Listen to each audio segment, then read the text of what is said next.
They say some rules are best left unbroken. Here at night, Creepypasta Rules. We explore what happens when they are.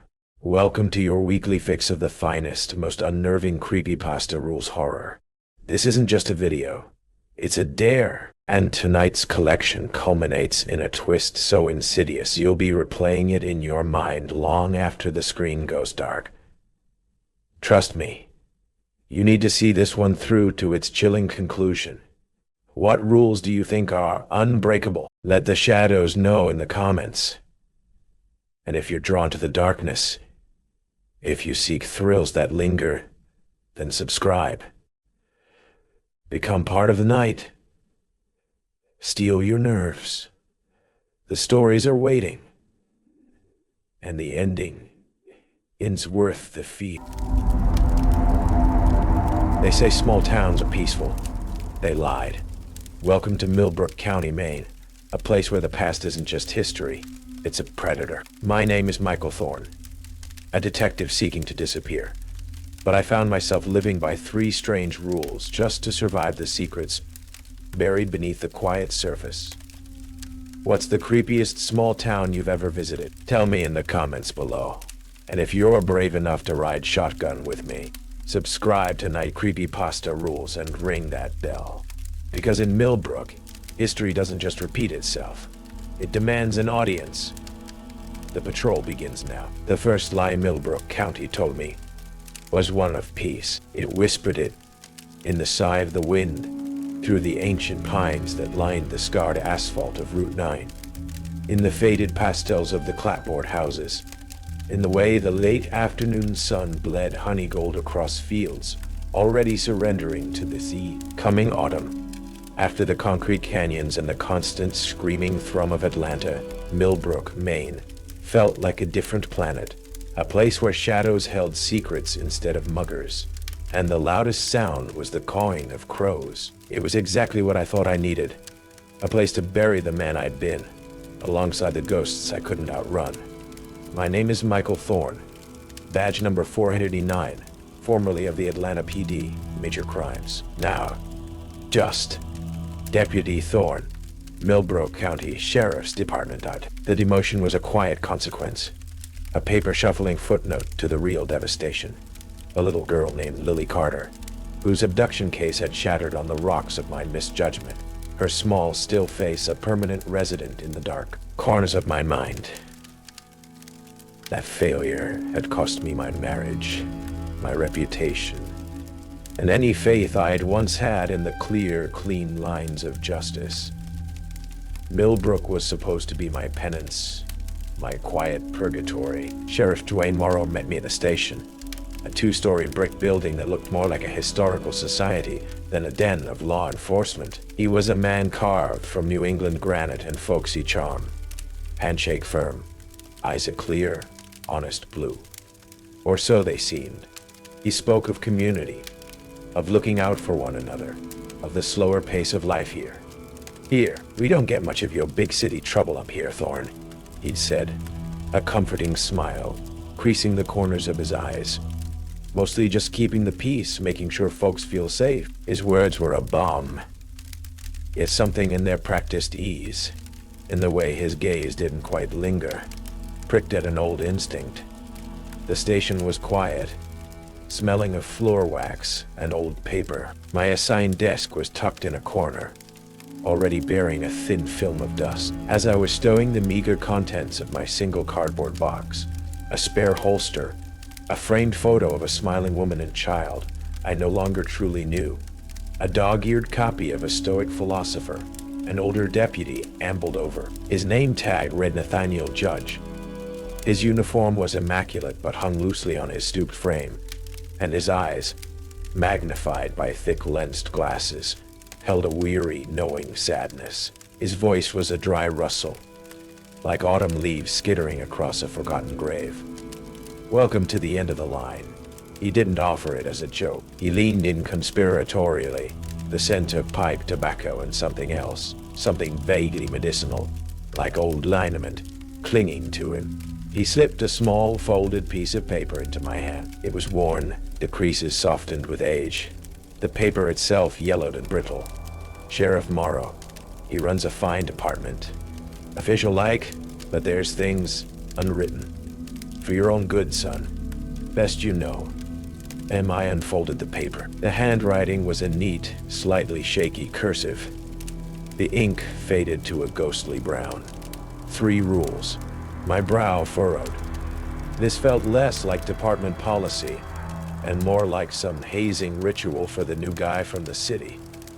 1. Never respond to domestic calls on Elm Street after midnight. The families there died in 1987. A chill, unrelated to the draft from the old window, snaked down my spine. A specific street, a specific year. Died. This wasn't procedure. This was something else. 2. Never enter the old courthouse basement to retrieve evidence. The cases down there were never solved for a good reason. The old courthouse stood across the town square. A Gothic, granite edifice casting a long, pointed shadow even in the afternoon sun. Its basement, unsolved cases, a prickle of unease. The kind I hadn't felt since walking through Lily Carter's empty, silent bedroom, stirred in my gut. 3 to why. When you find a crime scene that matches one from 50 years ago exactly, evacuate the area immediately. History is repeating itself, and you're about to become part of it. I stared at the last rule, the words seeming to shimmer on the page. History repeating itself. Become part of it. This was beyond folklore. This was a direct, almost desperate warning. I looked up at Nate Judge. His face was grave, his eyes holding a depth of sorrow that made my skin crawl. Just keep them in mind, Thorne, he murmured, patting my shoulder with a hand that felt frail and cold. Millbrook's got long memories, and some of them got teeth. He then straightened up, his folksy demeanor returning as if a switch had been flipped, and ambled back to his own desk, leaving me alone with the 3 rules and a sudden, suffocating sense that the peace Millbrook promised was a carefully constructed lie. A thin veneer over something ancient, patient, and deeply, horrifyingly wrong. The dust motes dancing in the fading sunlight suddenly seemed less like particles of light and more like silent, watching eyes. My purgatory, it seemed, was already well populated. The first few weeks in Millbrook were an exercise in cognitive dissonance. By day, I answered calls for lost dogs, mediated disputes over property lines, and endured the well-meaning but suffocating curiosity of the locals. Sheriff Morrow was a constant, reassuring presence, his leadership style a blend of avuncular wisdom and quiet authority. Deputy Loretta Gray, a sharp, pragmatic woman in her early 30s with skeptical eyes and a no-nonsense attitude, became my reluctant partner on most shifts. She regarded Nate Judge's rules, which I'd cautiously mentioned, testing the waters, with an amused, dismissive shrug. Nate's sweet, but he's been breathing in too much of Millbrook's moldy history, she'd said. Every small town's got its ghost stories, Thorne. But the nights were different. When the sun bled out behind the western pines, and the county settled into a profound, watchful silence, Nate's handwritten rules felt less like folklore, and more like a survival guide. The paper itself, tucked into my uniform shirt pocket, seemed to radiate a faint preternatural chill. Elm Street, it was like any other residential street in Millbrook. Neat houses with manicured lawns, faded paint, the quiet hum of lives lived, except for one stretch. 3 houses on the north side. According to the department's digital archives Loretta had shown me how to navigate with an almost clinical efficiency. The families in houses 112, 114, and 116 Elm had all perished on the same night in October 1987. A gas leak, the official report stated. Tragic, but closed. Yet, when I drove past after midnight, a habit I couldn't seem to break, those 3 houses felt different. The windows were dark, yes, But it was a deeper and more absolute darkness. The overgrown lawns seemed to absorb the moonlight, and the very air around them felt colder, heavier. I'd catch myself holding my breath until I was clear of that block. The call came on a Tuesday, just shy of 1:00 a.m. A staticky, panicked female voice, cut off mid-scream, reporting a disturbance, a break-in, at 114 Elm Street. My blood turned to ice. Elm Street, after midnight. Rule 1 slammed into my mind with the force of a physical blow. Dispatch. Confirm that address? I said into my radio, my voice tighter than I intended. Loretta was off shift. I was alone. Affirmative, 489, 114 Ella. No further contact. The dispatcher's voice was calm, bored. My patrol car was only a few blocks away. Every instinct, every year of city training screamed at me to respond. But Nate's faded cursive, the absolute conviction in his weary eyes. I hesitated, my hand hovering over the gear shift. Then I saw it. A light flickered on in an upstairs window of 114 Elm. A warm yellow light, as if someone had just entered a bedroom. Rationality, or what passed for it in my sleep-deprived, increasingly unnerved state, reasserted itself. Someone was in that house. A squatter. A kid playing a prank. I couldn't ignore a potential victim. Rules be damned. I pulled up quietly, a house down from 114, cutting my headlights. The street was silent, bathed in the cold, sterile glow of a single street lamp. The light in the upstairs window was still on. As I approached on foot, my hand resting on the butt of my service weapon, I noticed something else. The faint, unmistakable smell of cooking. Bacon specifically, and something sweet, like pancakes, at 1 in the morning. From a house whose occupants had supposedly died 36 years ago. My skin crawled. I crept closer, sticking to the shadows. The house itself looked normal, maintained even. The paint wasn't peeling. The porch was swept. It didn't look abandoned. Then I saw them. Silhouettes moving behind the thin lace curtain downstairs window. 2 of them. An adult, and what looked like a child. Smaller, indistinct. They moved with a strange, jerky fluidity, like figures in an old stop-motion film.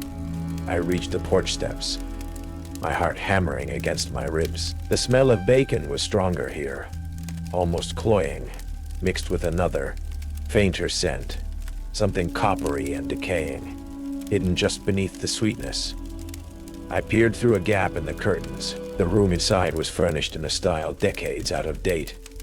A floral patterned sofa, a bulky television set, dark wood paneling. The figures were still there, their backs to me. Then, the taller figure turned. Its face was lost in shadow, but I saw the glint of something in its hand. A knife. It raised the knife, and the smaller figure didn't react, didn't even flinch. I drew my weapon. Millbrook County Sheriff. Opened the door. My voice sounded thin, reedy, in the oppressive silence. The figures froze. The light in the upstairs window winked out. The smell of bacon vanished, replaced by an overpowering stench of rot and something else. Something like burnt sugar and old grief. The silhouettes, they didn't move towards the door. They simply faded, dissolved into the deeper shadows of the room, like smoke dissipating. My breath hitched. I fumbled for my flashlight, shone it through the window. The room was empty. Dust lay thick on the ancient furniture. Cobwebs draped the lamps. There was no sign of life, no smell of cooking. Only the heavy, cloying scent of decay and time. And on the dusty floor, where the figures had stood, were 2 faint, scorched outlines, like those left after a fire. One adult-sized, one chillingly small. The exact positions of victims numbered 2 and 3 in the 1987 Elm Street familicide. According to the case file I'd morbidly pored over just days before. My blood ran cold. This wasn't a prank. This wasn't squatters. This was Rule 1. Made terrifyingly, impossibly real. The Elm Street incident left a raw, festering wound in my carefully reconstructed sense of reality. I filed a deliberately vague report, checked on reported disturbance, property secure, apparent prank call. I couldn't bring myself to document what I'd seen, what I'd smelled. Who would believe me? Loretta would think I was cracking. Morrow, I wasn't sure what Morrow would think, and that in itself was unsettling. Nate Judge just nodded sadly when I obliquely mentioned being near Elm Street. Some doors are best left unopened, Thorne. Some echoes. They just want an audience. His cryptic pronouncements were becoming less like folksy wisdom and more like chilling prophecies. My focus inevitably shifted to the second rule. Never enter the old courthouse basement to retrieve evidence. The cases down there were never solved for a good reason. The old courthouse, a brooding Gothic pile that dominated the town square, became an object of morbid fascination. Its arched windows were like hollow eyes, its granite facade stained with decades of Millbrook weather, and I was beginning to suspect Millbrook secrets. The department still used the main floors for overflow storage and occasional town meetings, but the basement, according to Loretta, had been officially sealed off for years due to structural concerns and hazardous materials, mostly mold and hazardous materials, forgotten chemicals from the old evidence labs. She'd rolled her eyes when she said it. More like no one wants to pay to clean out 50 years of junk. But junk wasn't what Rule 2 implied. Cases never solved for a good reason. That suggested something more active, more malevolent than mere neglect. An opportunity, or perhaps a carefully orchestrated nudge from whatever unseen forces governed Millbrook, presented itself a week later. An old, cold case. A missing persons from the early 1970s had a new, flimsy lead. A supposed witness, senile and unreliable, had surfaced in a nursing home 2 counties over. Sheriff Morrow, with a thoughtful frown, tasked me with reviewing the original case file. "It'll be down in the old courthouse archives, Thorne," he'd said, his gaze steady, almost challenging. "Records room first floor. Shouldn't be too hard to find. If anything physical's left, it'll be tagged for the basement storage. But I doubt there's much." The records room was a dusty, mausoleum-like space, smelling of decaying paper and regret. The file for the missing person, one Abigail Finch, was thin, its contents yellowed and brittle. Witness statements filled with vague recollections. A few grainy photographs of a smiling young woman who had simply vanished from her locked apartment. No forced entry, no ransom note, just gone. The last entry noted that all physical evidence, what little there was, a diary, some articles of clothing, had been transferred to sub-level B storage, old courthouse. The basement. Loretta was canyot for a training seminar. Morrow was in meetings. Nate Judge watched me with those unnervingly prescient eyes as I retrieved the heavy, rusted key labeled basement access from the hook behind the main dispatch desk. "Some evidence. It breathes, Thorne," he'd whispered, his voice like dry leaves skittering across concrete. "Some stories. They don't like to be disturbed." The door to the basement stairs was thick, oak, banded with iron, like something from a medieval dungeon. The air that billowed out when I finally wrestled it open was frigid, carrying the scent of damp earth, mildew, and something else. A faint, metallic tang, like old, dried blood, and a whisper of ozone, as if from ancient, failing electrical equipment. My flashlight cut a swath through the Stygian gloom. The stairs were stone, slick with moisture. The basement itself was vast, a labyrinth of shadowy corridors, low-beamed ceilings, and endless rows of grimy metal shelving groaning under the weight of forgotten lives. Evidence boxes, case files stacked to the ceiling, rusted filing cabinets with drawers hanging open like lolling tongues. The silence was absolute, a heavy, pressing weight that seemed to absorb the sound of my own breathing. I found the section marked Finch, A, empty 7247. The box was there, coated in a thick layer of dust. As I reached for it, a sound echoed from deeper within the labyrinth, a soft rhythmic scraping, like fingernails dragging across stone. I froze, my heart leaping into my throat. "Hello?" I called out, my voice sounding unnaturally loud in the oppressive silence. "Sheriff's Department." Only the silence answered, thicker now, more malevolent. The scraping stopped. I pulled out the evidence box. Abigail Finch's diary was inside, its leather cover cracked, its pages brittle. I flipped it open. The handwriting was neat, elegant.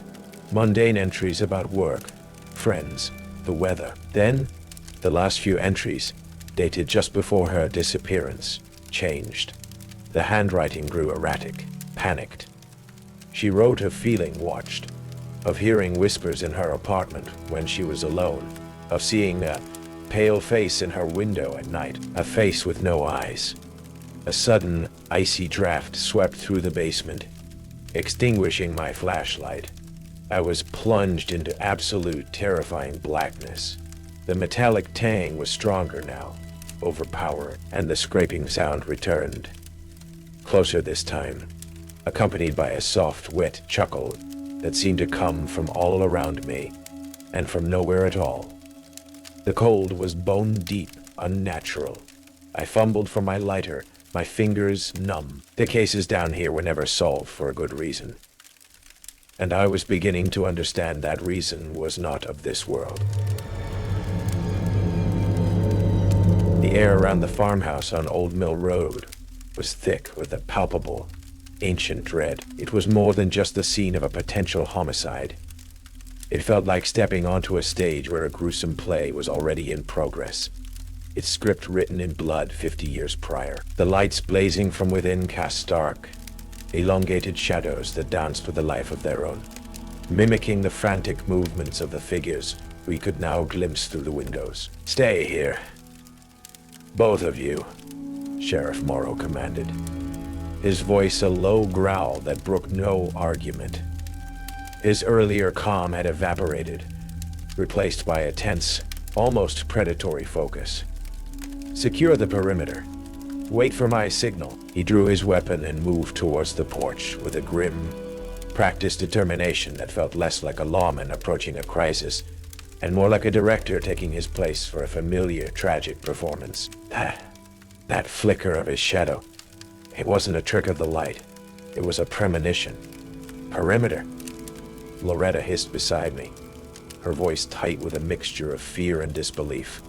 "Thorne, this is insane. The rule?" "You know," I cut her off, my own heart hammering. "But he's the sheriff. We disobey a direct order in a situation like this." The unspoken consequences hung heavy in the air. Besides, a perverse, horrifying curiosity was now at war with my instinct to flee. I had to see. I had to know if this impossible repetition was truly unfolding. We took up positions, flanking the driveway. From where I stood, I had a partial view through the living room window. I saw Morrow enter, his gun held low. I saw a man, his face contorted in terror, backing away. I saw a woman, motionless on the floor, a dark stain spreading beneath her. And then I saw him, the Axeman, tall, heavily built, his face obscured by shadow and the wide brim of a farmer's hat. Just as described in the 1973 reports, he moved with a horrifying, almost dreamlike deliberation, the axe glinting dully in the lamplight. The scene played out with a nightmarish fidelity. The terrified husband's pleas, The chilling, guttural sounds from the Axeman. The sickening thud of the weapon. It wasn't just similar to the 1973 crime. It was a carbon copy, a horrifying, live-action reenactment. My stomach churned. My stomach churned. This wasn't just history repeating. This was a performance, orchestrated by something ancient and malevolent. Then the details began to diverge, subtly at first. Morrow wasn't just an observer. He moved with a chilling prescience, anticipating the Axeman's swings, subtly herding the terrified husband. It wasn't an intervention. It was choreography. He was guiding the scene, ensuring it followed a specific, horrifying script. Loretta, from her vantage point, let out a stifled gasp. I risked a glance at her. Her face was chalk white, her eyes wide with a dawning, terrible understanding. The Axeman raised his weapon for the final, fatal blow, and in that instant, Morrow moved. Not to save the husband, but to position himself. As the axe fell, Morrow fired. Not at the Axeman, but at the already doomed husband. A single, precise shot. The husband collapsed, Morrow's bullet striking milliseconds before the axe. The Axeman froze, his shadowed head slowly turning towards Morrow. An unearthly silence descended, broken only by Morrow's ragged breathing. The air crackled with an unseen energy. Then the Axeman nodded, a slow, deliberate inclination of his head. He lowered the axe, and in the shifting lamplight, as he turned slightly, I saw a flash of his face.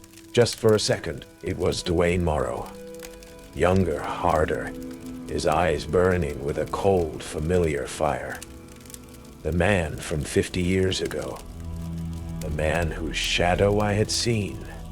My blood turned to ice. This wasn't just a repetition. This was a confrontation. A horrifying, cyclical reckoning. The axe-wielding Morrow then seemed to dissolve, not vanish, but fade, like a projection whose power source was failing, leaving only the older, current Sheriff Morrow standing over two bodies. His gun smoking, scene secure. Morrow's voice, amplified by his radio, crackled in our ears. It was devoid of emotion. Flat. Dead. Thorn. Gray. Commence secondary sweep. Call it in. Loretta was shaking, her hand clamped over her mouth. I felt a cold, clammy sweat break out all over my body. We had just witnessed. What? A ghostly reenactment? A possession? Or something far more complex, far more terrifyingly orchestrated? He was ensuring the script was followed, even if it meant pulling the trigger himself. The third rule wasn't just a warning. It was Morrow's desperate attempt to keep others from seeing what we had just seen, from understanding his horrifying role in Millbrook's perennial nightmare. As we cautiously approached the farmhouse, the smell of fresh blood mingling with an older, fainter scent of decay, and that same sickly sweet aroma I'd noticed on Elm Street. I knew our lives in Millbrook had irrevocably changed. We were no longer just deputies. We were unwilling audience members, perhaps even future cast members, in a play that had been running for centuries, and the director was wearing a sheriff's badge. The official report on the Old Mill Road incident was a masterpiece of obfuscation, penned by Sheriff Morrow himself. A tragic domestic dispute escalating to murder-suicide. The Axeman, according to Morrow, had been the husband, succumbing to a psychotic break after killing his wife, then turning the weapon on himself, just as Morrow intervened. My shot, Morrow claimed, had been a desperate reflexive attempt to stop the unstoppable. Clean, tidy, utterly false. Loretta and I were questioned separately. We corroborated Morrow's version, a cold, unspoken agreement passing between us. What else could we do? Accuse the sheriff of orchestrating a supernatural event, of shooting an already dying man to fulfill some ghastly 50-year-old script? We'd be laughed out of the county if not committed. But the silence between us, and the shared, horrified knowledge in our eyes, was a heavy, Unbreakable bond. Nate Judge sought me out a few days later, his usual air of weary sadness replaced by a bleak, almost fearful intensity. He found me in the deserted station canteen, staring into a cup of cold coffee. "You saw it, didn't you, Thorne?" he whispered, his voice barely a breath. "The cycle. The performance on Old Mill Road." I just nodded, unable to speak. "Morrow." Nate sighed, a sound like dry leaves crumbling. He wasn't always like this. He was a good deputy, ambitious, idealistic even. Then came 87, Elm Street. It wasn't just those families, Thorne. Morrow's wife, his little girl. They were visiting on Elm Street that night. Part of that harvest. My stomach clenched. Morrow's family. He saw things that night. Nate continued, his gaze distant, lost in a past. I could only imagine. He tried to fight it, tried to break the pattern, and it broke him instead. The third rule, he broke it. Tried to save someone the cycle had marked, and he saw himself, the younger version, the echo from 50 years prior, hunting him. That's his penance, Thorne. He keeps the cycle going, plays his part, ensures the script is followed, to keep that other Morrow at bay, to keep himself alive. He made a covenant, not with God, but with the repeating. A covenant. The word sent a shiver down my spine. This wasn't just a haunting. This was something far more deliberate, far more insidious. An entity, a force, that demanded adherence to its gruesome narrative. "And the other rules?" I asked, my voice hoarse. "Elm Street. Those families are anchors. Their trauma, their unending loop, it feeds the cycle, keeps it grounded here. The courthouse basement, that's where the original sins are stored, Thorne. The blueprints, the first tellings of these damned stories. Each object, each file, it's a conduit. Disturb them, and you disturb the whole rotten edifice. You invite it in." Nate's eyes were wide, reflecting a terror that was decades old but still raw. "And us, Nate." Loretta's voice, sharp and strained, came from the doorway. She clearly heard everything. "Michael and me. We've seen it. What does that mean for us?" Nate looked at her, his expression unutterably bleak. "It means you're part of the story now, whether you want to be or not. The cycle. It always needs new players, especially for the roles that end badly." He then told us about Ada Langford, the former court clerk, about her missing son, a young deputy who had vanished years ago while on patrol with Morrow. His name now just another footnote in Millbrook's unwritten ledger of the damned. Designated deputy. A cold dread, colder than any basement chill, settled over me. We weren't just witnesses. We were marked. Our investigation, now a desperate, clandestine search for truth, led us inevitably back to the old courthouse. Ada Langford, a haunted, bird-like woman, living in a cluttered cottage surrounded by stacks of yellowed newspapers and meticulously drawn timelines of Millbrook tragedies, confirmed Nate's words. She showed us gaps in public records, whispered about files Morrow had ordered destroyed, about deputies who had asked too many questions and then transferred. Or worse, my boy, Thomas. Ada's voice cracked, her eyes welling. He saw something out on Old Mill Road years ago. Same pattern, he told Morrow, and then he was gone. She pressed a small rusted key into my hand. The sub-basement. Morrow keeps his own records down there. The ones that don't fit the official story. The real script. The sub-basement. A level below the one I had barely escaped. A place not even on the official courthouse blueprints. A place perhaps where the cycle's true heartbeat. Rule 2 screamed a warning. But Rule 3, and the dawning horror of our own potential roles in this repeating tragedy, pushed us forward. Loretta, her scientific skepticism now replaced by a grim, furious determination, was with me. We were no longer just deputies. We were fighting for our souls. The key ADL Langford gave us open a narrow, almost invisible door hidden behind a row of disused filing cabinets in the main courthouse basement. The air that rushed out was not just cold. It was ancient, smelling of something deeper than mildew and decay. It smelled of despair, of countless, forgotten tears. It felt like descending into a tomb where the occupants were still, somehow, aware. The sub-basement was a single, cavernous room, lit by one bare flickering bulb that cast more shadow than light. The walls were lined not with evidence boxes, but with crude wooden shelves holding dozens of identical, unlabeled, leather-bound ledgers. In the center of the room, on a stone plinth, sat a single, ornate, and much older-looking book, its cover bound in what looked like human skin, its clasp a tarnished silver serpent. As we approached, the temperature plummeted. Whispers, sibilant and cold, seemed to emanate from the ledges, from the very walls. Fragments of conversations, cries of pain, the names of victims echoing across decades, across centuries. Loretta clutched my arm, her breath misting in the frigid air, but her eyes were resolute. This was it, the heart of the Millbrook cycle.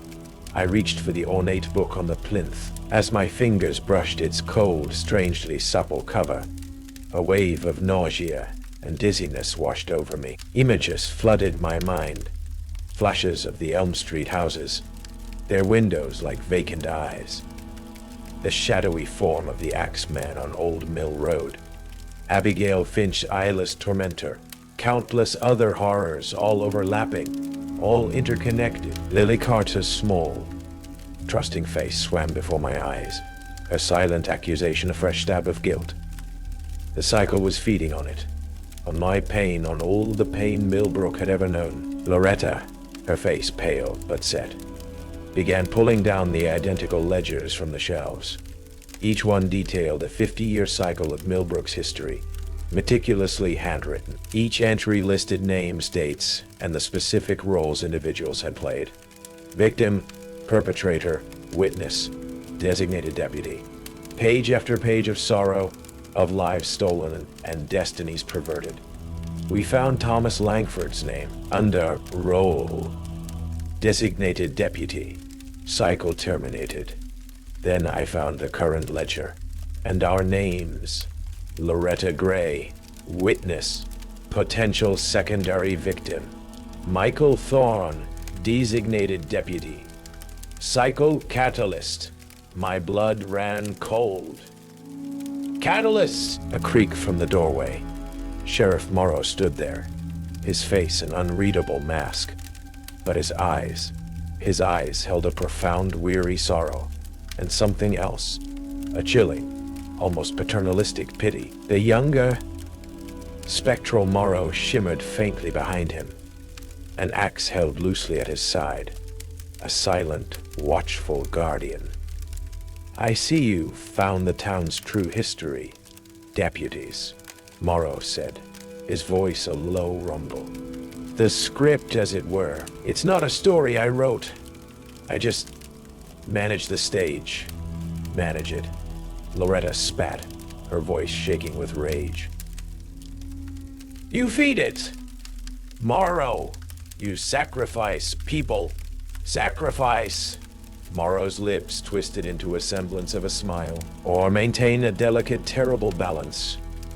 This town, this land, it demands these stories. It has for longer than any of us can imagine. If the roles aren't filled, if the script isn't followed, the chaos spreads. It consumes everything. Elm Street becomes every street.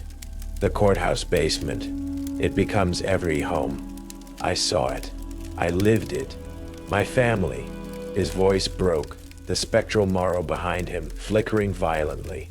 This is the only way. The rules. They are mercy. There's no mercy in this, Morrow. I yelled, my hand an inch from my weapon. This ends. Now. Morrow shook his head slowly. It never ends, Thorne.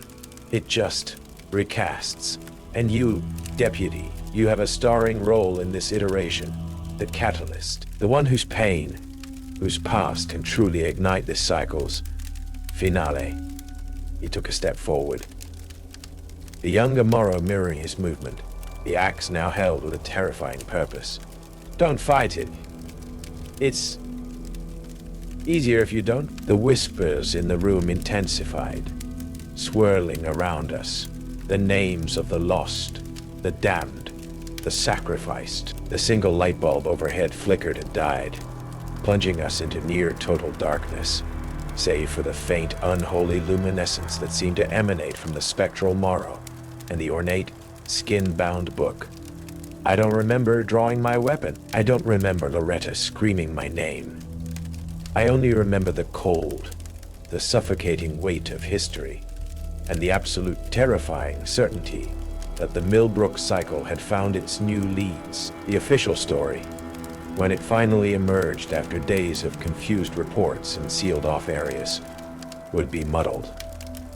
A gas explosion in the old courthouse sub-basement. 2 deputies and the sheriff tragically lost. A town in mourning. But sometimes on quiet nights, when the wind sighs just right through the ancient pines of Millbrook County, they say you can still hear it, the faint sound of a page turning in an old leather-bound book, the whisper of names being added to an unwritten ledger. I don't know and Sosty and speech. And if you listen very, very closely, on the anniversary of certain unsolved crimes, you might just see a new deputy, his face eerily familiar, walking his lonely patrol, forever bound to a story that never truly ends, just patiently awaits its next horrifying performance. Millbrook County. Its roots run deep, and its secrets are written in blood. Michael Thorne learned that some cycles can't be broken, only continued.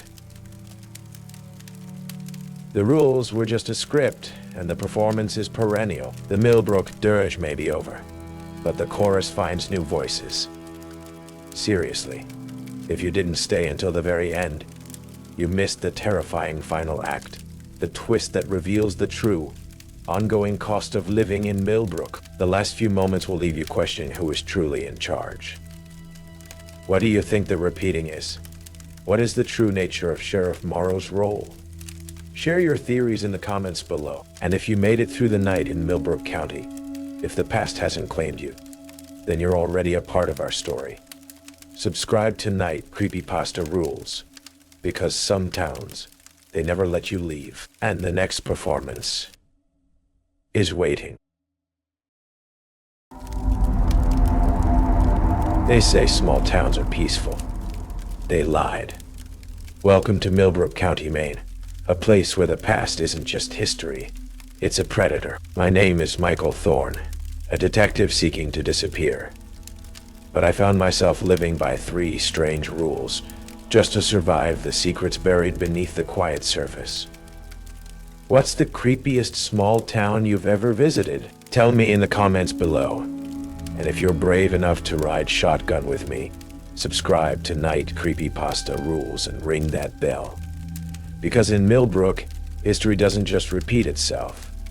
It demands an audience. The patrol begins now. Highway 666 wasn't a road. It was a rumor whispered in exhaust fumes and a silence that swallowed sound whole. It stretched across the Nevada pan, a ribbon of cracked, sun-blistered asphalt, cutting through a landscape that God had clearly forgotten, or perhaps actively cursed. By day, it shimmered under a heat that could boil the marrow in your bones. By night, it was an ink-black void where the stars felt too close, too cold, like chips of celestial ice. And somewhere along its loneliest stretch, a smear of faded neon against the infinite dark, pulsed the dead Mile Diner, my new sanctuary, my new prison. Cal Weaver. That's who I was trying to be. The real me, the one whose name was probably still echoing in police scanners back in California, was buried under layers of debt, cheap whiskey, and the crushing weight of a single, catastrophic night. A night of rain, twisted metal, and a life extinguished because I'd been too reckless, too full of myself. I hadn't stayed. I'd run, leaving behind wreckage both metal and human. Now, the only race I was running was against my own ghosts, and they had a hell of a head start. The Dead Mile Diner, with its graveyard shift and its promise of no questions asked, felt less like an opportunity and more like the last, grimy station before the end of the line. The diner itself was a long silver bullet of a building, probably gleaming once, now dulled by decades of desert wind and sun. Inside, the air was a potent cocktail, stale coffee, the persistent ghost of fried onions, and an undercurrent of something else, a cloying, almost artificial sweetness, like burnt sugar and old, unexpressed grief. The red vinyl on the booths was split and patched with silver duct tape. The chrome stools of the counter were loose on their bases. The jukebox, a magnificent Wurlitzer, stood silent in the corner, its colorful lights long dead. Miss Arla Graves, the night manager, was the diner's still, quiet center. She moved with a preternatural calm, her footsteps making no sound on the checkered linoleum. Her silver hair was pulled back in a tight, unforgiving bun, and her uniform, a starched, pale blue waitress dress that looked like it had stepped out of a 1970s photograph, was immaculate. Her eyes, the pale, washed-out blue of a winter sky, seemed to hold the entire desolate landscape within them.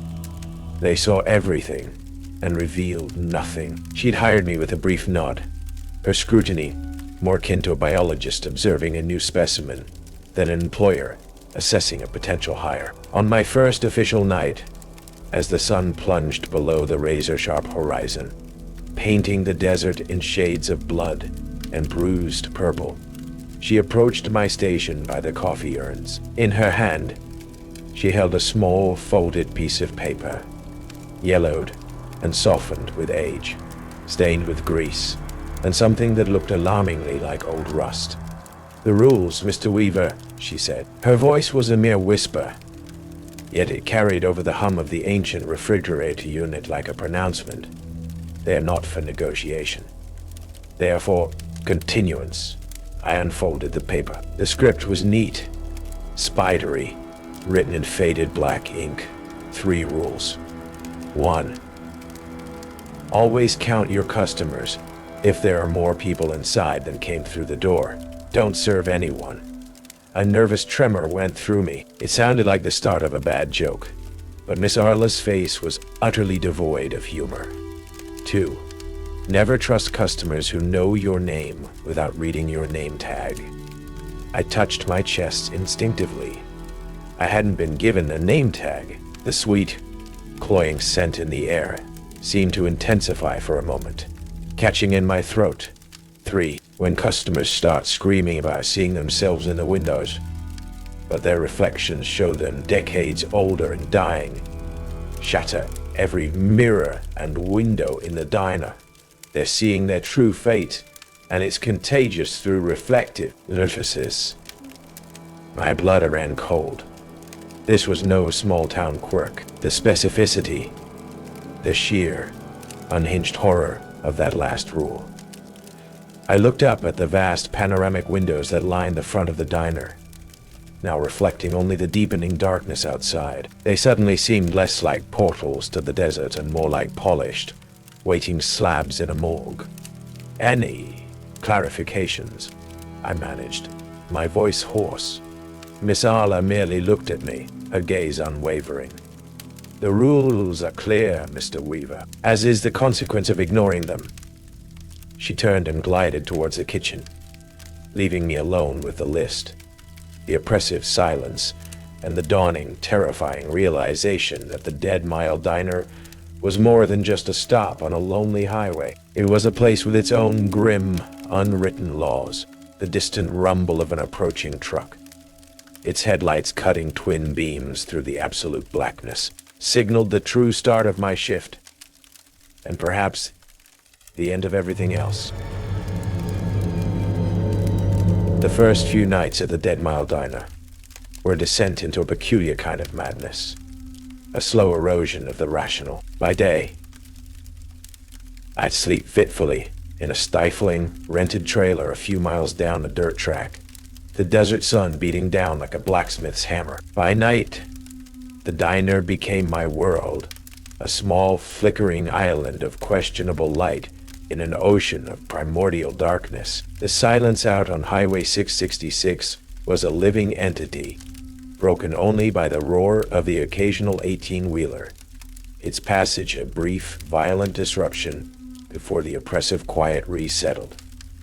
I tried to dismiss the rules. I told myself Miss Arla was an eccentric, the product of too many years spent in isolation. But the diner itself, it had a way of whispering otherwise. The first rule, always count your customers, became an obsession. The bell above the door would jingle. A lone trucker would amble in, order black coffee and a slice of day-old pie. One in, one served. Simple. But then there were the flickers at the edge of my vision. An extra shadow in a booth just beyond the main light. A coffee cup on a distant table that seemed to empty itself when my back was turned. Whoa, Rowan, University, how, Bishop, Iman Diaf, and Mel, oh, yo, what? Once, I was certain I saw 5 people seated, though only 3 had come through the door. When I looked again, heart hammering, there were only 3. Miss Arla, polishing glasses behind the counter, offered no comment, but her pale eyes seemed to miss nothing. It was on the 4th night, sometime after 2 a.m., when the desert outside was at its blackest, and the air within the diner hummed with a strange, expectant energy, that June first appeared. There was no jingle of the bell, no gust of desert air. One moment, the counter stool nearest the jukebox was empty. The next, she was there. A small girl, no older than 9, in a faded yellow nightgown, clutching a threadbare teddy bear with one button eye. Her dark hair was lank, her face pale and serious. She just sat there, swinging her small bare feet, looking directly at me. My breath hitched. I hadn't seen her come in. I knew I hadn't. Evening, I managed, my voice rough. Can I get you something, kid? She didn't answer for a long moment, just stared with those unnervingly ancient eyes. Then, she said, her voice as soft and clear as a tiny bell, "You look sad, Cal." Not Mr. Not the name I was vaguely thinking of putting on a name tag if I ever got one. Cal, the name I was running from. My blood ran cold. Rule number 2. Never trust customers who know your name without reading your name tag. How did you know my name? I asked, trying to keep the tremor out of my voice. June tilted her head. It's written all over you, she said, simply. In the dark bits, she then turned her attention to the silent jukebox, humming a tuneless, melancholic little song. She didn't ask for anything. She just was. An unnerving, out-of-place fixture in the pre-dawn gloom. The next regular to shuffle in was Big Rick, a mountain of a man who drove a colossal Peterbilt and seemed to subsist entirely on black coffee and nicotine. His face was a roadmap of hard miles, his eyes shrewd and perpetually tired. He saw June on the stool, grunted, and then fixed me with a knowing look as I poured his coffee. New meat, huh? He rumbled, gesturing with his chin towards me. He leaned closer, his voice dropping to a conspiratorial growl that smelled of stale cigarettes and diesel. Word and advise, son. This place, it ain't right, especially her. He flicked his eyes towards Miss Arla, who was meticulously wiping down an already spotless counter at the far end. She calls your name, and you ain't wearing no tag. You don't look her in the eye. You just get busy. And if you value your fillings, don't ask about the folks who used to work here before you. He took a long, noisy sip of his coffee. This stretch of 666, it chews people up and spits out ghosts. Before I could ask what he meant, June, who hadn't moved or spoken again, suddenly wasn't there. The stool was empty. No sound, no flicker. just gone. A cold spot lingered where she'd been, the air still faintly carrying her tuneless, sad little hum. Big Rick just shook his head, downed the rest of his coffee, and tossed a crumpled bill on the counter. "Keep the change, kid," he muttered. "You might need it for a fast exit." He left, the bell above the door jangling with an almost mocking loudness.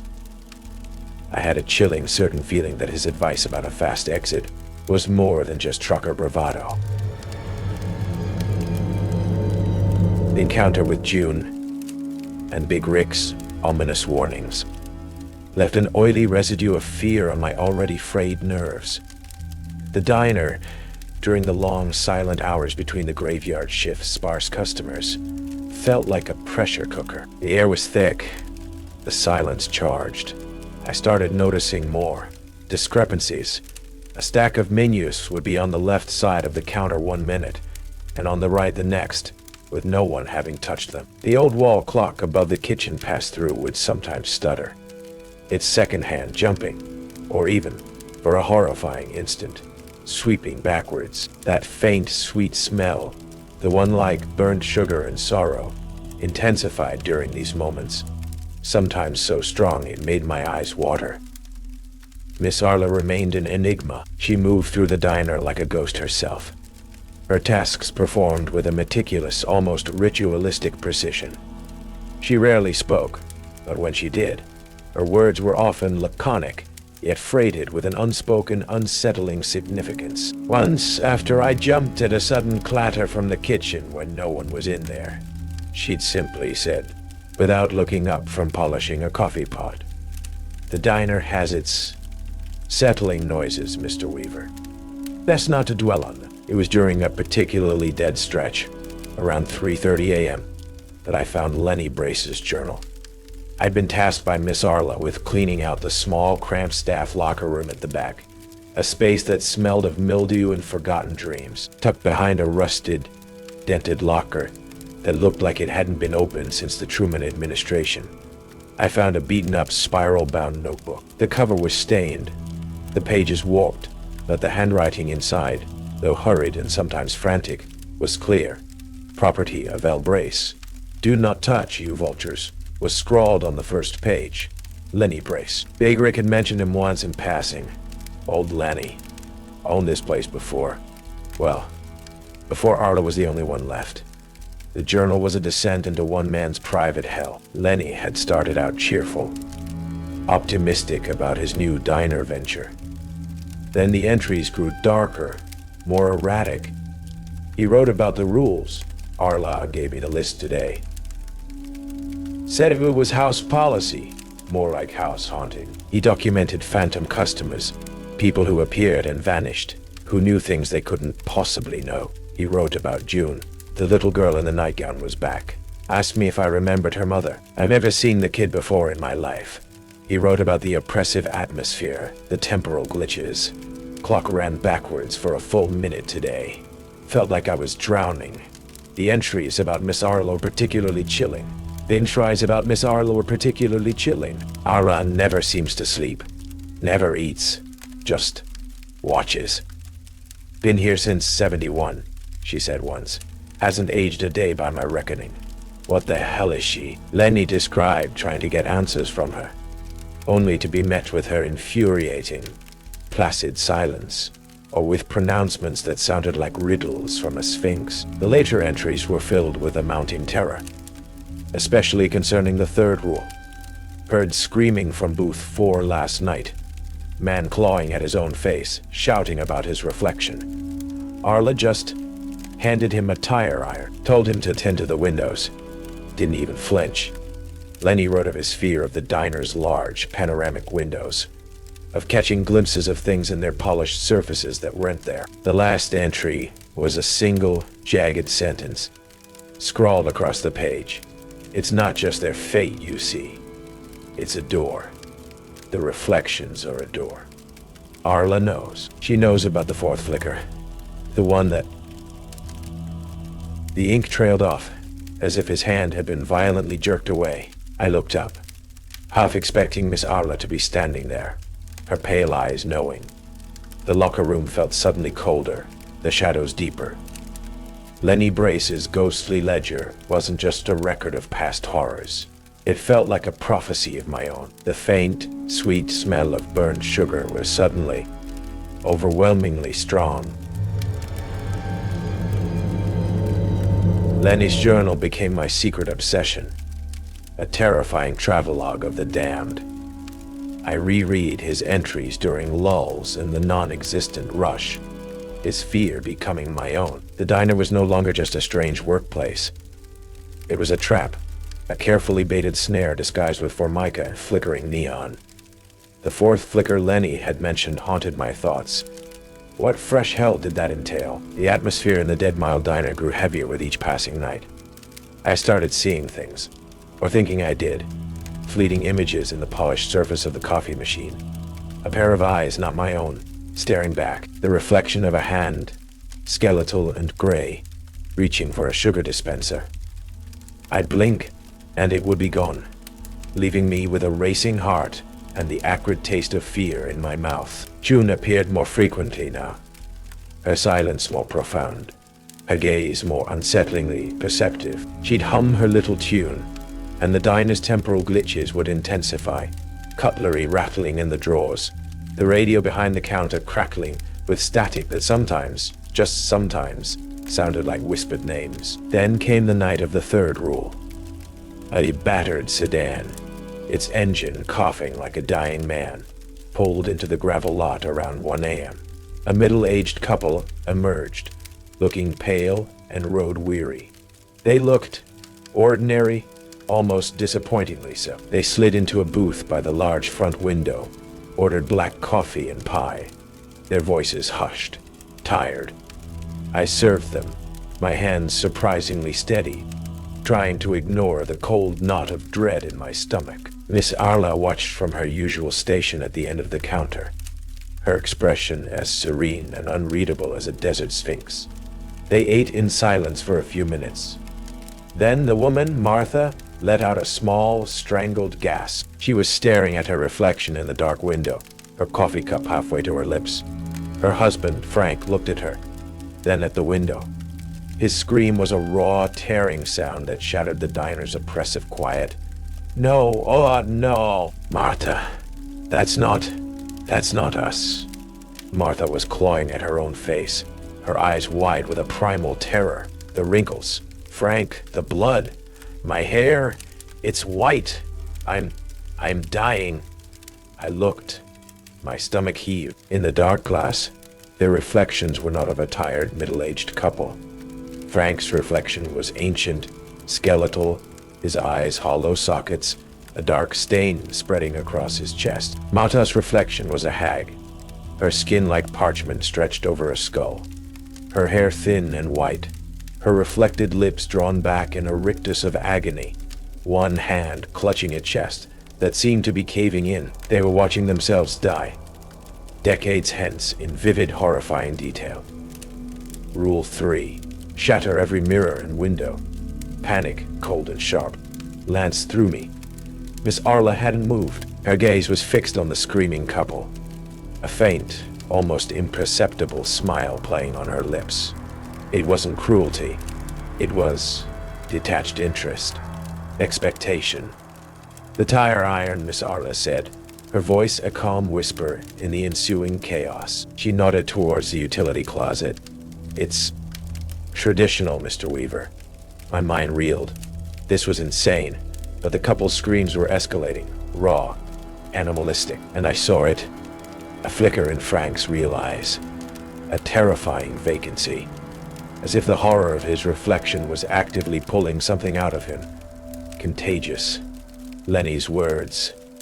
I stumbled to the closet, grabbed the heavy, rust-stained tire iron. My hands were shaking so violently I could barely grip it.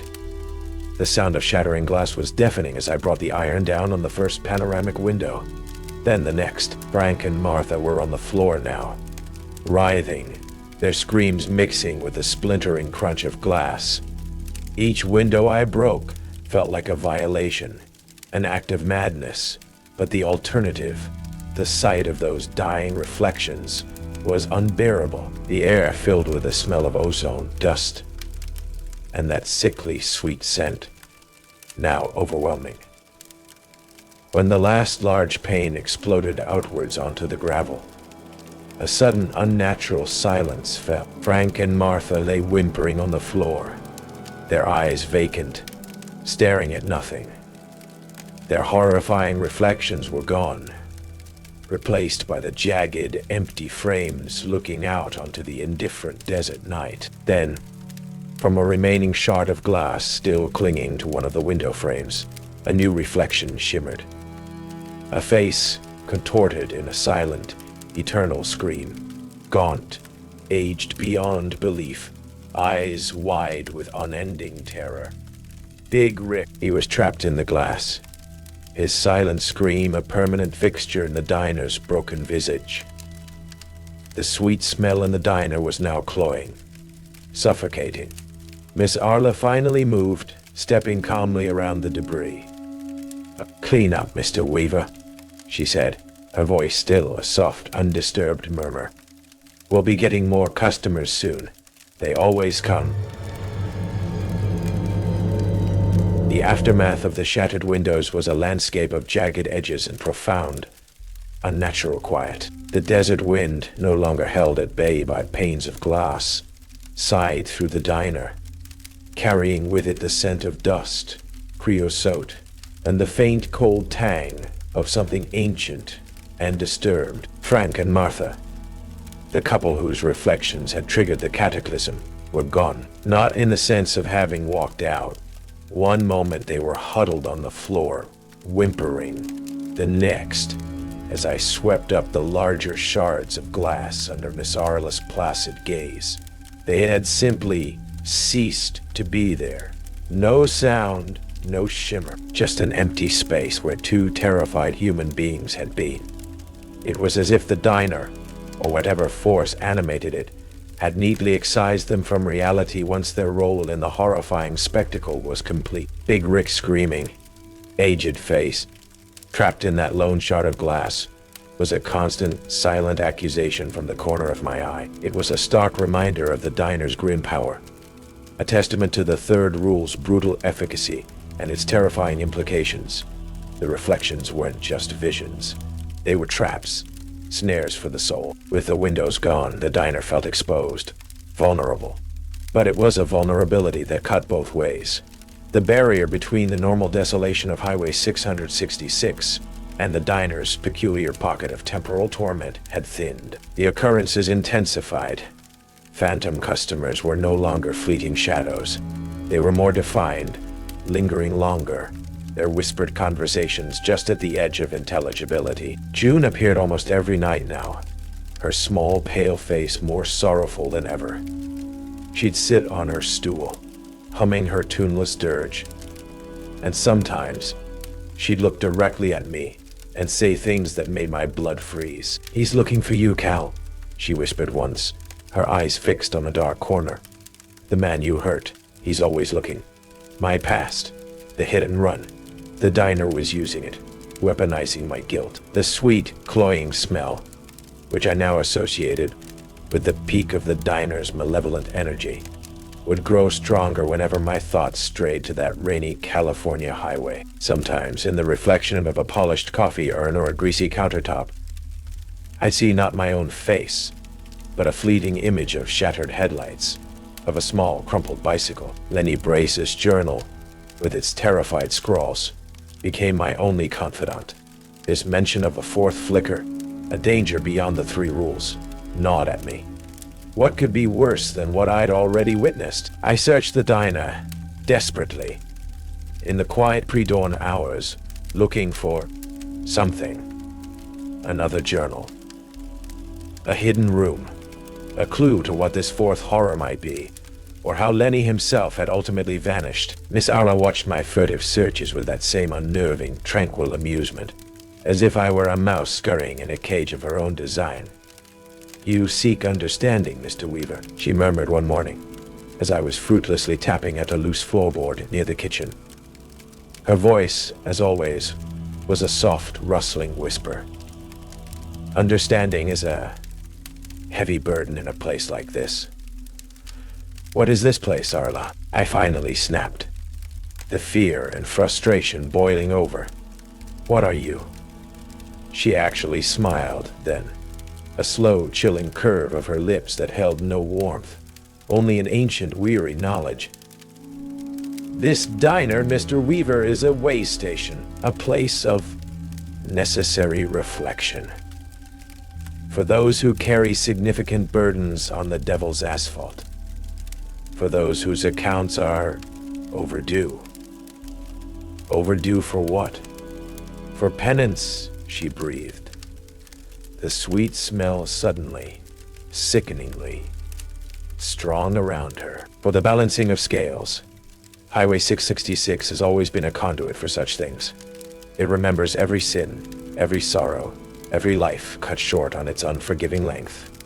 The diner merely provides the stage. Her words, combined with Lenny's journal, started to paint a horrifying picture. This wasn't just a haunted, greasy spoon. It was a purgatory. A carefully managed, interactive hell where souls were forced to confront their darkest deeds. And Miss Arla, she wasn't just a manager. She was its conductor, its priestess. The fourth flicker Lenny had warned about began to manifest. It wasn't a single event, but a subtle, terrifying shift in the diner's reality. Customers, the few real ones who still brave the diner's broken facade, would sometimes freeze mid-sentence, their eyes glazing over, only to resume moments later with no memory of the lapse, perhaps ordering something they hadn't intended, or speaking in a voice that wasn't quite their own. Time itself felt more elastic, more unreliable than ever. Once, I looked at the clock, saw it read 3:15 a.m., glanced away for what felt like a second, and when I looked back it was 3:14 a.m. Then came the night. The diner decided to personalize my torment directly. A new phantom customer appeared, not subtly, but with a chilling, deliberate entrance, though the bell above the door remained silent. It was a man, his face obscured by shadow, his clothes torn and muddy, as if he'd been thrown from a wreck. He sat at the counter, directly opposite me. Coffee, he rasped, his voice like gravel and broken glass. Black. And tell me, Cal, was it worth it? Ruining lives? Just to save your own skin? My heart seized. The voice, I knew that voice, or a version of it. It was distorted, filled with an unearthly resonance. But the cadence, the anger. The figure leaned forward, into the weak light from the coffee machine. The shadows on his face shifted. It was the man whose car I had hit, the father of the child. His eyes were hollow sockets, burning with a cold, accusatory light. You never even looked back, did you, Cal? The phantom hissed, a spectral hand reaching across the counter, its touch like ice. You just drove, left us there, left her there. Images flooded my mind, vivid, unbearable. The rain, the scream of tires, the sickening crunch of metal, the small, still form on the asphalt. My own reflection, wild-eyed and terrified. In the rear-view mirror, as I sped away, the diner was feeding on it, amplifying it. The sweet smell was a choking miasma. June appeared beside the phantom father, her eyes filled with an ancient sorrow. He remembers you, Cal, she whispered. She remembers you. Miss Arla watched from the shadows by the kitchen pass through, her face unreadable. But I thought I saw a flicker of something dark, something akin, satisfaction in her pale eyes. This wasn't just a random haunting. This was a curated torment, and I was its star attraction. The man from my past lunged, his spectral fingers closing around my throat, the cold of the grave seeping into my very bones. The dead mile diner was no longer just showing me reflections of fate. It was dragging my own past out of its shallow grave and forcing it to look me in the eye. The spectral fingers around my throat were impossibly strong, chilling me to the marrow, dragging the air from my lungs. The phantom father's face, a mask of anguish and cold fury, loomed inches from mine. His hollow eyes burned with the memory of that rain-slicked California highway. A memory the diner was gleefully replaying and amplifying for my exclusive torment. The sweet, cloying scent of burnt sugar and sorrow was a suffocating blanket, thick with accusations. You took everything, the phantom choked out, his voice a chorus of a dozen grieving whispers. June stood beside him, her small hand resting on his spectral arm, her own eyes, ancient and sad, fixed on me. My past wasn't just haunting me, it was physically assaulting me. This was Miss Arla's penance, her balancing of scales, and it was a gruesome, intimate affair. Then, through the haze of terror and asphyxiation, I saw her, Miss Arla. She hadn't moved from the shadows by the kitchen pass-through. But her expression, it was no longer unreadable. It was raw, agonizingly so. Her lips were moving, silently mouthing words along with the phantom's accusations. Tears, actual tears, traced paths down her usually impassive cheeks, and in her hand, clutched so tightly, her knuckles were white, was a small, impossibly old and faded photograph. A smiling woman, younger, her hair dark, an arm around a small child. A little boy. The realization hit me with the force of a physical blow, more stunning than the phantom's icy grip. The child I had killed, her son. The phantom father's grip loosened, his form flickering. He looked down at the photograph in Arla's hand, then back at her, a look of profound shared sorrow passing between them. He wasn't just my tormentor, he was hers too, or a part of her, a manifestation of her unending grief. He was just a boy, Miss Arla whispered, her voice no longer soft, but ragged, torn from a place of unimaginable pain. My boy, my Michael. She looked at me then, her pale eyes blazing with a fury that was terrifyingly human, stripped bare of all her previous detachment. You took him from me, Cal Weaver. On that highway, you left him, on the asphalt, like refuse. The name, Mikhail. The diner hadn't just pulled forth the father. It had given voice to Arla's grief, to the name of the child whose memory had anchored her, to this godforsaken patch of desert for what must have been decades. The sweet smell in the diner suddenly shifted, losing its artificial edge, becoming the raw, unmistakable scent of profound human sorrow, so potent it was almost unbearable. The phantom father faded, leaving only the oppressive weight of Arla's gaze and the crushing truth. The rules, the phantom customers, the reflections. It was all her. Her grief, her rage, her need for a twisted, unending form of justice, somehow amplified and given power by this cursed stretch of Highway 666. The diner was her mausoleum, her torture chamber, and her stage, and I was her unwilling star. Why? Why? I choked out, my throat raw. Why all this? The rules, the others. They all carry their burdens, Mr. Weaver, Arla said, her voice regaining some of its chilling composure, though the tears still flowed. It draws them, those who run from their past, those who refuse to face their sins, like you. I merely provide the venue, the opportunity for them to serve their penance, to reflect on what they've done. Her gaze flickered to the shard of glass where Big Rick's screaming face was still trapped. Some reflections are more permanent than others. The full, horrifying weight of it settled on me.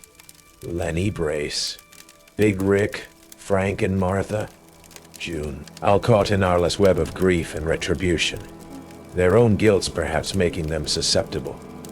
And now me, the one who had directly caused her unending agony. What do you want from me, Arla? I whispered, the fight draining out of me, replaced by a vast, hollow emptiness. Her smile was a terrible, beautiful thing, full of pain and a dawning, awful triumph. Your shift isn't over, Mr. Weaver, she said, her voice soft again, almost gentle. It's just beginning.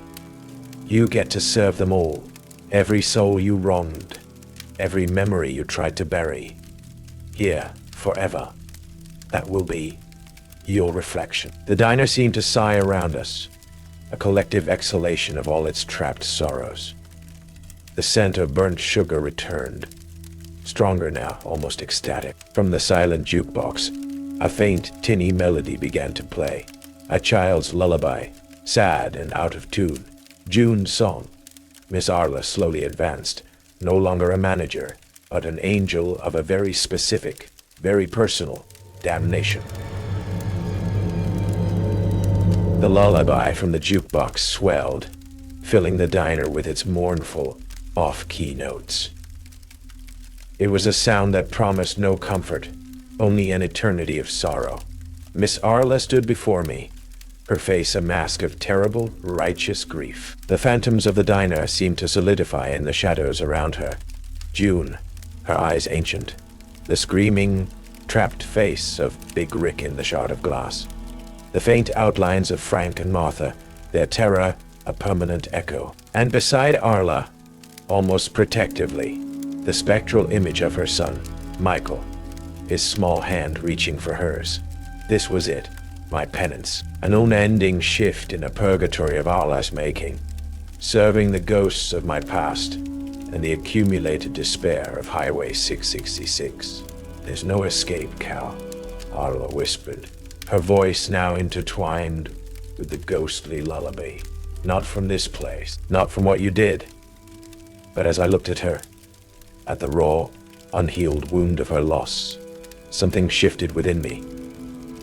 Not defiance, not yet, but a flicker of something other than pure, abject terror. Lenny Brace's journal, the fourth flicker, the one that, what if the diner's power, Arla's power, could be turned? What if the reflections weren't just traps, but also mirrors in the truest sense?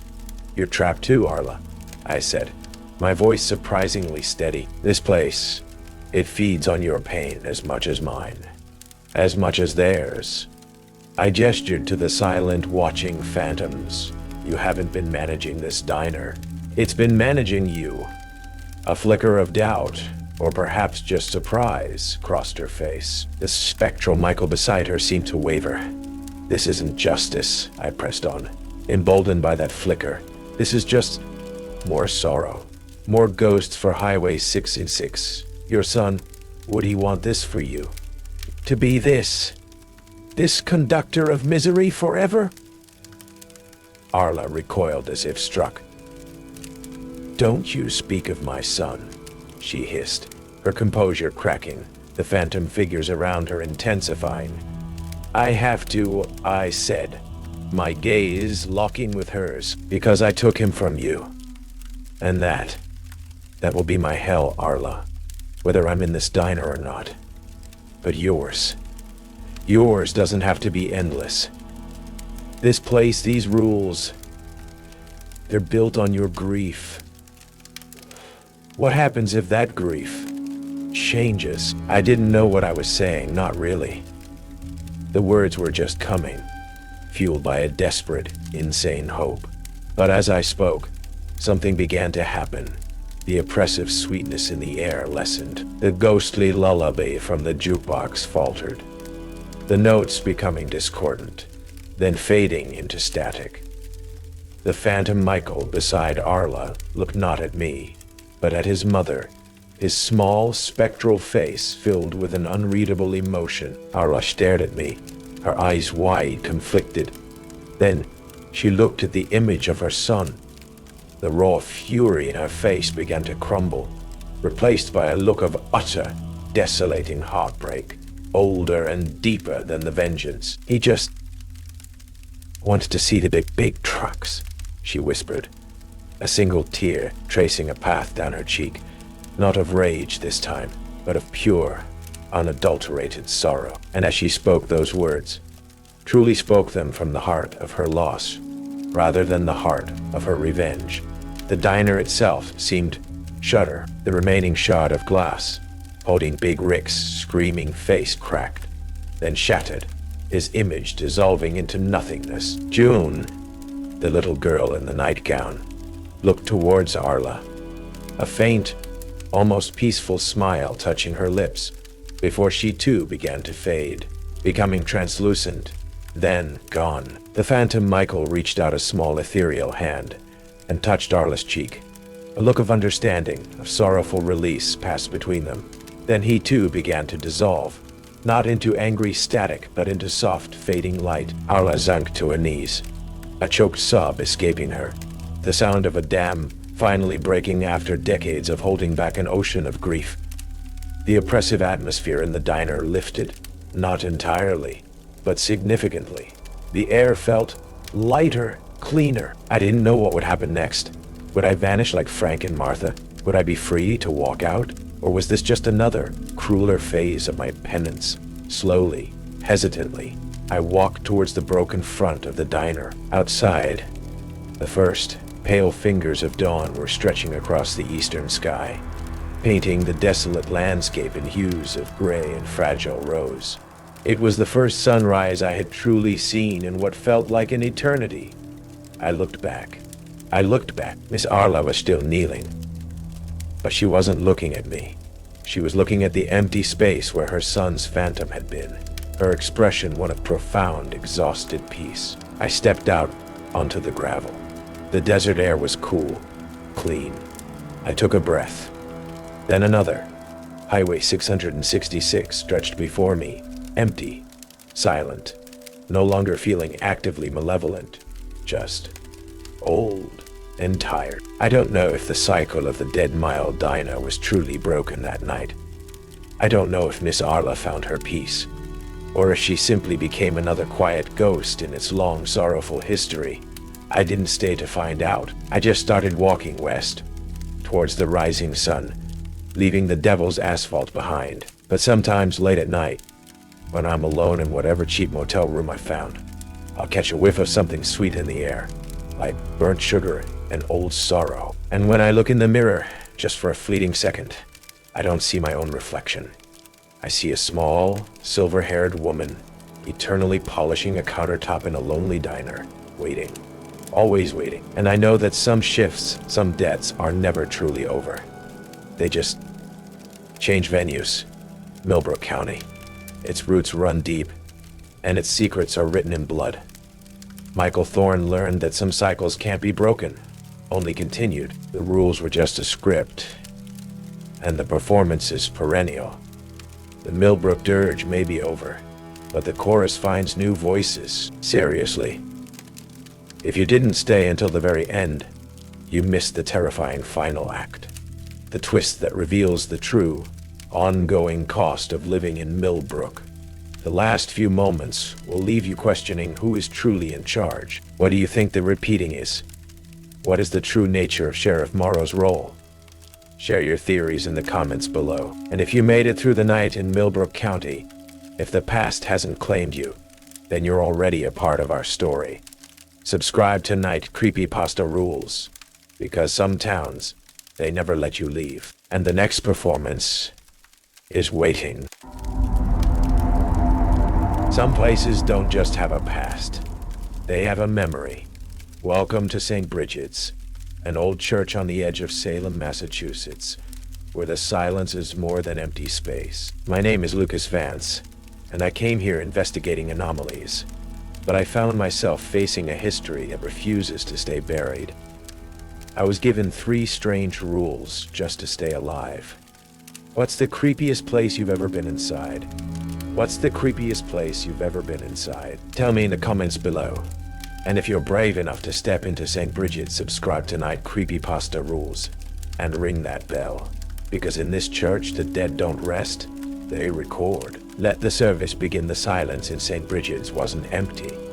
It was pregnant, swollen with centuries of unspoken sins, and the rustle of something ancient, turning pages in the dark. It pressed against my eardrums, a physical weight, as I pushed open the heavy oak doors. The air that sighed out to meet me was cold, laden with the perfume of decay, not of rot precisely, but of old wood, crumbling plaster, desiccated hymnals, and beneath it all, a faint yet pervasive scent, like scorched paper and old beeswax, the kind of scent that clings to forgotten attics and guilty secrets. My name is Lucas Vance. Once I carried a badge, hunted monsters of the human variety for the Bureau, specializing in pattern crimes, ritualistic offenses, the dark blooms of twisted faith. Now, I hunted different ghosts, the kind that festered in places like this. St. Bridget's on the wooded fringe of Salem, Massachusetts, a town whose very name was a synonym for hysteria and accusation. I was here at the behest of a discreet, well-funded foundation dedicated to investigating, let's call them, anomalous historical sites. Their summons had been cryptic, mentioning unexplained phenomena, local disquiet, and a church with a particularly dark pedigree dating back to the witch trials. With me, a shadow in the dying afternoon light, filtering through the grimy stained glass windows, was Dr. William Ashcroft. The Foundation had insisted on his presence. A renowned ecclesiastical historian had said, an expert to lend academic credence to whatever mundane explanation we'd inevitably uncover. He was a man in his early 50s, impeccably dressed, with a calm, scholarly demeanor that radiated quiet authority. His eyes, though, behind gold-rimmed spectacles, were a little too keen, a little too understanding of the shadows that clung to places like St. Bridget's. Remarkable preservation, would you agree, Mr. Vance? Ashcroft murmured, his voice a low baritone that barely disturbed the oppressive stillness. The original Puritan austerity, overlaid with later, more Baroque sensibilities, a palimpsest of faith and fear. I grunted a non-committal reply, my gaze sweeping the nave. Dust motes danced in the weak shafts of light, illuminating rows of dark, unforgiving pews, a towering pulpit draped in a moth-eaten velvet cloth, and at the far end, a massive stone altar. The place felt less like a house of worship, and more like a mausoleum for hope. My past had taught me that faith, when twisted, could birth horrors more profound than any demon. The image of flames of a small hand reaching out. I pushed it down. That was then. This was now. It was in the cramped, musty confessional booth, tucked away in a shadowed alcove, that I found the first tangible piece of St. Bridget's peculiar welcome. The wood was cold beneath my fingers. As I ran my hand along the underside of the penitent's kneeler, my fingers brushed against something tucked into a shallow, almost invisible recess. A folded piece of brittle, yellowed paper. The handwriting was spidery, faded, as if written by a trembling hand long ago. 3 rules. Again, it seemed every damn haunted locale came with its own esoteric instruction manual for survival. 1. If you see candles lighting themselves at the altar, don't blow them out. Someone is praying for your death. A chill, unrelated to the church's damp, snaked down my spine. Someone, not something. 2. Never open the Bible on the altar. The pages show how each person in town will die, and reading it makes it happen. My gaze flickered towards the massive, leather-bound Bible resting on the distant altar. It seemed to pulse with a faint inner darkness. Superstition, I told myself. Local folklore spun to scare off trespassers. 3. If you see children's drawings on the walls depicting your death, don't erase them. That makes it happen faster. Children's drawings. That was new, and singularly unsettling. Find something of interest, Mr. Vance? Ashcroft's voice, close behind me, made me jump. He had an unnerving ability to move silently. I pocketed the note. Just old dust and older fears, Doctor. But as I turned to leave the confessional, my flashlight beam caught something on the damp stone wall of the small baptistry alcove just beyond. A faint smudge of color, red-brown, like dried blood. For a horrifying instant, it resolved into a crude stick figure engulfed in flames, its arms outstretched in a silent scream. I blinked, looked again. It was gone. Just a patch of discolored stone. My breath hitched. The scent of scorched paper, sharper now, pricked at my nostrils. The heavy silence of St. Bridget's seemed to deepen, to listen, and I had the distinct chilling impression that something had just taken note of my arrival. The first full day of the investigation began under a sky the color of a fresh bruise. Salem in autumn had a melancholic beauty, but St. Bridget's, even in daylight, seemed to suck the color from its surroundings. A monochrome cancer on the edge of the whispering woods. Ashcroft, ever the diligent scholar, was already poring over parish records he'd somehow unearthed from a locked vestry, his brow furrowed in concentration. He seemed unfazed by the church's oppressive aura, or perhaps too familiar with it. My first errand was to speak with Martha Rensley. The foundation had her listed as a former town librarian, now retired and living in a small, cluttered cottage filled with the scent of old books and Earl Grey tea. She was a woman in her late 60s, with bird-like eyes that darted nervously, and a habit of repeating the ends of her sentences. St. Brigitte's. Oh yes, the old church on the hill. On the hill, she twittered, her hands fluttering like trapped moths. Bad things there, Mr. Vance. Always have been. The old reverends.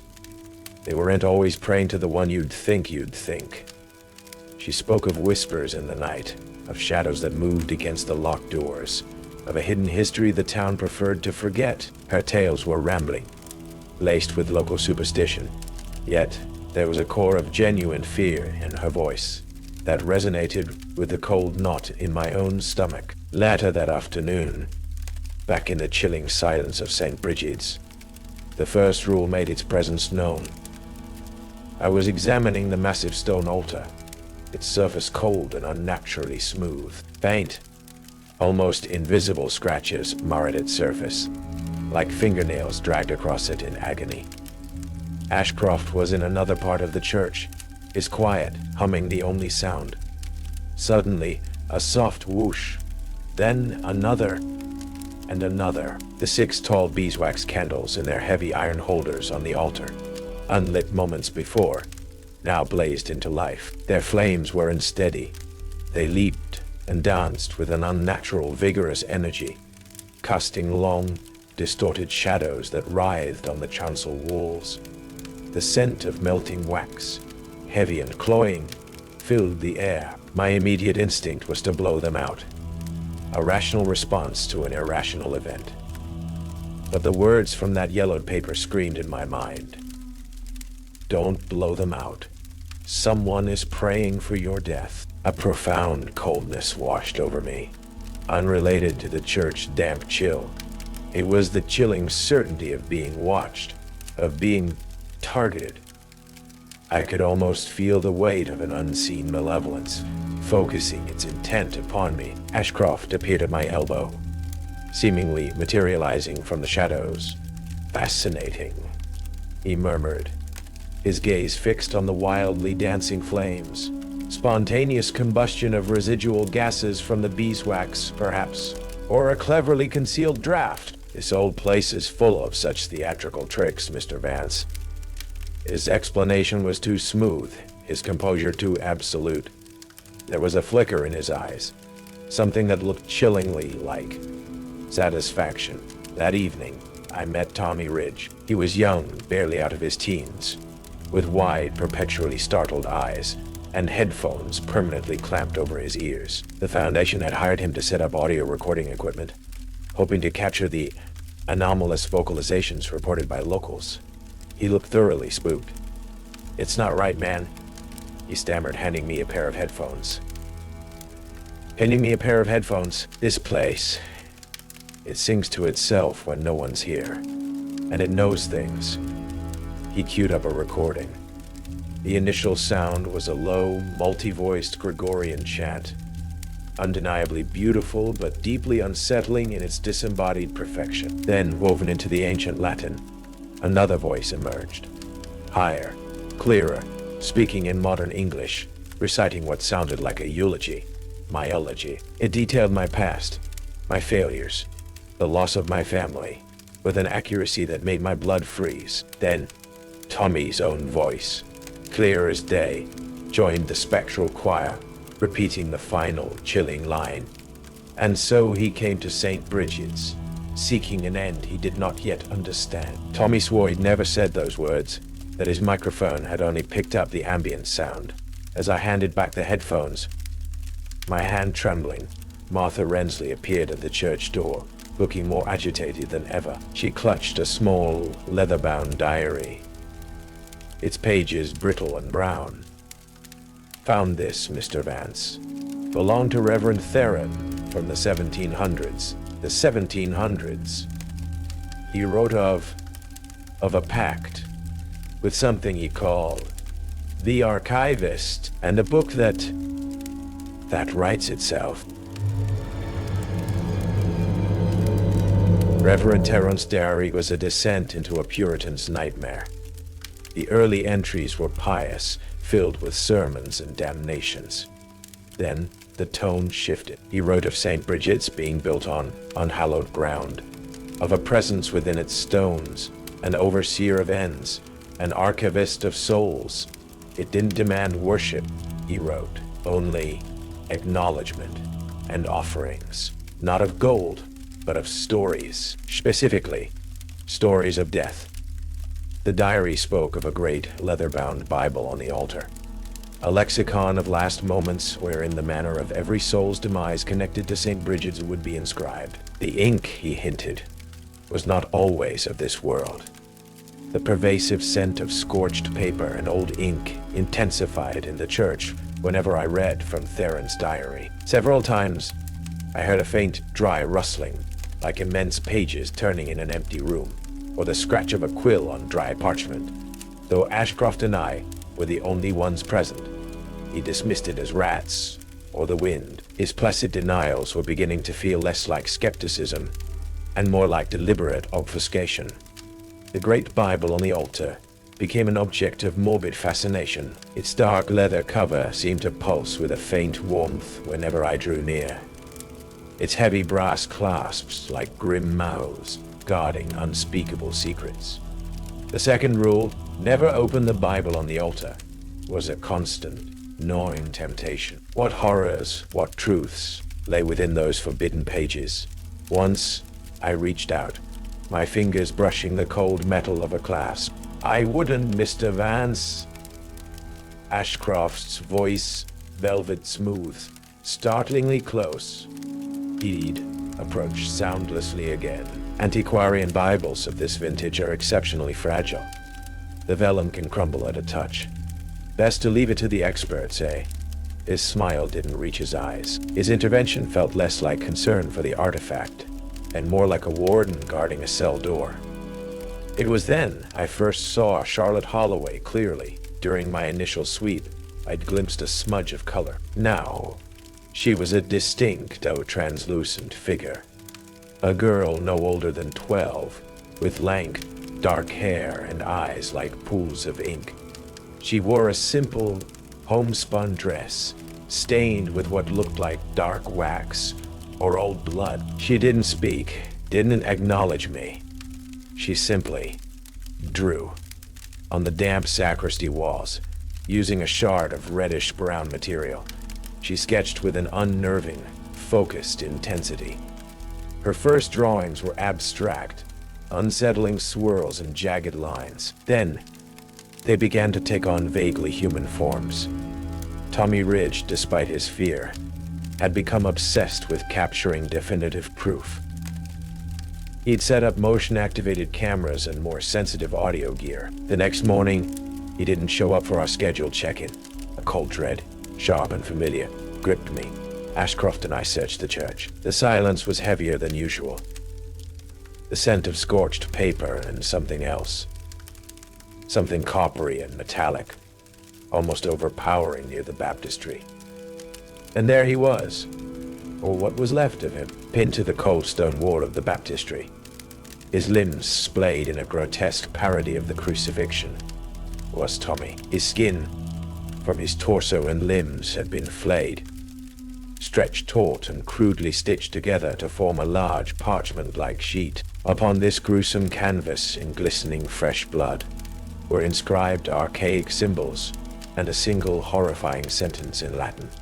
Audivi et non intellexi. I heard, and I did not understand. His headphones were still clamped over his ears, a USB stick clutched in one lifeless hand.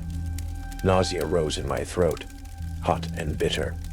Ashcroft merely made a small tutting sound, a clinical detachment that was profoundly inhuman. Before the authorities arrived, before the sterile yellow tape sectioned off another piece of my soul, I took the USB.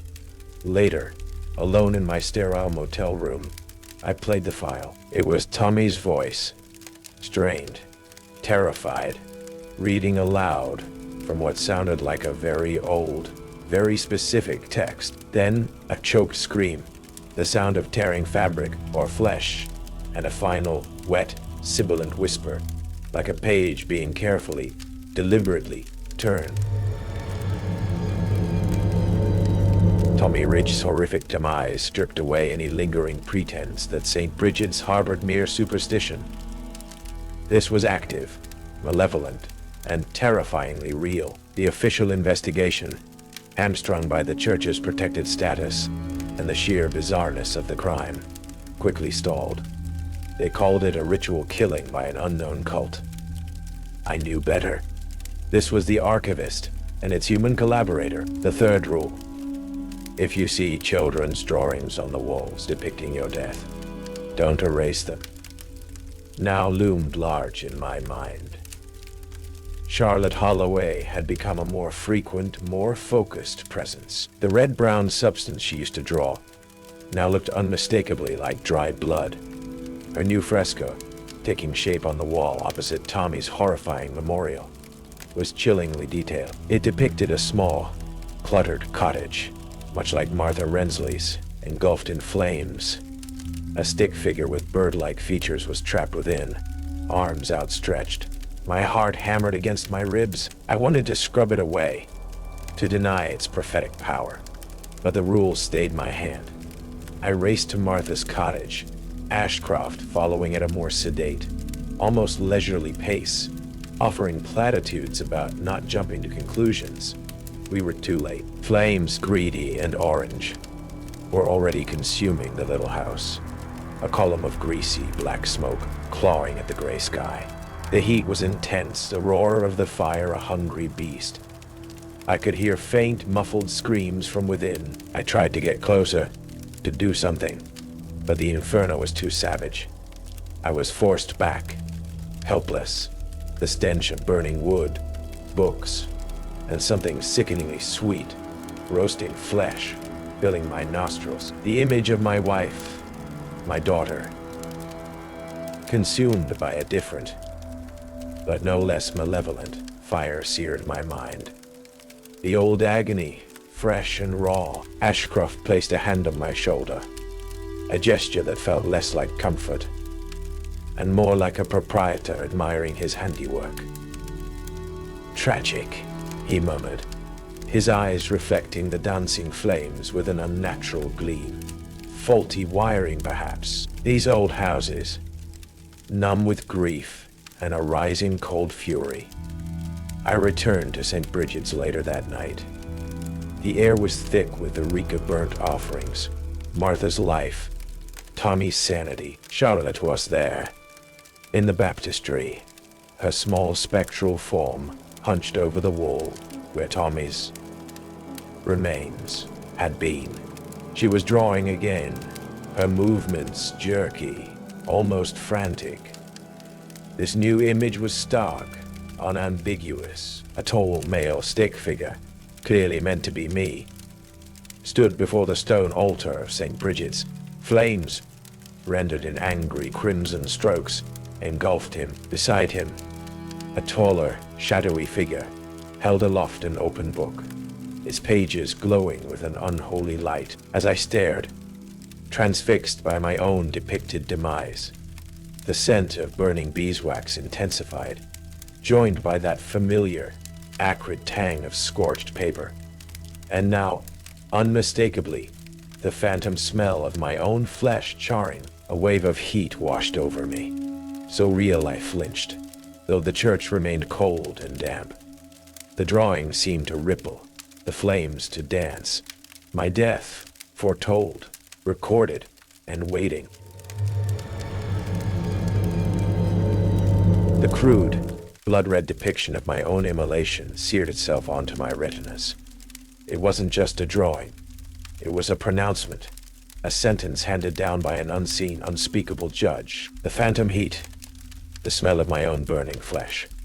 These were not tricks of a traumatized mind. St. Bridget's was actively trying to familiarize me with my ending. The air grew thick, heavy, like a shroud dipped in incense and old blood. The silence was no longer just weighty. It was predatory, listening for the stutter of my heart, the catch in my breath. My investigation had become a countdown. Every rustle of unseen pages, every flicker of a spectral candle, every new bloody line Charlotte Holloway etched onto the stone was another grain of sand slipping through the hourglass. The diary of Reverend Theron, Martha Rensley's fragmented warnings, Tommy Ridge's final, terrified recording. The impossible precision of the rules. The pieces clicked into place with a horrifying, inexorable logic. The archivist wasn't a ghost in the traditional sense, nor a demon to be exorcised. It was a process, a mechanism. It didn't cause death. It ratified it once it had been witnessed, read, or acknowledged. It was the ultimate, inescapable bureaucracy of fate. And Ashcroft. Always Ashcroft. His calm, scholarly facade, his too convenient appearances, his subtle, almost imperceptible satisfaction at each unfolding horror. He wasn't an observer. He was a participant, perhaps even the orchestrator. I found him in the chancel, standing before the great stone altar, the forbidden Bible open before him. The candlelight from the self-lit wicks danced wildly, casting his shadow, enlarged and monstrous, upon the towering redos. He wasn't reading. He was admiring. His head was tilted, a faint, contemplative smile on his lips, as if appreciating a masterpiece. "It's quite beautiful in its way, isn't it, Mr. Vance?" he said, without turning. His voice, usually so measured, now held a new resonance, a subtle hum that seemed to harmonize with the church's oppressive silence.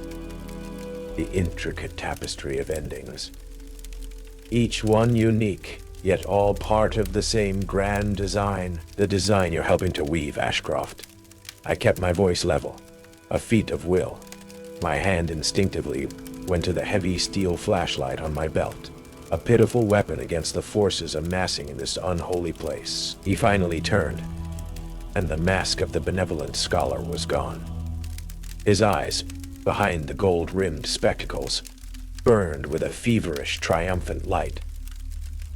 "We all serve a purpose, Mr. Vance.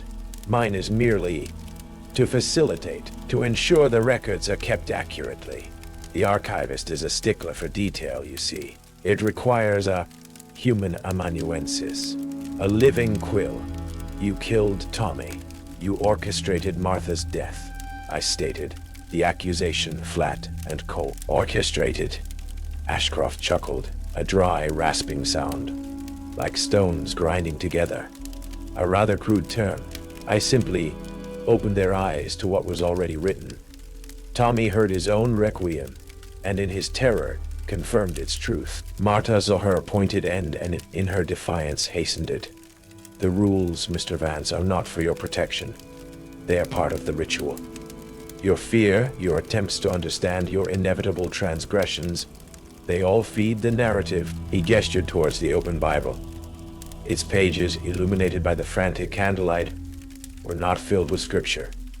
They were covered in a dense, spidery script, interspersed with crude yet horrifyingly accurate illustrations. I could see Tommy's flayed form, Martha's burning cottage, and there, on a freshly inscribed page, my own fiery demise before this very altar.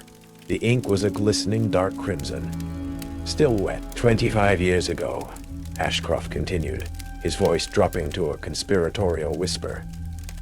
"I was a young, ambitious researcher, much like yourself, drawn to the legends of St. Bridget's. I, too, discovered the rules. I, too, saw my own end inscribed in that very book. He tapped a manicured finger on a faded, almost obscured section of an earlier page. A rather mundane wasting sickness, as I recall. Unacceptable, but the archivist, in its magnanimity, offers an alternative. A way to rewrite one's own entry. For a price, of course. The children, I breathed, the realization hitting me with the force of a physical blow. Charlotte, the 12 sacrifices Theron's diary had hinted at. Ashcroft's smile widened. A truly terrifying sight. Clever boy. 12 innocent souls. Their narratives truncated. Their potential transferred. It bought me time, power, the ability to guide the quill. But the ledger must always be balanced. And my own overwritten entry. It's beginning to fade. He looked almost mournful. The archivist requires a significant final offering to make a new inscription permanent. A soul, fully aware of its fate. One who has seen the truth of this place. One who has wrestled with the rules. His gaze, burning with an unholy fervor, locked onto mine. You, Mr. Vance. You are the final page in my ascension. He lunged, surprisingly fast for a man of his age and build. Not with a weapon, but with his hands outstretched, aiming for my throat, aiming to drag me towards the altar, towards the open, blood-scribed Bible. The church itself seemed to come alive. The church itself seemed to come alive. The scent of burning ink and scorched paper was overpowering. The whispers from the walls rose to a clamorous, multi-voiced chorus, speaking in dead languages, reciting litanies of forgotten deaths. The children's drawings on the walls seemed to writhe, the crimson figures squirming, their silent screams almost audible. Charlotte Holloway stood by the baptistry, her small hand pointing directly at the open Bible on the altar, her dark eyes fixed on me with an unreadable intensity. I sidestepped Ashcroft's lunge, the flashlight a clumsy extension of my arm. He was strong, his grip like iron when he caught my sleeve. We wrestled, a desperate, graceless struggle amidst the looming pews, the oppressive weight of the archivist's attention pressing down on us. He was chanting now, low and guttural, words in a language that felt like sandpaper on my soul. He was trying to force me to look at the Bible, to read my own fate aloud, to give it the final, vocal ratification it needed. My mind raced. The rules, they weren't just warnings. They were keys, vulnerabilities. If you see candles lighting themselves at the altar, don't blow them out. Someone is praying for your death. Ashcroft was praying for my death, consecrating it. But what if that prayer was disrupted? With a desperate surge of strength, I broke his grip, shoved him back. He stumbled against a pew, his spectacles askew. In that instant, I whirled towards the altar. The 6 candles blazed, their flames licking at the shadows. I took a deep breath, and with all the force in my lungs, I blew. One by one, the flames sputtered, fought, and died, plunging the chancel into a deeper, more profound darkness, lit only by the faint, eerie glow emanating from the pages of the open Bible. Ashcroft let out a strangled cry, not of anger but of pain, as if a vital connection had been severed. The multi-voiced chorus from the walls faltered, dissolving into a confused, discordant babble. The air, for a precious second, felt less charged. But the archivist was not so easily denied. A low growl, like the sound of a vast stone door grinding open, emanated from the altar itself. The pages of the Bible began to riffle, faster and faster, driven by an unseen wind, the crimson script seeming to bleed and reform. Charlotte pointed again, more frantically now, not at the Bible, but at Ashcroft. He was clutching his chest, his face contorted. The earlier faded script on the page had indicated as his original fate, now glowing with a faint, sickly light of its own. The archivist, denied his new sacrifice, was calling in an old debt. Ashcroft crumpled to his knees, a thin wheezing sound escaping his lips. The faint, sickly glow emanating from the Bible page. His page intensified, casting ghoulish shadows on his contorted features. It was as if invisible, ancient claws were reaching out from the blood-scribed vellum, sinking into his very essence. The disruption of his ritual, the extinguishing of the candles meant to consecrate my death, had somehow defaulted the archivist's claim back to its original, long-deferred target. No, not yet. Ashcroft rasped, his hands clawing at his chest as if to physically repel an unseen attacker. The bargain, it must be honored. The church groaned around us, a chorus of stressed timbers and shifting stone. The whispers from the walls, though momentarily confused, were regrouping, a sibilant, hungry tide of sound. The pages of the great Bible on the altar continued their frantic spectral flipping, settling finally on that faded earlier entry detailing Ashcroft's original demise. The wasting sickness, the crimson ink of my own foretold death, though still visible, seemed dimmer now, less vibrant, as if its power had been temporarily suspended. Charlotte Holloway remained by the baptistry, her small, translucent hand no longer pointing, but balled into a fist at her side. Her dark eyes were fixed on Ashcroft, not with malice, but with a profound ancient weariness, perhaps in some way only a child sacrificed to this unholy place could understand. She was witnessing a form of twisted justice. I had a choice: leave Ashcroft to his fate, to the cold, meticulous judgment of the archivist he had so faithfully served, and flee, or the thought, insane and desperate, clawed its way through my fear. If Ashcroft could attempt to rewrite his fate, could I? The archivist dealt in recorded narratives. What if the narrative could be altered at its source? Ignoring Ashcroft's gurgling gasps, I scrambled towards the altar. The Bible lay open, its pages exuding a palpable coldness, the scent of old ink and something akin to ozone.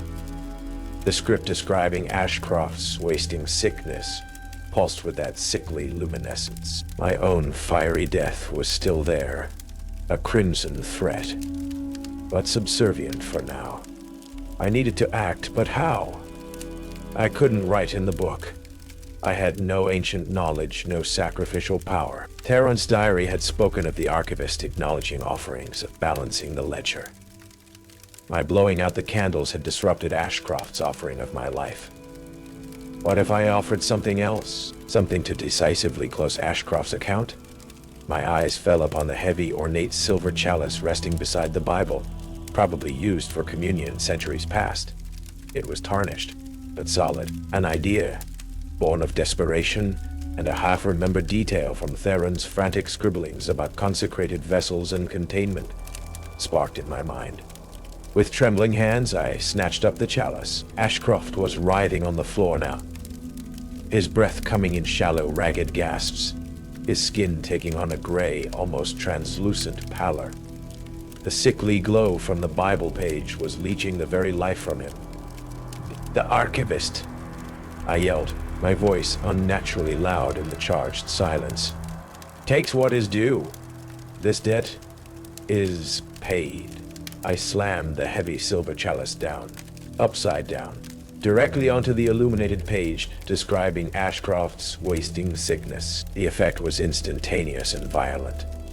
A soundless shockwave emanated from the Bible, throwing me backwards. The remaining unlit candles on the altar flared into momentary, brilliant, a great rushing sigh, as if the church itself were exhaling a millennia of trapped breath. The whispers from the walls ceased abruptly. The eerie glow from the Bible page, now covered by the chalice, was extinguished, plunging the altar into near-total darkness, save for the weak moonlight filtering through the stained glass windows. Ashcroft let out one final, shuddering sigh, and then lay still. The life The unholy fervor had drained from him, leaving behind only the empty, withered husk of a man. His eyes stared blankly at the vaulted ceiling. His own meticulously recorded fate finally, irrevocably, claimed. Charlotte Holloway was gone, as if the closing of Ashcroft's account, the finality of his end, had perhaps granted her some measure of peace or release. The air in the church, while still cold and ancient, felt lighter. Lighter, the oppressive, sentient weight had lifted, replaced by a mere echo of its former menace. The scent of scorched paper and old blood was fading, leaving only the mundane aroma of dust and decay. I cautiously approached the altar. The chalice sat heavy and cold upon the closed Bible page. I didn't dare touch it. I didn't dare open the book to see what, if anything, had changed. My own fiery death, depicted on the baptistry wall, was still there, but it looked faded, the crimson lines less vibrant, like an old scar rather than a fresh wound. The archivist, it seemed, had accepted the payment Ashcroft's life finally rendered, had balanced his long outstanding debt. My own fate, for now, was unwritten, or at least unconfirmed. I didn't linger in St. Bridget's. The authorities, when they eventually arrived in response to an anonymous call I made from a burner phone miles away, found only the body of Dr. William Ashcroft, dead from what the coroner would later, perplexedly, rule as causes unknown, consistent with extreme and rapid physiological decline. The great Bible on the altar was closed, the silver chalice resting innocently beside it.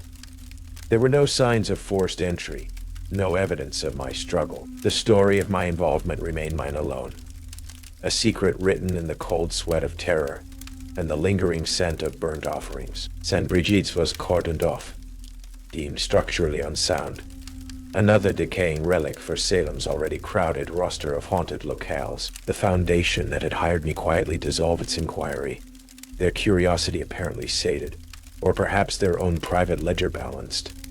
Life, as it has a grim habit of doing, resumed its relentless, mundane rhythm. The searing nightmares of St. Bridget's faded, not into oblivion, but into the dull ache of a chronic, invisible wound. The silence of my small, anonymous apartment was no longer filled with the rustle of spectral pages, but the fear of it never truly left. I found myself scanning old books with a new, irrational apprehension, avoiding places heavy with the weight of history.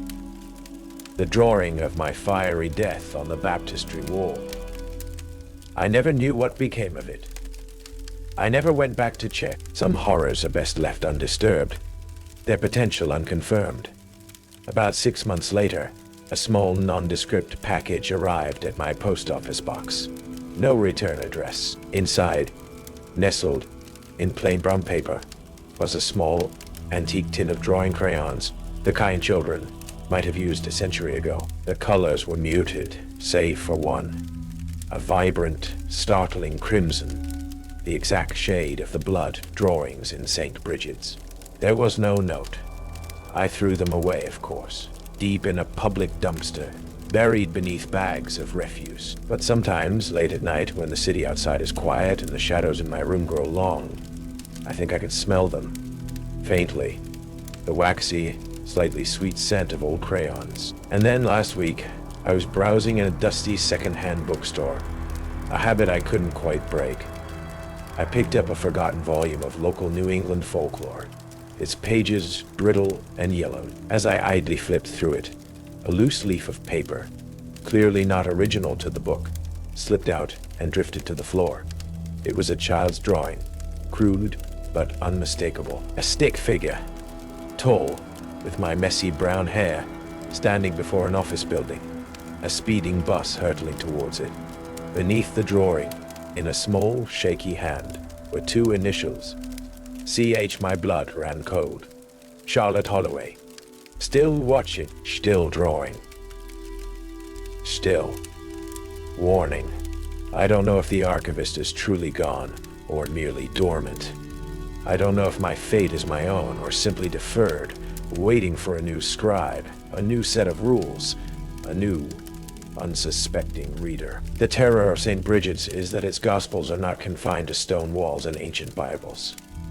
They are written in the margins of everyday life, in the fearful whispers of folklore, in the innocent scrawls of a child's hand. Perhaps the most horrifying truth is this: the archivist never truly sleeps.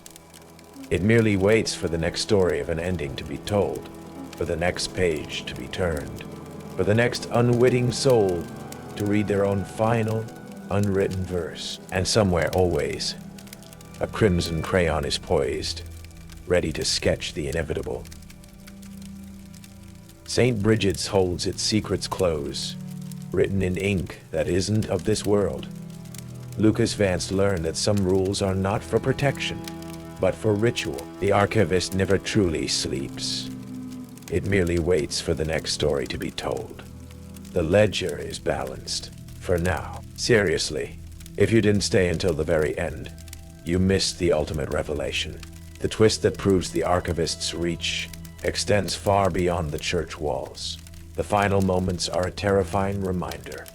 Ryan, what do you think the archivist truly is? What was the price Ashcroft paid?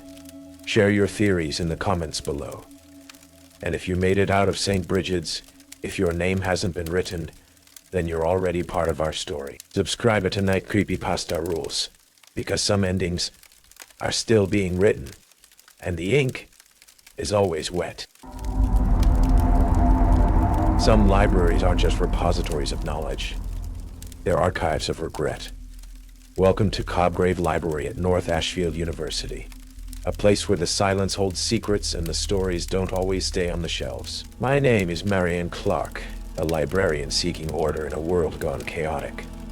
Instead, I found myself living by 3 strange rules just to stay alive. What's the creepiest old book you've ever seen? Tell me in the comments below. And if you're brave enough to enter Cobgrave after dark, subscribe to Night Creepypasta Rules and ring that bell. Because in this library, the books don't just speak, they act. Your story begins now. The Cobgrave Library didn't just smell of old books. It smelled of old sorrows, a subtle, cloying perfume of dust, decay, and 1,000 forgotten tragedies pressed between its towering, mahogany shelves. It was a scent that settled deep in the lungs, a mournful incense that clung to the back of the throat. My first night shift as its reluctant custodian had just begun, and the silence within its gothic immensity was already a heavy, suffocating blanket. My name is Marion Clark, 49 years of age, 25 of them spent navigating the hushed, ordered world of library science. I am by nature and by training a creature of logic, of systems, of verifiable fact. Ghosts, curses, and things that go bump in the night held no place in my meticulously catalogued worldview. This transfer to Cobgrave, this prestigious, if undeniably ancient, institution at North Ashfield University, Massachusetts, hadn't been a promotion. It was more a reassignment, a polite exile for a senior librarian deemed too rigid, too unaccommodating of the whimsical administrative changes that modern academia seemed to adore. Cobgrave, with its labyrinthine stacks and pre-digital eccentricities, was considered a fitting repository for my particular brand of anachronistic discipline. The library itself was a monument to a bygone era. Soaring vaulted ceilings vanished into perpetual twilight. Stained glass windows depicted somber, unreadable allegories, and the sheer weight of accumulated knowledge seemed to press down on the very air. Locals whispered it was unlucky, haunted even, tales spun from too many late nights and overactive student imaginations. I, of course, filed such notions under folkloric embellishments. It was while familiarizing myself with the main circulation desk, a vast dark-wooded behemoth that looked as if it had been carved from a single ancient oak, that I found it. Tucked inside a dusty, leather-bound logbook, its pages filled with the faded copperplate script of librarians long dead, was a single, folded sheet of brittle, yellowed paper. The handwriting was small, neat, almost unnervingly precise. 3 rules. It seemed even venerable institutions weren't immune to sophomoric pranks. 1. If you find books with pages torn out in perfect head shapes, burn them immediately. A flicker of annoyance. Vandalism then, though perfect head shapes sounded ludicrously specific. 2. If dead students appear asking for overdue book renewals, help them but don't ask how they died. I almost snorted. This was clearly the work of a bored undergrad with a penchant for gothic fiction. Dead students, preposterous. 3. Don't read true crime books after 11:15 p.m. That's when the murders happened. A specific time.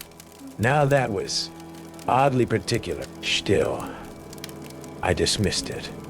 My predecessors were either overly imaginative or had a peculiar sense of humor. As I began the tedious process of the nightly lockup sequence, a solitary book on the new acquisitions cart, a cart I was certain had been empty moments before, caught my eye. It was bound in a stark, crimson leather, utterly out of place amongst the muted tones of the library's usual fare. There was no author listed, no publisher's mark. The title, embossed in stark, simple gold lettering, read, Anatomy of a Regret. The air around it seemed discernibly colder. I picked it up. The crimson leather felt strangely pliable beneath my fingertips, almost like cool skin. I shivered, a sudden, unexpected frisson, and quickly placed it back on the cart. Probably a misplaced donation, I told myself, though a small, disquieting seed of unease had been planted in the usually barren soil of my pragmatism. The deep, echoing silence of Cobgrave suddenly felt less empty, more attentive. The initial nights at Cobgrave settled into a deceptive rhythm.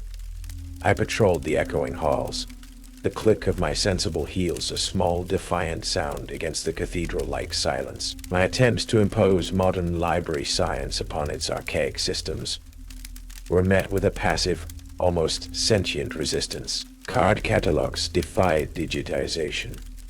Ancient plumbing gurgled in the walls like a slumbering beast, and dust, thick as velvet, resettled moments after being disturbed. It was during a routine reshelving in the seldom visited theology section, its air thick with the dry, brittle scent of crumbling vellum and forgotten dogma, that the first rule violently reasserted itself. Tucked between a ponderous exegesis on Revelations and a slim volume of Puritan sermons was a book entirely out of place, a tattered collection of 19th century romantic poetry, and from its center, a section of pages hadn't just been torn, but excised. The void left behind was a perfect hollow silhouette of a human head, profile view, disturbingly serene. The edges weren't ragged.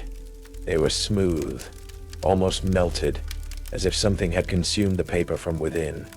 A wave of nausea, cold and sharp, washed over me. The air around the book was frigid, a pocket of unnatural winter in the musty warmth of the stacks. I remembered the rule. Burn them immediately.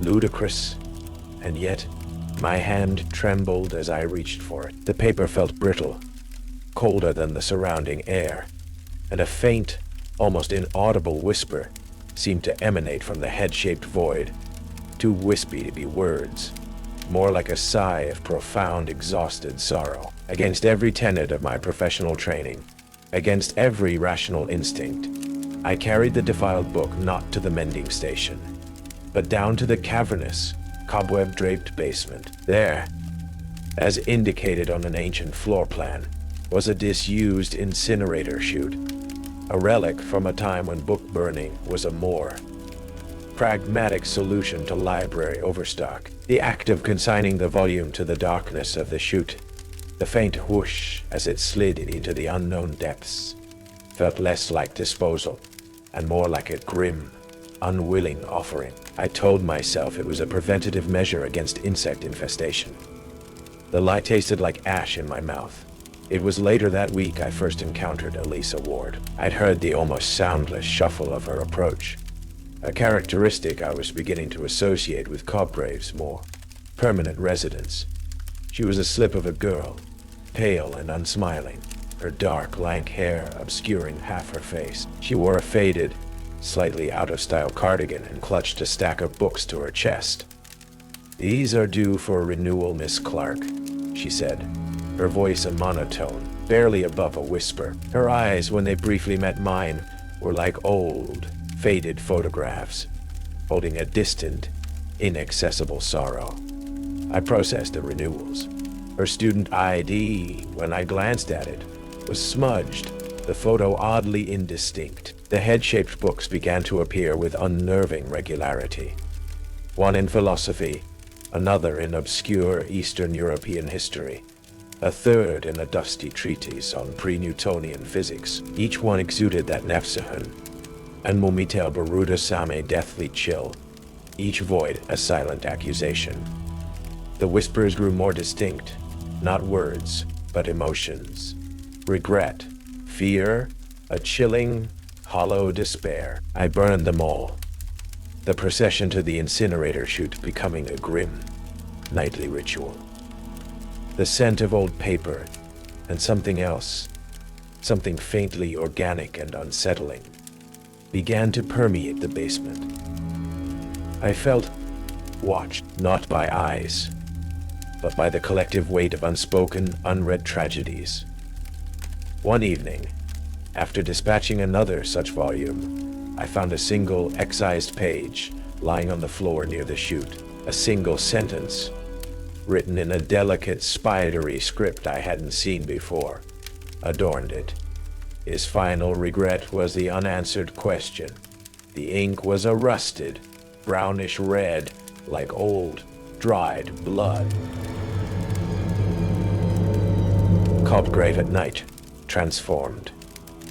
The shadows in the stacks deepened, seemed to writhe with unseen movement. The whispers from the book's spines grew bolder, sometimes coalescing into fragmented words, snatches of forgotten conversations, or a single drawn-out sigh that seemed to emanate from the very walls. The metallic tang of old blood, which I'd initially dismissed, became a recurring phantom, particularly strong in the true crime section, a grim counterpoint to the pervasive scent of decaying paper. The second rule announced its claim on a Tuesday, during the graveyard shift, that liminal hour when the world outside slept and Cobgrave truly came alive. A young man no older than 20 approached the circulation desk. He was shockingly pale. His clothes, a slightly too large band t-shirt and ripped jeans, looked damp as if he'd walked through a morning mist. His dark hair was plastered to his forehead. He clutched a copy of Camus' The Stranger. "Excuse me," he said, his voice soft, almost apologetic. I need to renew this. It's overdue." His student ID, when he fumbled it out, was laminated, but the edges were peeling, the photo faded. The name was Daniel Miller. Graduation year, 1997. My blood ran cold. Dead students. Don't ask how they died. My professional training screamed at me to inquire about the late fees, the absurdly overdue status, but the sheer, unnatural stillness about him, the way the fluorescent light seemed to pass through him rather than illuminate him, held me captive. I processed the renewal, my fingers fumbling on the keyboard, the silence stretching taut between us. "Thank you," he whispered, offering a wan, heartbreakingly sad smile. He turned and walked away, not towards the exit, but deeper into the labyrinthine stacks, soundlessly vanishing into the shadows. I stared after him, the spot where he'd stood feeling discernibly colder.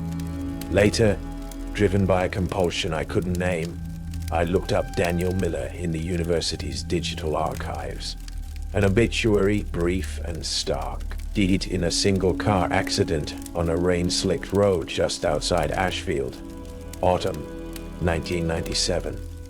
The stranger had been found on the passenger seat beside him, miraculously unscathed. Owen Stone, the library's perpetually stressed-it technician, became my unwilling confidant.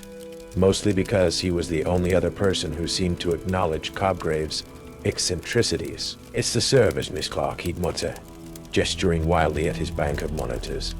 "They're haunted. I swear. Phantom checkouts, books appearing in the catalog that don't physically exist, call numbers leading to brick walls, and the new manuscripts folder. It's writing itself. Full texts, academic papers, even poetry, by authors who are dead, or sometimes authors who haven't even been born yet. He was young, bright, and looked like he hadn't slept properly in weeks. It was Eliza Ward, her movements as silent and ethereal as ever, who brought me The Watchmaker's Son, a study in suburban slaughter. She placed the thick, grimly bound volume directly in front of me on the circulation desk, as I was trying to reconcile a particularly baffling acquisitions discrepancy. "This one," she said, her voice a breathy monotone, her gaze fixed somewhere over my left shoulder, "is very resonant. Many find its narrative compelling." Her choice of words was, as always, unsettlingly precise. The book pulsed with a faint, almost imperceptible coldness. Later that night, alone in the echoing silence, I looked up Eliza Ward in the staff archives. Her employment Reptley, 2 years prior, official reason. Resigned, no forwarding address. But a small, almost hidden annotation in the digital file, clearly added by a later, more nervous administrator. Read, "Presumed missing. Last seen in special collections, Section Gamma. Last seen in special collections, Section Gamma. Do not pursue it." Despite a mounting dread, an insidious curiosity began to take root. Cobgrave wasn't just a library. It was a puzzle, a dark, intricate mechanism. And I, with my librarian's penchant for order and answers, felt an unwilling compulsion to understand its workings. The Watchmaker's Son, Eliza's unsettling recommendation, sat on my desk, its grim cover art a silent dare. It chronicled a brutal, unsolved triple homicide that had rocked a sleepy Ashfield suburb in the early 1980s. A family slaughtered in their beds. The only clue, a shattered antique watch. Stopped at precisely 11:15 p.m. The prose was stark, forensic, yet chillingly atmospheric. One particularly quiet Thursday night, the silence of Cobgrave pressing in like a physical weight, I succumbed. I told myself it was research, an attempt to understand the library's preoccupation with the macabre. The narrative drew me in, the methodical reconstruction of the crime, the chilling psychological profile of the unknown killer. I glanced at the old regulator clock on the wall. 11:10 p.m. Just a few more pages, I told myself. The grandfather clock in the main hall chimed the quarter hour, its deep, sonorous tones echoing through the deserted library. 11:15 p.m. I was deep into a chapter detailing the killer's return to the crime scene, his ritualistic arrangement of the victim's belongings. A wave of intense vertigo washed over me, the words on the page swimming, the air in my small office suddenly thick, cloying, smelling faintly of copper and ozone. The lights flickered, buzzed, then died, plunging me into absolute darkness. My heart hammered against my ribs. Panic, cold and sharp, clawed at my throat. Then my desk phone shrieked, the sound unnaturally loud in the sudden blackness. It was campus security, the officer's voice tight with alarm. "Miss Clark, you've got a situation. Professor Abernathy's townhouse just off campus. His wife called it in. Disturbance, possible intruder, signs of a violent struggle." Mrs. Abernathy said. She said the intruder was humming a tune, an old music box melody, and he was arranging things. Specifically, her husband's collection of antique clocks. Every detail, down to the humming, a minor, almost overlooked point in The Watchmaker's Son, was an exact match. Rule 3. It was a goddamn instruction manual for invoking horror. Professor Abernathy thankfully survived, though traumatized. The intruder vanished without a trace. When the lights in Copgrave flickered back on an hour later, I found Owen Stone staring at his monitors, his face pale. "Ms. Clark," he whispered, "look at this." The server logs for Copgrave's digital archive showed a massive, anomalous energy spike at exactly 11:15 p.m., isolated entirely within the data streams linked to the true crime section. It was as if the library itself had broadcast the event. "Agnes Crowley," Owen said, his voice barely audible. "The head librarian before your predecessor. She retired suddenly, years ago. There were rumors about an incident, something that happened late one night in the restricted annals, something involving a group of students and a book." As if on cue, Eliza Ward glided into my office. She offered no greeting. She simply placed a small, slim, unlabeled volume bound in faded, water-stained buckram onto my desk. It wasn't a library book. Its pages were filled with dense, spidery handwriting, interspersed with unsettling sketches, one of which was an almost perfect rendering of a head-shaped void. Beside a meticulously dated entry, a single, chilling sentence stood out. "Copgrave does not store stories. It thirsts for them. It makes them new." It was Agnes Crowley's hidden logbook, and I had the sickening feeling I was about to become its next chapter. Oh. Agnes Crowley's logbook was not merely a record. It was a testament to a slow descent into a uniquely literary madness. Her neat, anachronistic script detailed decades of unsettling occurrences.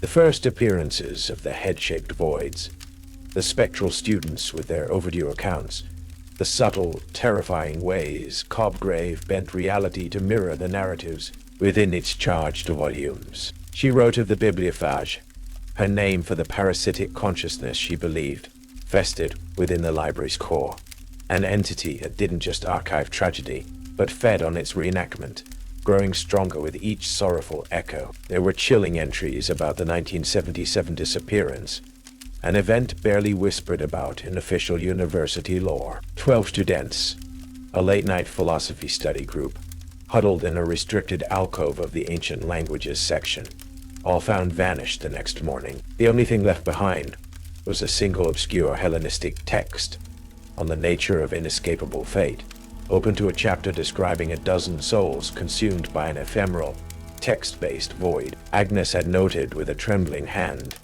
that the relevant page now bore 12 tiny, perfectly formed head-shaped holes. It was after this incident, her log revealed, that the 1115 protocol for true crime books had become a desperate, almost ritualistic attempt to contain at least one facet of Copgrave's hunger. Armed with Agnes' log, Owen Stone's digitally damning server records, and a cold, hard certainty that had replaced my initial skepticism, I requested an immediate meeting with Dean Alistair Kessler. He received me in his opulent book-lined office, a room that reeked of old leather, expensive pipe tobacco, and a faint, almost imperceptible undertone of Copgrave's signature scent, decaying paper, and something acrid, like burnt ink. He was the epitome of the urbane, silver-haired academic, charming, erudite, his eyes twinkling with what I had once mistaken for intellectual curiosity.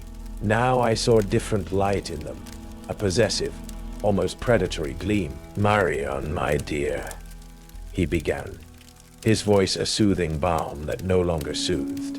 "Owen mentioned you had some rather imaginative theories about Copgrave's operational quirks. An old building, you know. Drafts, faulty wiring, the overactive imaginations of sleep-deprived students." I laid Agnes Crowley's logbook on his polished mahogany desk. "This isn't about faulty wiring, Dean. This is about a library that actively participates in, and perhaps even orchestrates, human tragedy." His smile didn't falter, but a curtain seemed to drop behind his eyes, a sudden, chilling watchfulness. I presented my evidence, Owen's server log showing the direct correlation between the 11:15 p.m. energy spikes and the reenactment of the watchmaker's son. The impossible nature of the head-shaped voids. Daniel Miller's spectral renewal. Eliza Ward's spectral renewal. Elisa Wu's lingering impossible presence. I even mentioned the Crimson Book, Anatomy of a Regret, that had appeared from nowhere. When I finished, the silence in the office was thick, heavy. Kessler picked up Agnes' log, his long fingers tracing the faded script. Agnes was a sensitive soul, he said softly, prone to flights of fancy. Cobgrave has a profound atmosphere. It can affect those susceptible to suggestion. Elisa of autism suggestion, Dean. I counted, my voice tight. She died 2 years ago. Yet she walks your library's halls, a student assistant processing renewals for other dead students. Then, as if summoned by the very tension in the room, the door to Kessler's office creaked open. Eliza Ward stood there, holding a single, slim volume. Her eyes, usually so vacant, were fixed on Kessler with an intensity that was almost accusatory. She said nothing. She simply held out the book. Its title, barely visible in faded gold leaf, was The Headmaster's Folly. Kessler's composure finally, terrifyingly, shattered. His face, a moment before a mask of benevolent concern, contorted into something predatory. Curiosity, Marion, he hissed, rising from his chair, his urbane charm evaporating like mist. It's always curiosity that feeds the best narratives. Agnes understood. She merely lacked vision? Vision, I echoed, a cold dread seeping into my bones. Cobgrave is not a passive vessel, Marion. His voice rose, filled with a zealot's fervor. It is a crucible.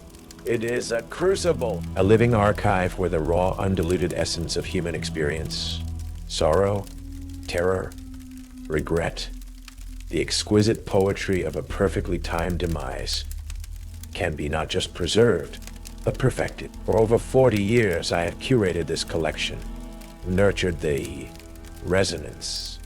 The university thrives on its unique intellectual climate, does it not? The profound, often unsettling insights its scholars produce are incubated here in Cobgrave's fertile, tragic soil. The rules, he explained with chilling detachment, were not safeguards. They were filters, ways to identify individuals like Agnes, like me, those attuned to Cobgrave's frequency, those capable of catalyzing its most potent reenactments, or perhaps becoming its new, unwilling librarians. The head-shaped voids were not absences, but rather receptive templates, primed narratives waiting for a new consciousness, a new death, to complete them. As he spoke, the very atmosphere in his office seemed to shift, to thicken. The scent of old paper and burnt ink intensified, and I could hear it, a faint, insidious rustling from the walls, from the books lining his shelves, as if a million paper moths were taking flight. And you, Marion, Kessler said, his eyes blazing with an unholy light, with your rigid adherence to order, your denial of the beautifully chaotic narratives that surround you. You are a particularly fascinating specimen, a final perfect entry for a special edition. He lunged, not with physical violence, but by snatching the Headmaster's Folly from Elisa's unresisting hand, its cover now seeming to glow with a faint internal luminescence. He threw it onto his desk, open to a specific page. Read it, Marion. Understand the exquisite inevitability of the narrative. The moment the book lay open, the library itself seemed to erupt. From the hallway outside Kessler's office, a cacophony arose. Books hurtled from unseen shelves, a maelstrom of paper and dust. Whispers no longer subtle, but a chorus of screaming, pleading, lamenting voices swirled around us. Shadows between the bookshelves in the outer office writhed, coalescing into tall, gaunt figures made of shifting, ink-stained paper. their hollow eyes fixed on me. Eliza Wart didn't move, but her form flickered, her edges blurring, a single spectral tear tracing a path down her pale cheek. He wants to add you to the catalog, she whispered, her voice for the first time filled with something other than vacant sorrow, a desperate warning. Owen Stone, who I'd asked to wait outside, burst into the room, his face a mask of terror. Miss Clark, the service. There, the books are rewriting themselves. Live. Every tragic ending in the system is amplifying. Kessler laughed, a high, manic sound. Behold, Marion, the symphony of sorrow, and you, its latest, most poignant note. He gestured towards the open book on his desk. The page was no longer filled with text. It was a perfect head-shaped void waiting, and beneath it, in fresh, glistening crimson ink, my name was slowly, inexorably being written. The name Marion Clark bled onto the page of the headmaster's folly, a stark crimson against the waiting, head-shaped void. It was more than writing. It was an active parasitic inscription, acclaiming. Outside Kessler's office, the spectral librarianship of Cobgrave had descended into pandemonium. Books rained down like oversized, malevolent snowflakes, their pages fluttering with whispers of past torments. The shadowy, paper-thin figures glided through the aisles, their forms becoming more distinct, their hollow eyes imbued with a hungry, sorrowful intelligence.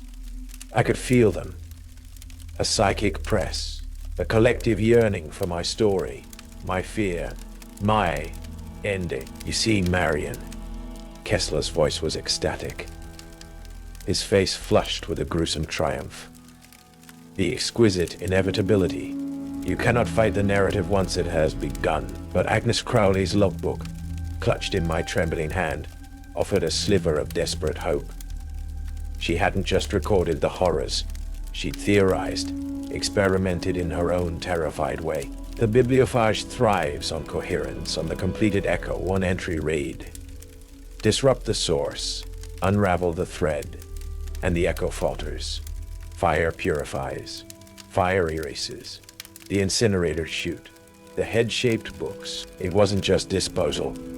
It was a desperate act of severing. Owen, I yelled over the cacophony, my voice surprisingly steady. The main server room. Can you isolate the primary data core for the special collections? The one Kessler has been curating. Owen, though chalk white with terror, nodded, his technical instincts kicking in. The one I said was writing itself.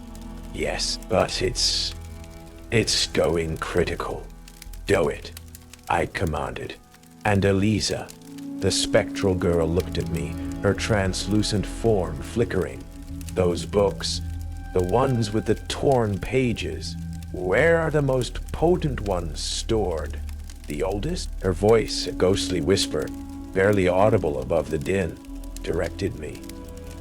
The oldest sorrows are in the sub-basement archives, Section Omega, where we studied. We, the 12 lost students of 1977. Kessler lunged for me, his eyes blazing. You cannot silence the stories, Marion. They demand to be heard, to be felt. I sidestepped him, adrenaline lending me a desperate agility. The immediate threat was the book on his desk, my name still slowly, wetly, completing itself. I grabbed a heavy brass letter opener from Kessler's ornate desk set. With a guttural cry, I didn't try to close the book. I plunged the letter opener through the head-shaped void, through my inscribed name, pinning it to the mahogany beneath. A soundless scream, a psychic shriek of agony, reverberated through the office, through the entire library. Kessler clutched his head, staggering back, a trickle of blood appearing at his temple, as if from a stigmata. The ink of my name on the page sizzled, smoked, and then began to recede, as if being unwritten. The connection for now was broken. And now. The lights in the entire library flickered violently, then plunged into a deeper, more primal darkness, lit only by the eerie internal luminescence of the most charged books, which now pulsed on the shelves like malevolent paper-bound hearts. The spectral figures shrieked, their forms wavering, dissolving. I didn't wait. Guided by Eliza's fading whispers, I raced towards the sub-basement, Kessler's enraged, pained roars echoing behind me. Section Omega was a crypt of forgotten knowledge, the air thick with the scent of true decay, and a despair so profound it was almost a physical barrier. And there they were, shelves upon shelves of books, each one bearing at least one, sometimes multiple perfect, head-shaped voids. They pulsed with a hungry, cold light. This was the heart of the bibliophage, its nesting ground. From my pocket, I pulled the old, heavy-duty Zippo lighter I'd found in Agnes Crowley's desk. A librarian who smoked was an anachronism I now understood. With a prayer to any god of sanity that might still be listening, I flicked it open. The small flame was a defiant spark in the oppressive, story-saturated darkness. One by one, I began to set the headless tomes alight. The paper, ancient and dry, caught instantly, greedily. The flames were abnormal. They burned with an unnatural, cold, bluish light. And as they consumed the pages, the whispers intensified into screams of pain, of release, of oblivion. The head-shaped void seemed to writhe, to try and pull away from the cleansing fire.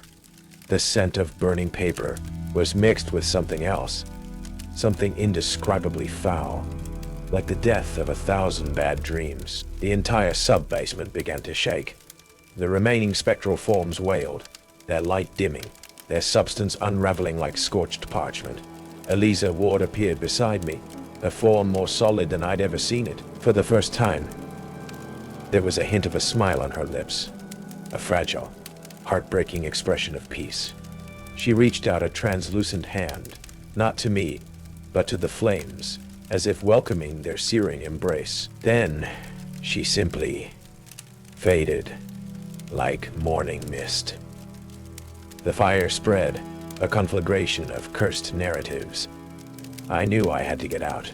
The structural integrity of Cobgrave was groaning under the psychic and physical assault. As I stumbled back towards the stairs, choking on the acrid smoke, I saw Kessler. He was standing at the entrance to Section Omega, his face a mask of utter desolation, watching his life's monstrous work, his perfected sorrows, go up in a pyre of purifying flame. He didn't try to stop me. He just watched, a broken conductor, witnessing the cataclysmic end of his unholy symphony. I don't remember much about escaping Cobgrave. Owen found me near the main entrance, soot-stained and coughing, as the first bewildered campus security officers arrived, drawn by the smoke alarms that were finally, belatedly, shrieking through the night. The official story was a tragic accident, faulty wiring in the archaic sub-basement archives, a devastating fire that, while gutting a significant portion of the irreplaceable special collections, was thankfully contained before it consumed the entire historic structure. Dean Kessler, they said, had heroically, if foolishly, attempted to save some of the rarest materials and had perished in the blaze. A martyr to scholarship. His body was never found, only a charred, unrecognizable mass amidst the ashes of Section Omega, near a melted brass letter opener. No one questioned it too deeply. Universities, like old libraries, have a vested interest in keeping their more disturbing narratives neatly shelved. Cobgrave Library was closed indefinitely, a blackened, silent sentinel on the edge of North Ashfield University. The whispers, they said, had finally stopped. Owen Stone transferred to a different university, far away. He never spoke of what happened in the server room that night.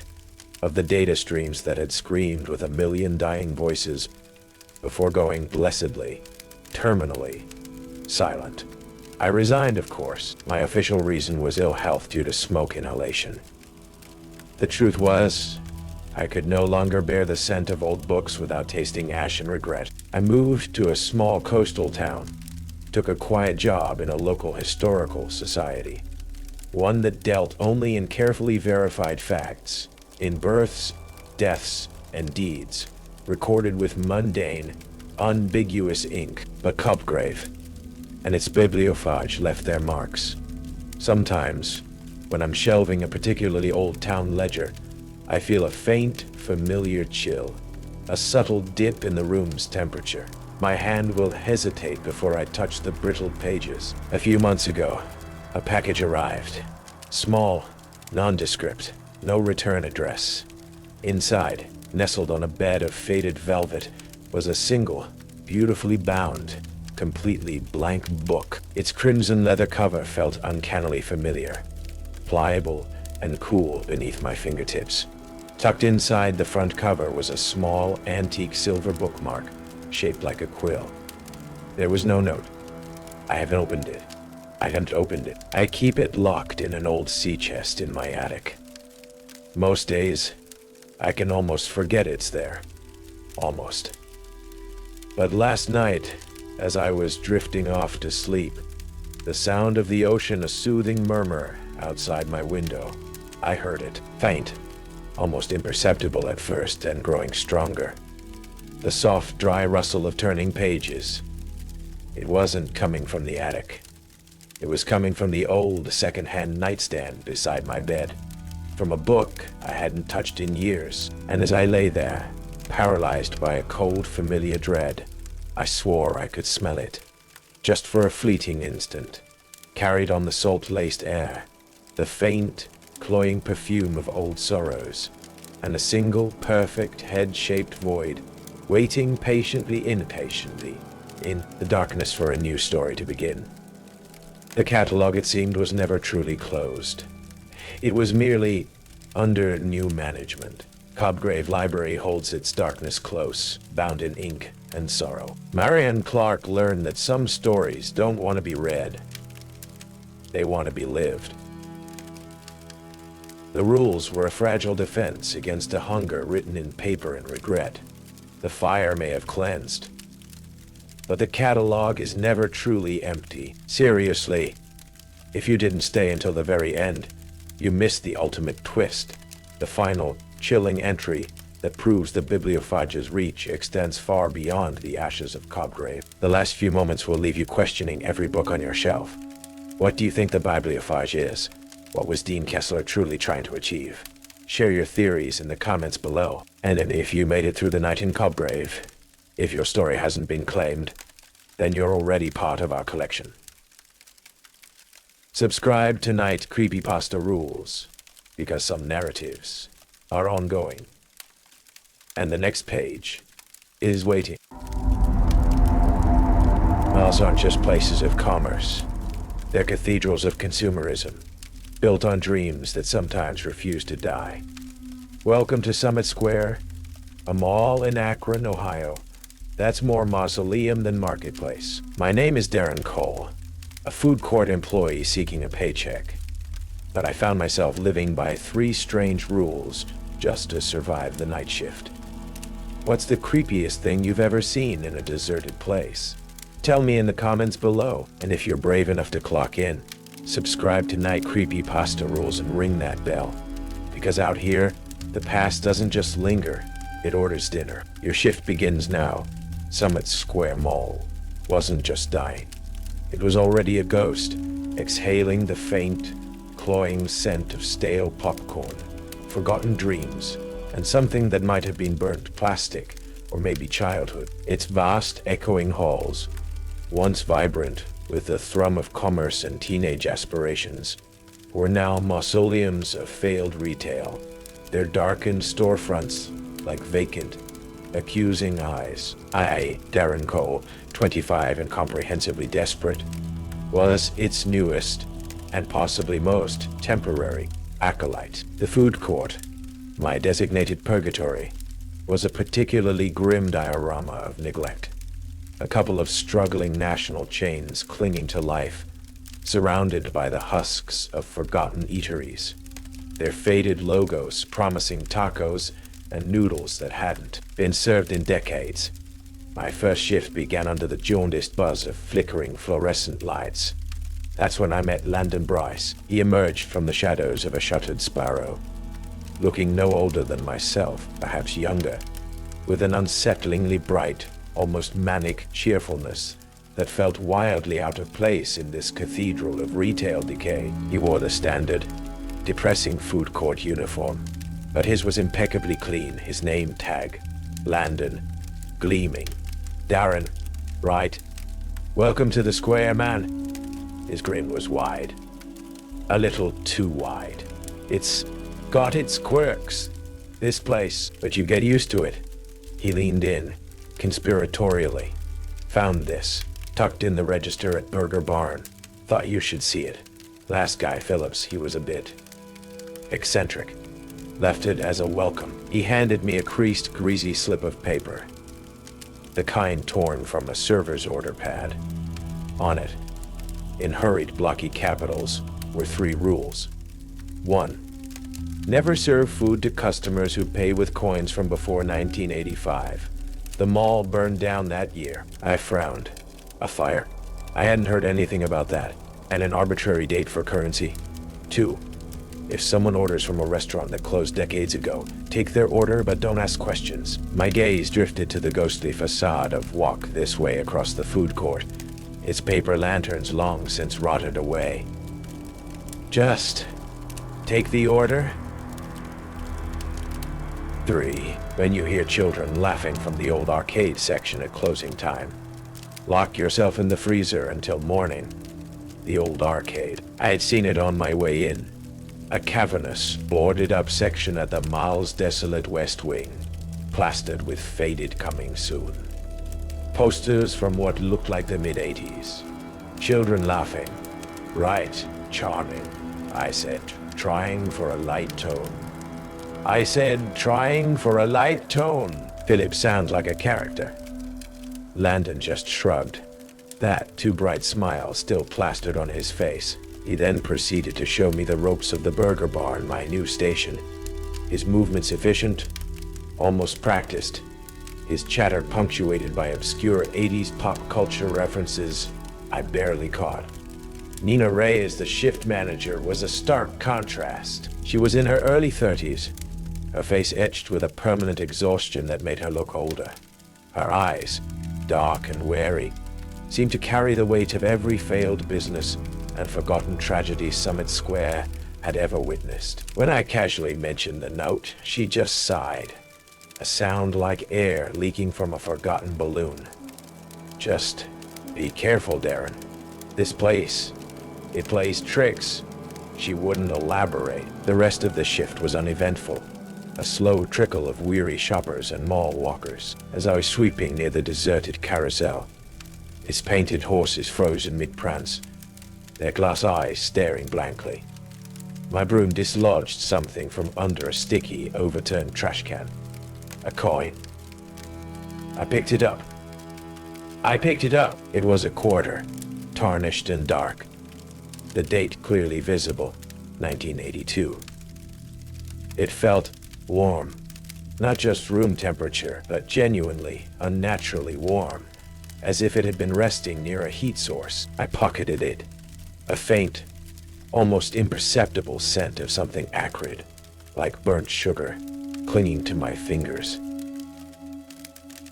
Just an old coin, I told myself. Nothing more. But the vast, decaying silence of Summit Square seemed to press in, holding its breath. The first few shifts at Summit Square were a slow bleed of monotony and unease. The food court, even during the supposed lunch rush, was a landscape of echoing footsteps and the lonely clatter of my own spatula at Burger Barn. Landon Bryce, my unnervingly chipper co-worker, was a constant presence. He'd hum snippets of upbeat, tinny 80s synth pop, while wiping down counters that hadn't seen a customer in hours, or offer unsolicited advice on how to deal with the mall's more unique clientele. His helpfulness always felt staged, his smile a little too fixed. The faint scent of burnt sugar, or sometimes burnt plastic, became a recurring phantom aroma, usually strongest when Landon was nearby, or when I passed the boarded-up arcade. I started noticing more old coins. A dime here, a nickel there, tucked into the grimy grout between floor tiles, or nestled in the dusty plastic fronds of the fake potted plants. They were always pre-1985, and always unnaturally warm. It was a bleak Tuesday afternoon when the first rule slammed into reality. A woman approached the Burger Barn counter. She was out of sync. Her faded denim jacket, the style of her two big eyeglasses, her slightly feathered hair. It all screamed early to mid-80s. Her face was pale, her eyes holding a distant, unfocused look, as if she were trying to remember where she was, or perhaps when she was. "Ah, a cheeseburger, please," she said, her voice soft, a little hesitant, "and a small cola." I took her order, the hairs on the back of my neck prickling. As I rang it up, she fumbled in a worn, out-of-style purse and produced a handful of coins. My stomach clenched. They were all dull silver, the profiles of forgotten presidents staring up at me. I could see the dates clearly, 1983, 1980, even in 1978, and as she placed them on the counter, a wave of intense, almost painful heat radiated from them, making the cheap Formica feel like a furnace grate. I could smell it too. That acrid, smoky scent, stronger now, mingling with the faint, sweet aroma of something that reminded me of burnt cotton candy. Never serve food to customers who pay with coins from before 1985. The rule, scrawled in Landon's found note, echoed in my head. My hand hovered over the coins, the heat prickling my skin. Sorry, Mom," I stammered, my mind racing for an excuse. Our system's down for cash transactions with, older currency. Credit or debit, only right now." It was a clumsy, unbelievable lie. Her pale face fell, a look of profound, almost tragic disappointment clouding her eyes. "Oh," she whispered. "Oh, I see." She slowly gathered the hot coins, her movements listless, and then, without another word, shuffled away, disappearing into the deeper, more shadowed recesses of the food court. Landon, who had been silent, observing from the fry station, gave a small, almost imperceptible nod, his usual bright smile tinged with something I couldn't quite decipher, approval, or something else, something colder. Nina Reyes, when I recounted the incident later, just sighed, her face etched with that familiar weariness. "The fire. It happened on Ash Wednesday, 1985, she said, her voice low, avoiding my gaze.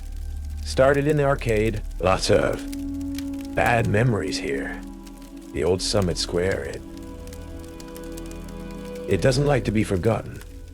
She deliberately avoided any mention of casualties or the specific details of the arcade. Later that shift, as I was reluctantly mopping a persistent sticky patch near the shuttered Cinnabon, my mop head snagged on something tucked beneath the peeling linoleum. I found a child's slightly singed plastic firefighter's helmet, the kind you'd get from a gumball machine in the 80s. As I picked it up, a child-sized shadow, impossibly fast, darted from behind the Cinnabon counter and vanished down the corridor leading to the arcade. My heart hammered. I was alone, or I was supposed to be, on the dusty glass of the Cinnabon display case.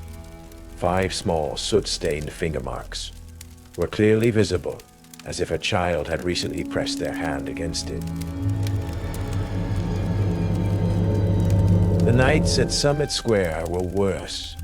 The silence in the vast, empty mall became a living entity, broken only by the hum of the ancient HVAC system, the distant groan of settling foundations, and sometimes other sounds. Faint, muffled clangs and jingles, like ghostly pinball machines, or the distorted, tinny soundtrack of a forgotten video game, seemed to drift from the boarded-up arcade section, a place sealed off with ominous, faded danger.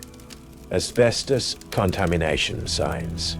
The second rule made its unwelcome appearance on a Thursday, just as I was dreading the approach of closing time. A man, gaunt and hollow-eyed, his polyester shirt and wide lapels at least 2 decades out of style, approached the burger barn. He didn't look at me, but at the dusty, dark stall next to mine, the one with the faded, peeling Tito Fiesta logo. "Yeah, I'll get the Grun Burrito Supreme," he said, his voice raspy, as if unused for a long time. He was still staring at the defunct Taco Fiesta and the large horchata. Extra cinnamon. My mind reeled. Taco Fiesta had been a boarded-up relic since I was a kid. If someone orders from a restaurant that closed decades ago, take their order but don't ask questions.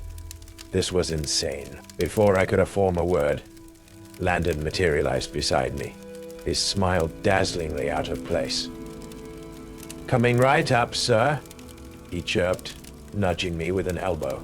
"Darren, why don't you get that started for the gentleman?" His eyes held a glint of something sharp, a silent command. Numbly, I turned to the burger barn grill, the absurdity of the situation threatening to overwhelm me. I went through the motions, miming the assembly of a non-existent burrito with invisible ingredients, the sizzle of the grill under my non-existent burger patties, the only sound. When I turned back, tray in hand, containing only a napkin and a plastic fork, the man was still there, his gaze fixed on the phantom Taco Fiesta. He took the tray, a flicker of something like recognition in his dull eyes. "Payment?" I managed, my voice hoarse. He fumbled in his pocket and produced a crisp, new $20 bill. This threw me. Pre-1985 coins were one thing, but brand new currency from a man who looked like a refugee from 1983. He placed it on the counter. I turned to the register to make change, my hands shaking. When I turned back, less than 5 seconds later, he was gone, vanished. The tray with the napkin and fork sat untouched on the counter. The $20 bill remained. It felt cold, unnervingly so. Teddy Klein, the grizzled, perpetually jumpy head cook at Burger Barn, saw the whole exchange. He was a man who seemed to exist in a permanent state of low-grade terror, his eyes always darting, his hands never still. He'd been at Summit Square, he once vaguely alluded, since before, well, since a long time. His significant memory gaps especially, he'd once muttered, concerning that year, the smoke, the screaming, that year, the smoke. Now, he just shook his head, his face even paler than usual. "Don't ask, kid," he rasped, wiping his greasy hands on his apron. "Just don't ever ask about the orders, or where they go. Some doors here, they don't stay closed." He then mumbled something about the tapes in the old manager's office. Shows what really happened to the arcade. Later I saw him. Ezra, not a fleeting shadow this time, but a clearer, though still translucent, figure of a small boy, maybe 8 or 9, in a faded striped t-shirt and corduroy shorts. He was standing by the entrance to the food court, just watching me with wide, sorrowful eyes. Then he darted away, a silent, mournful little ghost. Landon, who was meticulously polishing the chrome on a napkin dispenser, paused, his ever-present headphones dangling. He caught my eye. "Just the mall settling, Darren," he said, his smile not quite reaching his eyes. "She's an old girl, likes to sigh a lot." He hummed a few bars of a cheerful synthesized pop tune. "Great track from '84, That one. Real classic. For a split second, his eyes looked ancient, filled with a weariness that belied his youthful face. The approach of closing time at Summit Square always brought with it a palpable shift in the atmosphere. The few remaining shoppers would scurry out. The lights would dim in sections, and the silence would deepen, becoming less an absence of sound and more a heavy, watchful presence. The distant, unsettling noises from the boarded-up arcade, the phantom clatter of tokens, the distorted jingles of forgotten games, always seemed to grow louder, more insistent, as the hour grew late. It was a Friday, the end of a long, unnerving week. I was mopping the burger barn floor, the rhythmic slosh of the dirty water a grim counterpoint to Landon's cheerful, off-key whistling of some forgotten 80s power ballad. The food court was deserted, a cavern of shadows and flickering emergency lights. Then we heard it, not the usual muffled clangs or distorted music. This was different. Children's laughter. Not one child, but several. A chorus of bright, innocent giggles, quickly escalating into peals of joyous, almost manic delight. It was coming unmistakably from the sealed-off arcade section. The sound was so clear, so vibrant, it seemed impossible that it was passing through concrete and boarded-up doorways. It was both utterly natural and profoundly, terrifyingly wrong. My mop clattered to the floor. Landon stopped whistling, his head snapping up, his usual bright demeanor instantly vanishing, replaced by a stark, almost primal urgency I'd never seen in him before. "Freezer," he hissed, his voice tight, grabbing my arm with surprising strength. "Now, Darren, don't argue, don't ask, just move." His panic was infectious. I didn't question him. We practically sprinted towards the walk-in freezer at the back of Burger Barn, the sound of the children's laughter echoing, bouncing off the empty food stalls, seeming to chase us. Landon fumbled with the heavy latch, shoved me inside, and then pulled the insulated door shut behind us, plunging us into frigid, humming darkness. The cold was instantaneous, biting. The rhythmic thrum of the freezer's compressors was a deafening roar in the confined space.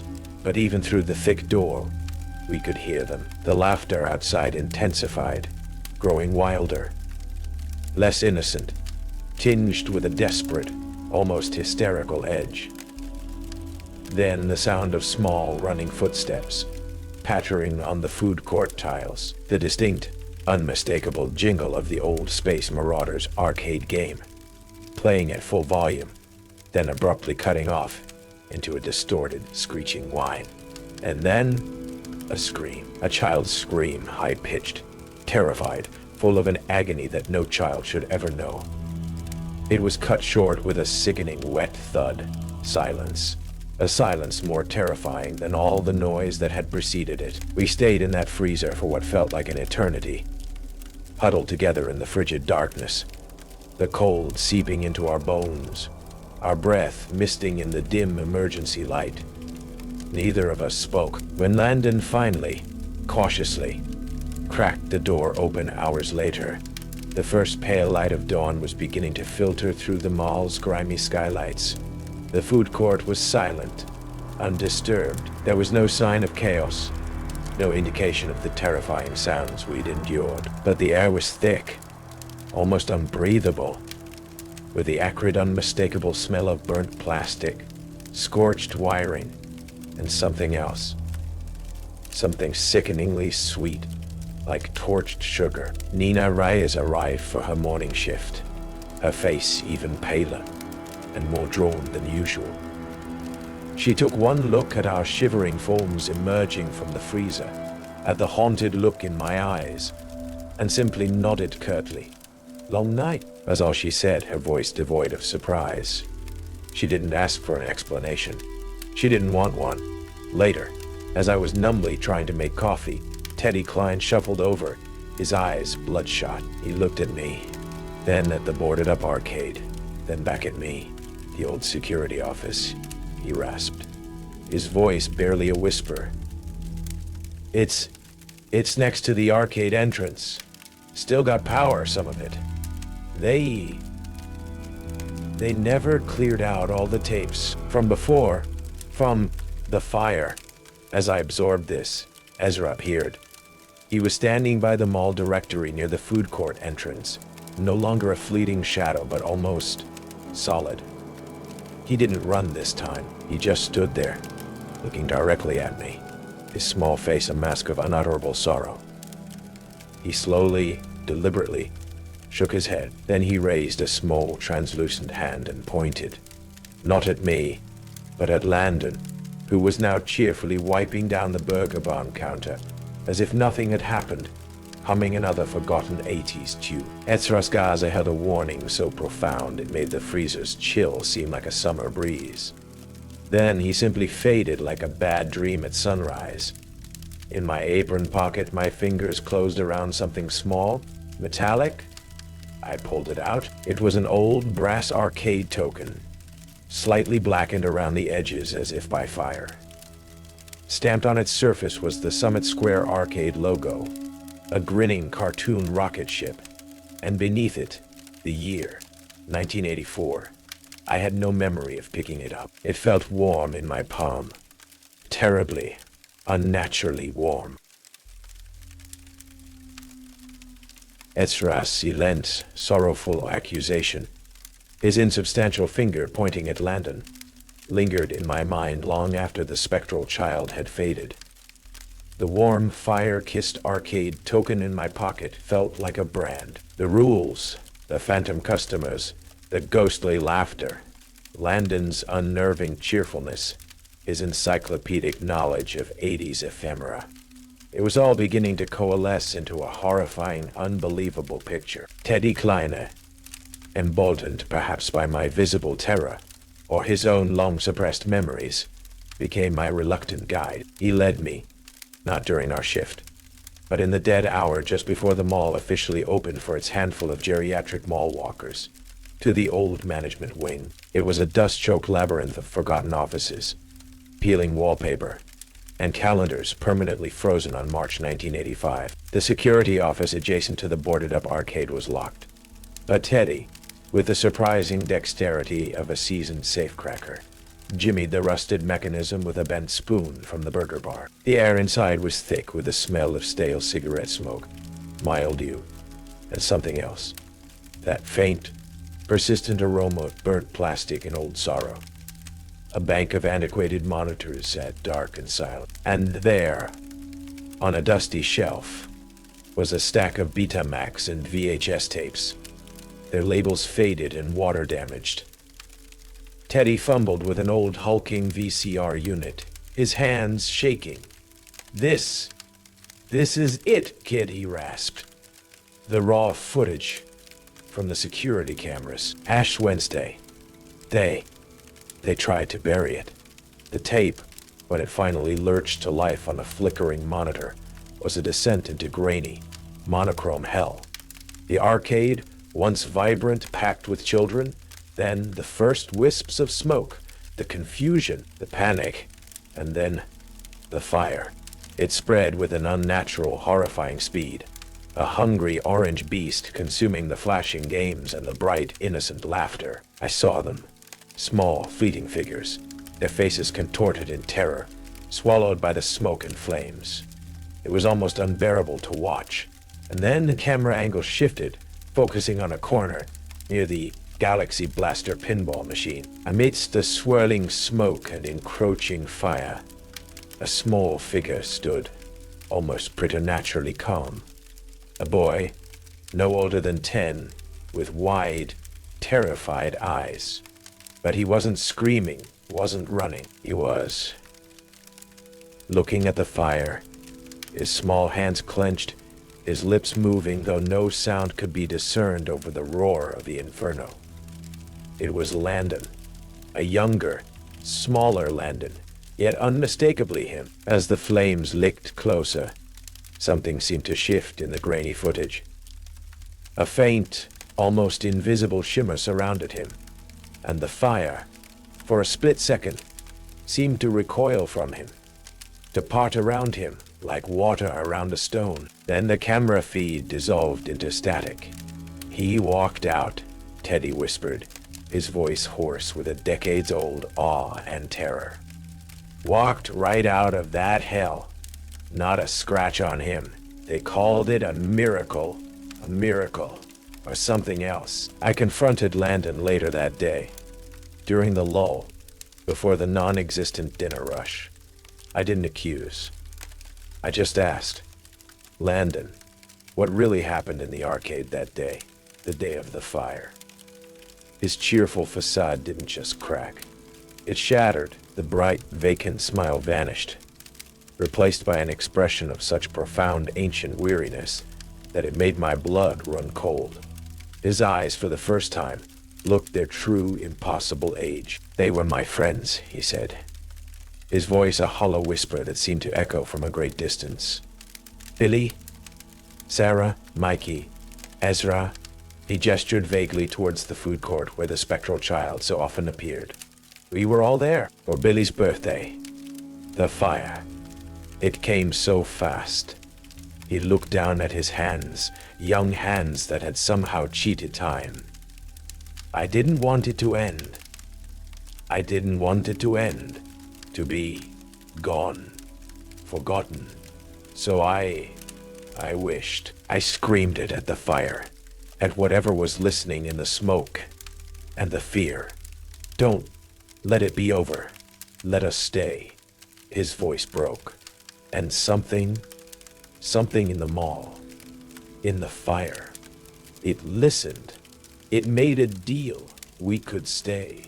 They could stay. As long as the memory was kept alive. As long as the mall remembered that day.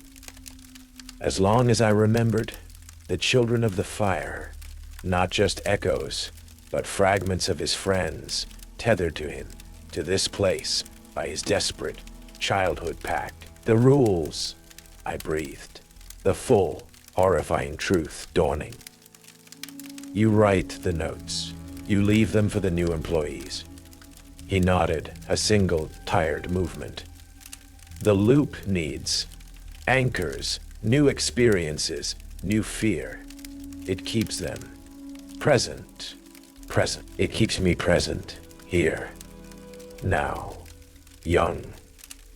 He looked up, and there was a desperate, almost feral cunning in his ancient eyes. When someone breaks the rules, when they get taken by the echoes, their energy, it feeds the loop. It refreshes my anchor to 1985. Otherwise, he trailed off, a flicker of genuine terror in his gaze. Otherwise, I start to fade. To catch up. Nina's comment about a Darren from 12 years ago, it wasn't a mistake. It was a previous iteration, a previous sacrifice.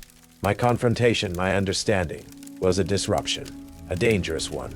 As if on cue, the lights in the food court flickered, then died, plunging us into the dim, emergency-lit gloom. The distant laughter from the arcade, always present but usually muffled, surged, becoming a chorus of wild, almost hysterical shrieks. The smell of burnt sugar and acrid smoke filled the air, thick and choking. "You shouldn't have asked, Darren," Landon said, his voice regaining some of its unnatural strength, his youthful mask snapping back into place, though his eyes still held that ancient fire. "You're unraveling the pattern. They don't like that. They don't like that." The boarded-up entrance to the arcade groaned, then buckled inwards with a splintering crash. From the darkness beyond, small, shadowy figures began to spill out, not running, but gliding, their forms indistinct, wreathed in ethereal smoke, their laughter a cacophony of pain and manic glee. The children of the fire, fully manifest, drawn by the disturbance, by Landon's agitation. And they were all looking at me. Landon smiled, a terrible, bright, predatory grin.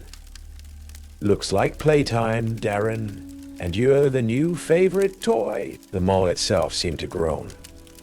the very air vibrating. The shuttered storefronts around the food court flickered, their faded logos momentarily resolving into their bright 1985 originals. Phantom customers, dressed in period attire, began to appear, wandering aimlessly, their faces pale and confused, reliving their last oblivious moments before the fire. Summit Square was folding in on itself, past and present, merging into a terrifying inescapable now. And Landon, the eternal child, stood at its heart, the conductor of this symphony of sorrow, ready to feed another soul to the flames of his unending Ash Wednesday. The food court was a maelstrom of temporal distortion and spectral malice.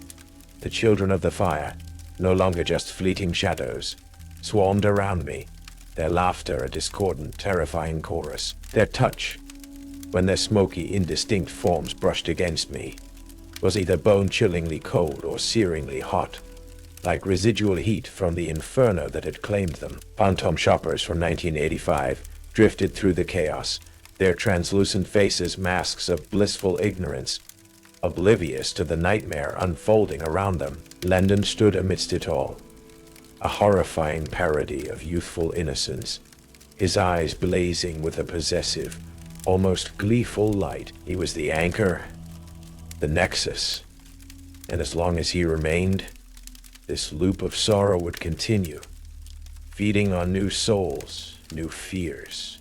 They just want to play, Darren. Landon shouted over the din, his voice high and childlike.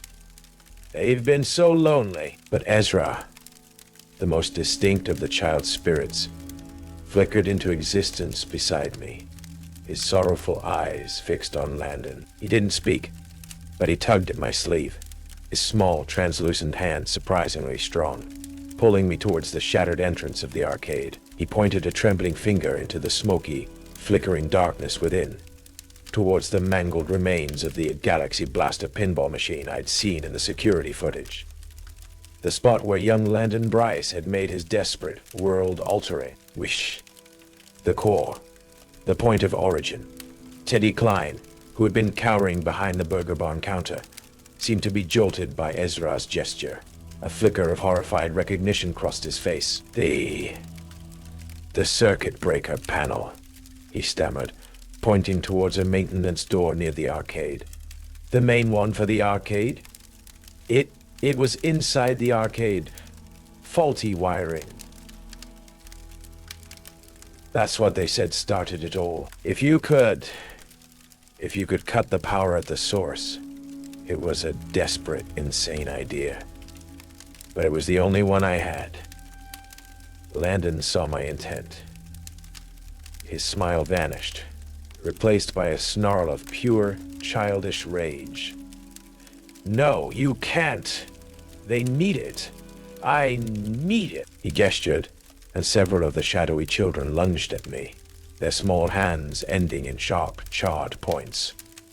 I dodged, shoving a tray rack in their path. Nina Reyes suddenly appeared, her face a mask of terror, but also a grim resolve. She'd seen enough. She grabbed a heavy fire extinguisher from the wall and blasted a cloud of Su-2 at the spectral children, making them recoil and shriek, their forms wavering. Go, Darren, she yelled. Do whatever you have to do. I plunged into the arcade. It was a hellscape. The air was thick with the smell of ancient smoke, burnt plastic, and despair. Ghostly arcade games flickered with phantom light, their jingles playing in distorted, mournful loops. The children of the fire swirled around me, their laughter turning into wails of anger and fear. They clawed at me, their touch like icy fire, but Ezra kept darting ahead, a small, sorrowful beacon in the oppressive gloom, leading me deeper. There it was, the Galaxy Blaster machine, a melted, twisted hulk of metal and plastic, and beside it, a rusted, archaic-looking main circuit breaker panel, its cover hanging precariously by one hinge. It was scorched, blackened, but somehow, a faint, unholy hum emanated from it. Landon was suddenly there, his youthful face contorted in a mask of fury. He was faster than I thought possible. He slammed into me, sending me sprawling. "You won't take them from me," he screamed, his voice no longer a child's, but something older, raspier, filled with decades of borrowed time and stolen youth. We wrestled amidst the wreckage of his stolen childhood, the spectral children, an angry, wailing vortex around us. He was unnaturally strong, fueled by the psychic energy of the loop, but I had something he didn't. Desperation born not of self-preservation, but of a need to end this ceaseless, sorrowful cycle. With a final, desperate heave, I shoved him away. He stumbled back against the charred remains of a Pac-Man machine. I reached for the main lever on the circuit breaker panel. It was stiff, almost fused in place by heat and time. The children of the fire shrieked, a chorus of pure, unadulterated terror. Their forms began to flicker violently, their light dimming. Even Landon seemed to waver, a look of dawning horror on his face as he realized what I was about to do. With a roar, I pulled the lever. There was a sound like a colossal, drawn-out sigh, a vast exhalation of trapped energy. The unholy hum from the panel died.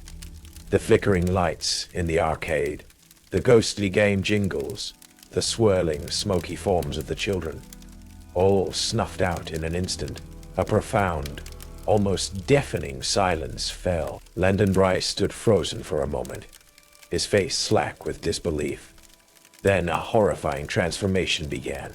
The youthful smoothness of his skin began to wither, to wrinkle, lines etching themselves around his eyes and mouth with unnatural speed. His hair, moments before a youthful brown, began to thin and gray.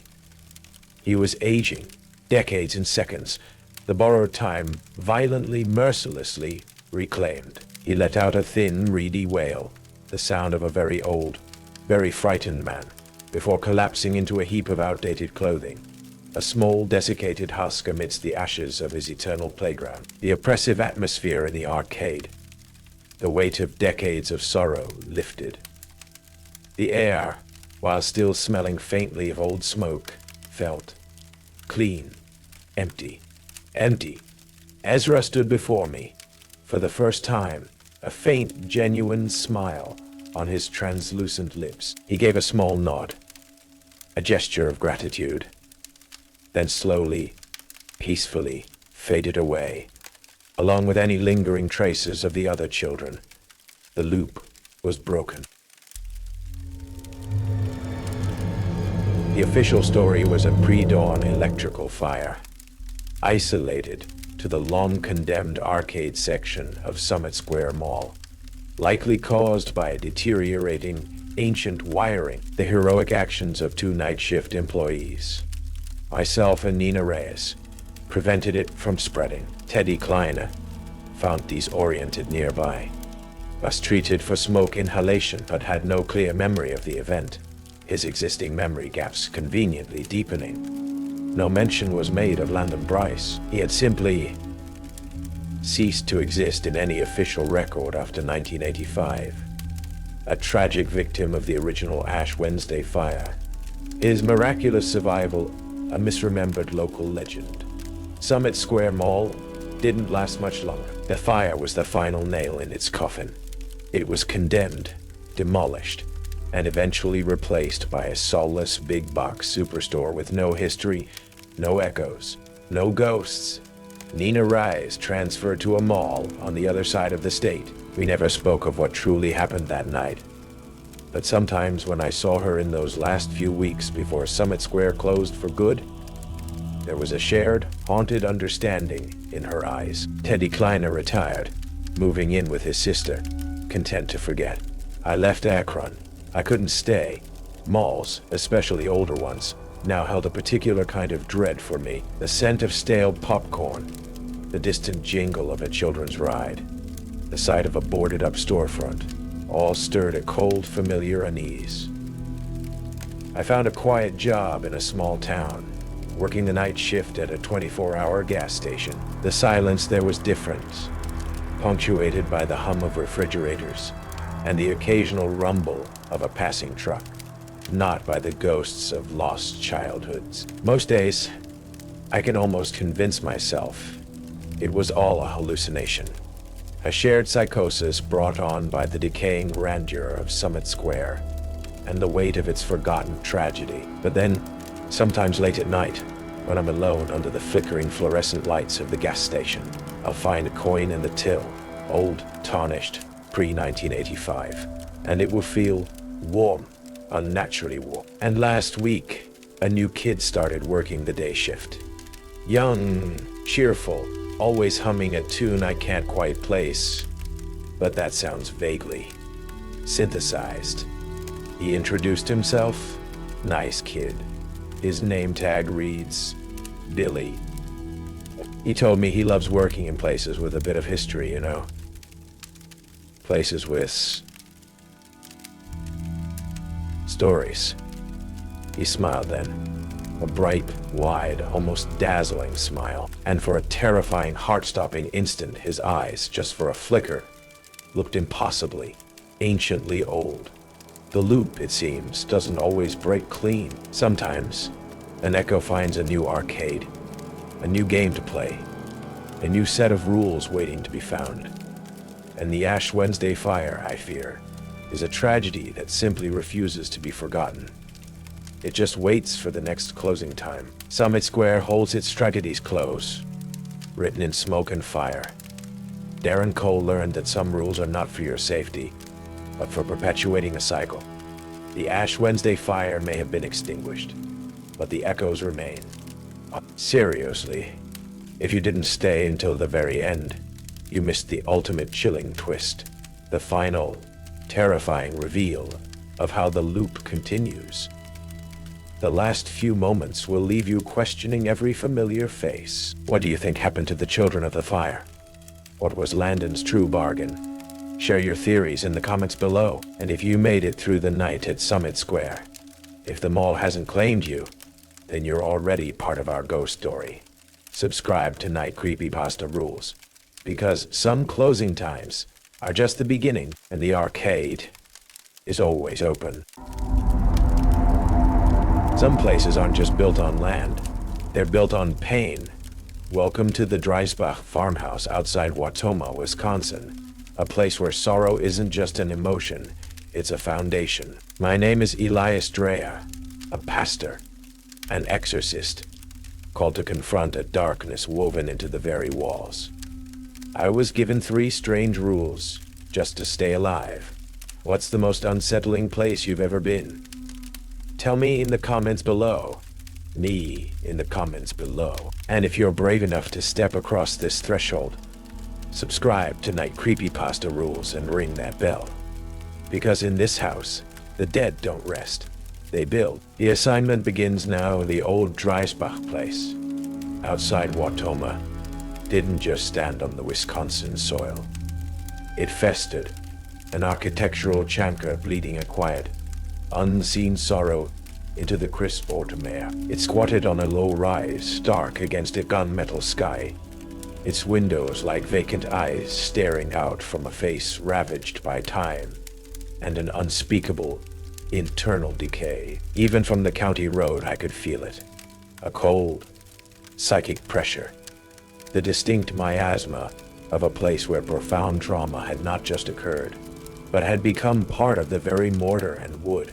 My name is Elias Dreher, pastor, and in the quieter, less acknowledged corridors of the Lutheran Synod, an exorcist. Not the Hollywood kind, with spinning heads and projectile vomit. My work was more nuanced, a wrestling with older, more insidious shadows, with entities that wove themselves into the fabric of memory and place, where language itself became a weapon, and the scent of spiritual corruption was as tangible as wood smoke. My background as a linguist, specializing in archaic Semitic and pre-Babylonian dialects, had proven unexpectedly useful in this calling. Some evils I'd learned, responded only to the oldest words, the original grammars of dread. The original grammars of dread. The summons had come 3 days prior. A family of 5, the Millers, residents of the Dreisbach farmhouse, found brutally murdered. No clear motive, no suspect. Just a scene of almost ritualistic carnage that had shaken even the hardened local sheriff. And the whispers, the old whispers about the Dreisbach place, about the secessionist Anabaptist cult that had occupied it a century ago, practicing their own uniquely savage internal purifications before vanishing without a trace. The church, in its quiet wisdom, knew that some grounds, once soaked in sufficient blood and aberrant faith, never truly lay fallow. Accompanying me, at the synod's polite insistence, was Dr. Riley Tanzer, a brisk, sharp-featured academic from Marquette University, specializing in environmental psychology and anomalous belief systems. Her presence was meant to lend an air of detached, scientific observation, to perhaps find a mundane explanation for the inevitable local hysteria. I sensed in her a barely concealed skepticism, a professional disdain for the superstitions my work represented. Before we left the subdued quiet of the Watoma Lutheran parish, a small, white clapboard church that felt a universe away from the brooding menace of the Dreisbach farm, old Pastor Gunderson, his hands trembling slightly, pressed a worn, leather-bound journal into my hands. This was Thomas Vane's, he said, his voice low. The pastor who tried to cleanse the Dreisbach place back in '78. He didn't come back. Tucked inside the journal, its pages filled with Vane's increasingly frantic script, was a single loose sheet of brittle paper. On it, in the same spidery handwriting, were 3 rules, each one a cold spike into the heart of my unease. 1. Never enter houses where entire families died violently. The trauma has created permanent portals, a rule I was, by the very nature of my assignment, about to irrevocably break. 2. If you smell fresh blood during the ritual but see none, leave immediately. The house is still feeding. My stomach tightened. The sensory details were always the most insidious. 3. When flies appear from nowhere during your prayers, count them. If there are 666, the building itself is possessed. The ink on the note looked wrong, too dark, too stark against the yellowed paper, as if it had been written recently. Despite Vaden's decades-long disappearance, an unsettling premonition prickled at me. The old fear, the one born from a long-ago case where an entity had whispered my childhood nickname from the shadows, that some things knew you, even before you crossed their threshold. As Dr. Tanzer and I pulled up the long, weed-choked driveway towards the Dreisbach farmhouse, the structure seemed to loom larger, to drink the gray daylight. I stepped out of the car, my liturgical stole feeling heavy around my neck. A single large, iridescent black fly, fat and slow, detached itself from the peeling paint of the porch railing. It buzzed lazily past my face, so close I could feel the faint stir of its wings, then veered off, disappearing through a broken pane in a dark upstairs window. The house, it seemed, had already noted our arrival.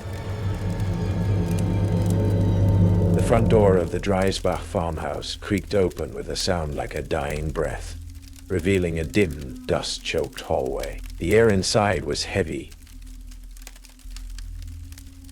stagnant, thick with the cloying sweetness of decay, the sharp tang of old mildew, and something else, something metallic and faintly sweet that prickled at the back of my throat. An aroma I knew too well from other, similarly blighted places. It was the lingering perfume of shed blood. No matter how thoroughly scrubbed, Dr. Tanzer, to her credit, showed no outward sign of revulsion, her gaze sharp, analytical, already taking in the peeling wallpaper, the cobweb-draped furniture covered in ghostly sheets. Remarkable state of preservation, considering the circumstances, she murmured, more to herself than to me, her voice a jarring note of academic detachment in the oppressive, listening silence. We moved deeper into the house, our footsteps echoing unnaturally on the warped floorboards. The silence wasn't empty. It was watchful, coiled. It was in the living room, amidst overturned furniture and dark, ambiguous stains on the patterned rug that we found him. He seemed to materialize from the deepest shadows of a far corner, a gaunt, spectral figure emerging as if from the very walls. Young, perhaps late 20s, with wild, unkempt hair and eyes like burnt holes in a pale, drawn face. He wore clothes that looked as if he'd slept in them for weeks. For a horrifying moment, I thought he was another echo, another replay of the tragedy. Who are you?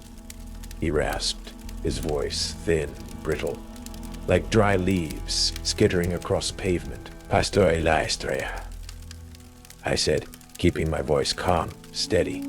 And this is Dr. Riley Tanzer. We're here from the church and the university. Jeremiah, he whispered, his gaze darting between us, never quite settling. Jeremiah Holt, this was my family's house. Is my house. He gestured vaguely at the surrounding desiccation. I hid. When it happened, in the cellar, I heard everything. His voice cracked, a tremor running through his thin frame. Dr. Tanzer's eyes lit with a flicker of professional interest. A survivor, a primary source. I felt a deeper, colder unease. There was something off about Jeremiah, something beyond the expected trauma. A stillness, a peculiar resonance with the house itself, as if he were another fixture, another piece of its blighted architecture. Dismissing my disquiet as professional caution, I began the rite of assessment, my voice a low murmur, as I intoned the ancient prayers of sanctification. The Latin, a familiar shield against the encroaching dread. I sprinkled holy water, its droplets hissing faintly as they struck the stained floorboards. Asperges me, Domini, Hyssopo, et Mundabor. I was barely into the second versicle, the words of cleansing forming on my lips when it hit me, an overwhelming, visceral wave of scent, so potent it made my stomach lurch. Fresh blood, coppery, metallic, sickeningly sweet. It filled my nostrils, my lungs, as if a fresh wound had been opened at my feet. My eyes darted around the room. Nothing, no visible source. The stains on the rug were old, dry. Dr. Tanzer, I noticed, was sniffing the air with a puzzled frown. But her expression was one of curiosity, not revulsion.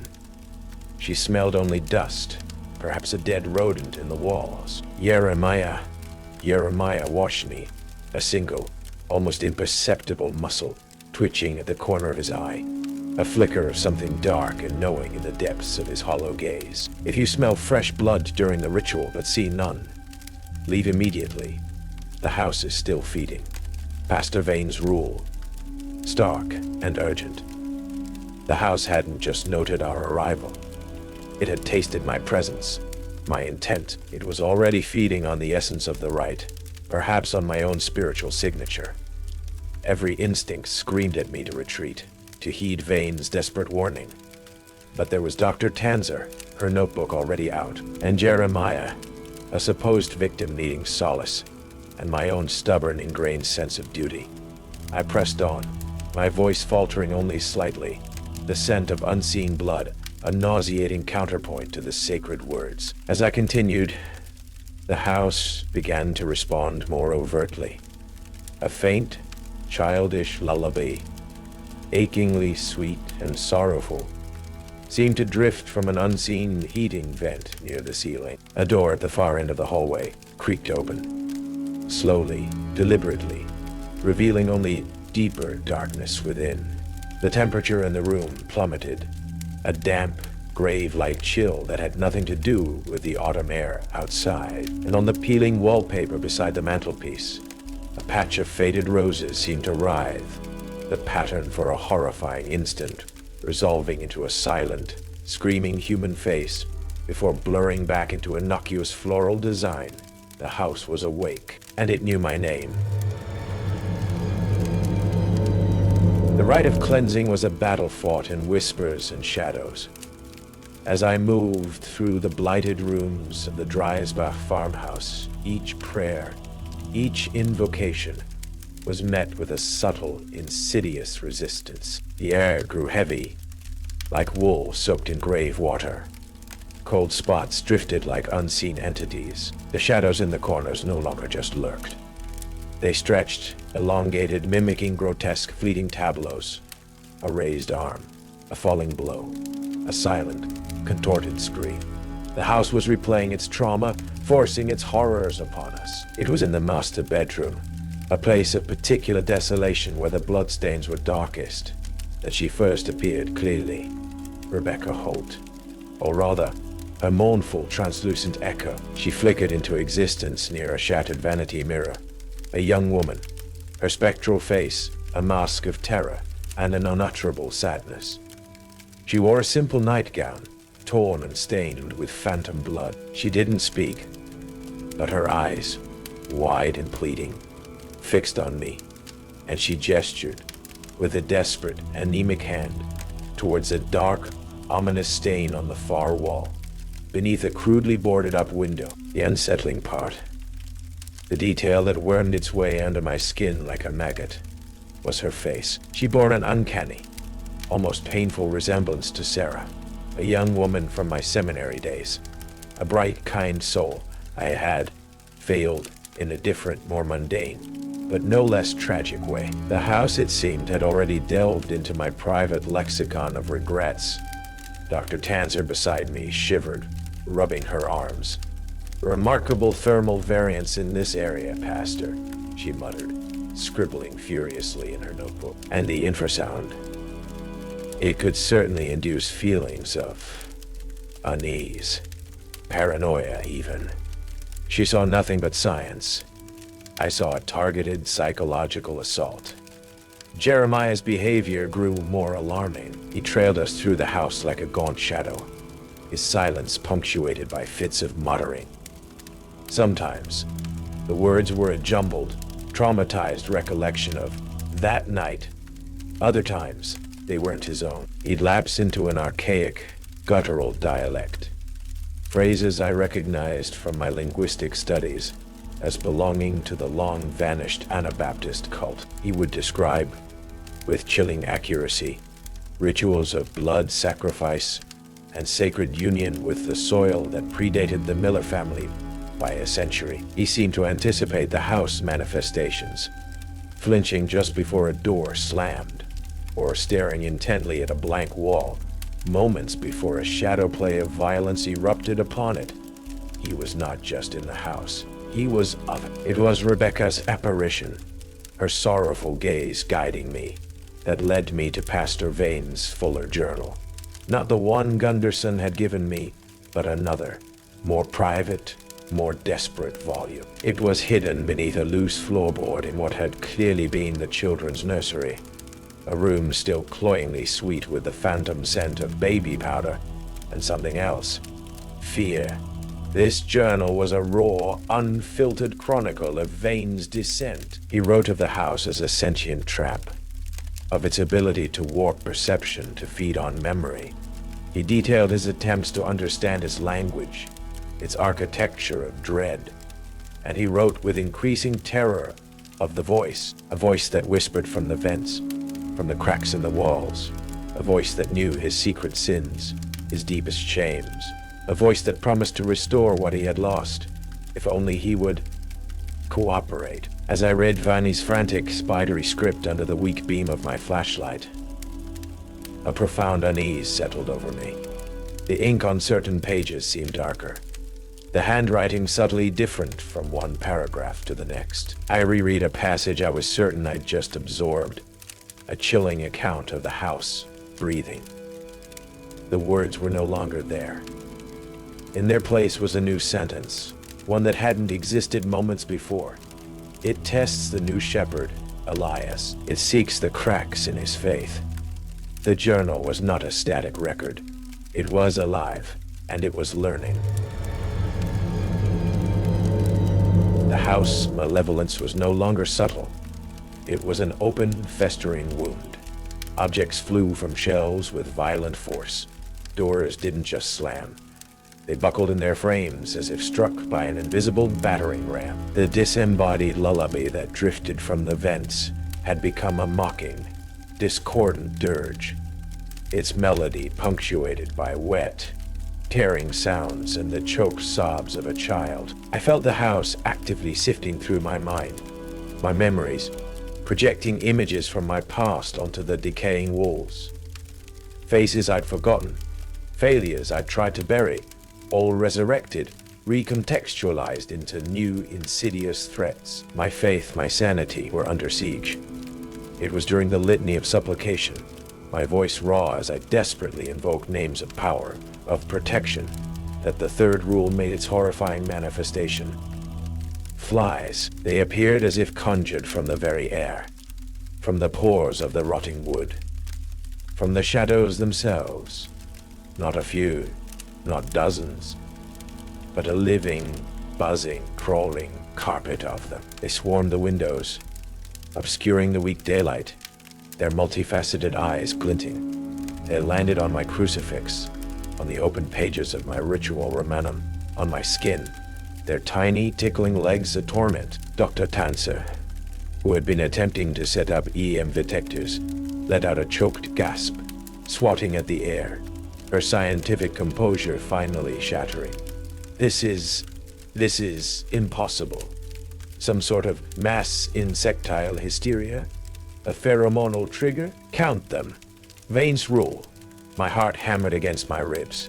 With a growing, nauseating dread, I began to count, under my breath, the black, buzzing bodies that coalesced on a large yellowed water stain on the ceiling directly above me.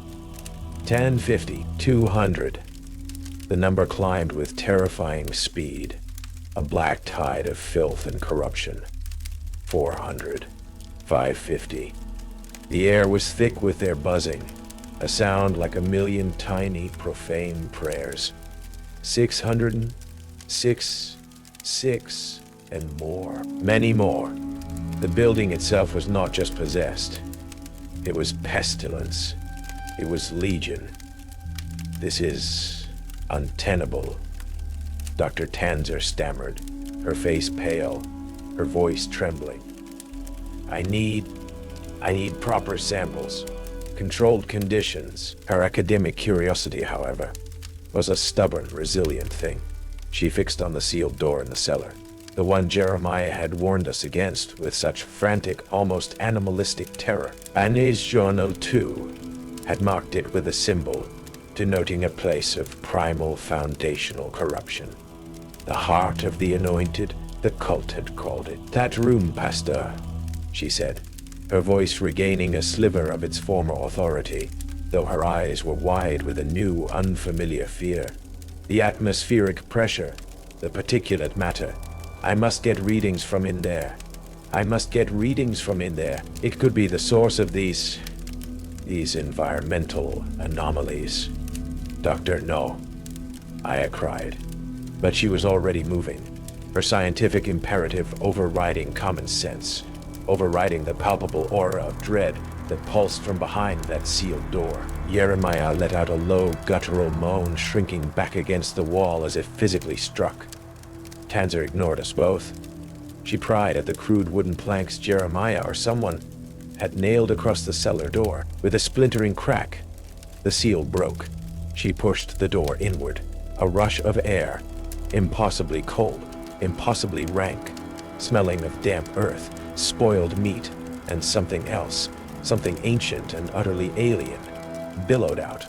For a moment, nothing. Dr. Tanzer stepped inside, her flashlight beam cutting into the Stygian blackness. Fascinating, localized temperature drop, off the charts. Then, a sound. Not a scream, not a cry, but a soft, wet thump like a heavy sack of grain dropped onto a dirt floor, followed by an absolute profound silence. Dr. Tanzer, I called, my voice tight. No answer. I forced myself towards the open cellar door, my heart a cold stone in my chest. I shone my flashlight into the darkness. The room was small, stone-lined, empty. Utterly empty. Except for Dr. Tanzer's expensive audio recorder lying on the damp earth floor. Its small red recording light still blinking. Lighter. My hands shaking so violently I could barely operate the buttons. I played it back. Tanzer's voice, crisp and academic, making observations. Extreme cold, anomalous magnetic readings, distinct smell of organic decomposition, yet no visible source. Then, a sharp intake of breath, a confused, almost childlike whimper. What is that? It's in the walls. God, and then nothing but the soft rhythmic sound of breathing. Close to the microphone. Slow, steady, inhumanly calm.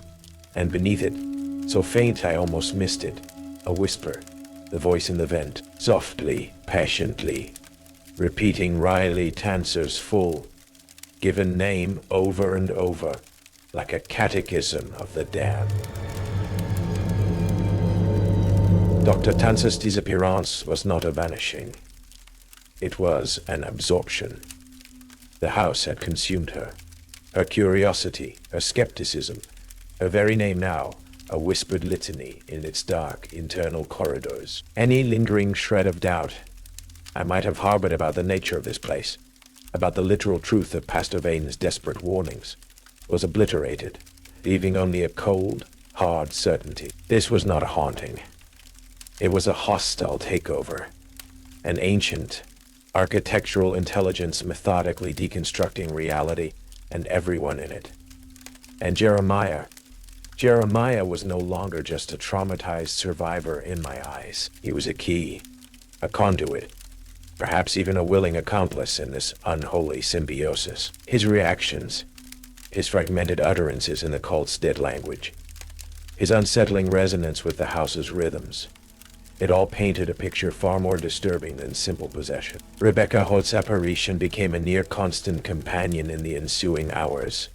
She seemed more agitated now, her spectral form flickering with an urgent, sorrowful energy. She would appear at the edge of my vision, beckoning me with translucent hands, leading me deeper into the house's labyrinthine illusions. Sometimes, she would lead me to small, poignant remnants of the Miller family, a child's discarded toy, a mother's forgotten knitting, each discovery triggering a fresh wave of empathic pain, a new sensory assault from the house as it replayed their final, terrified moments.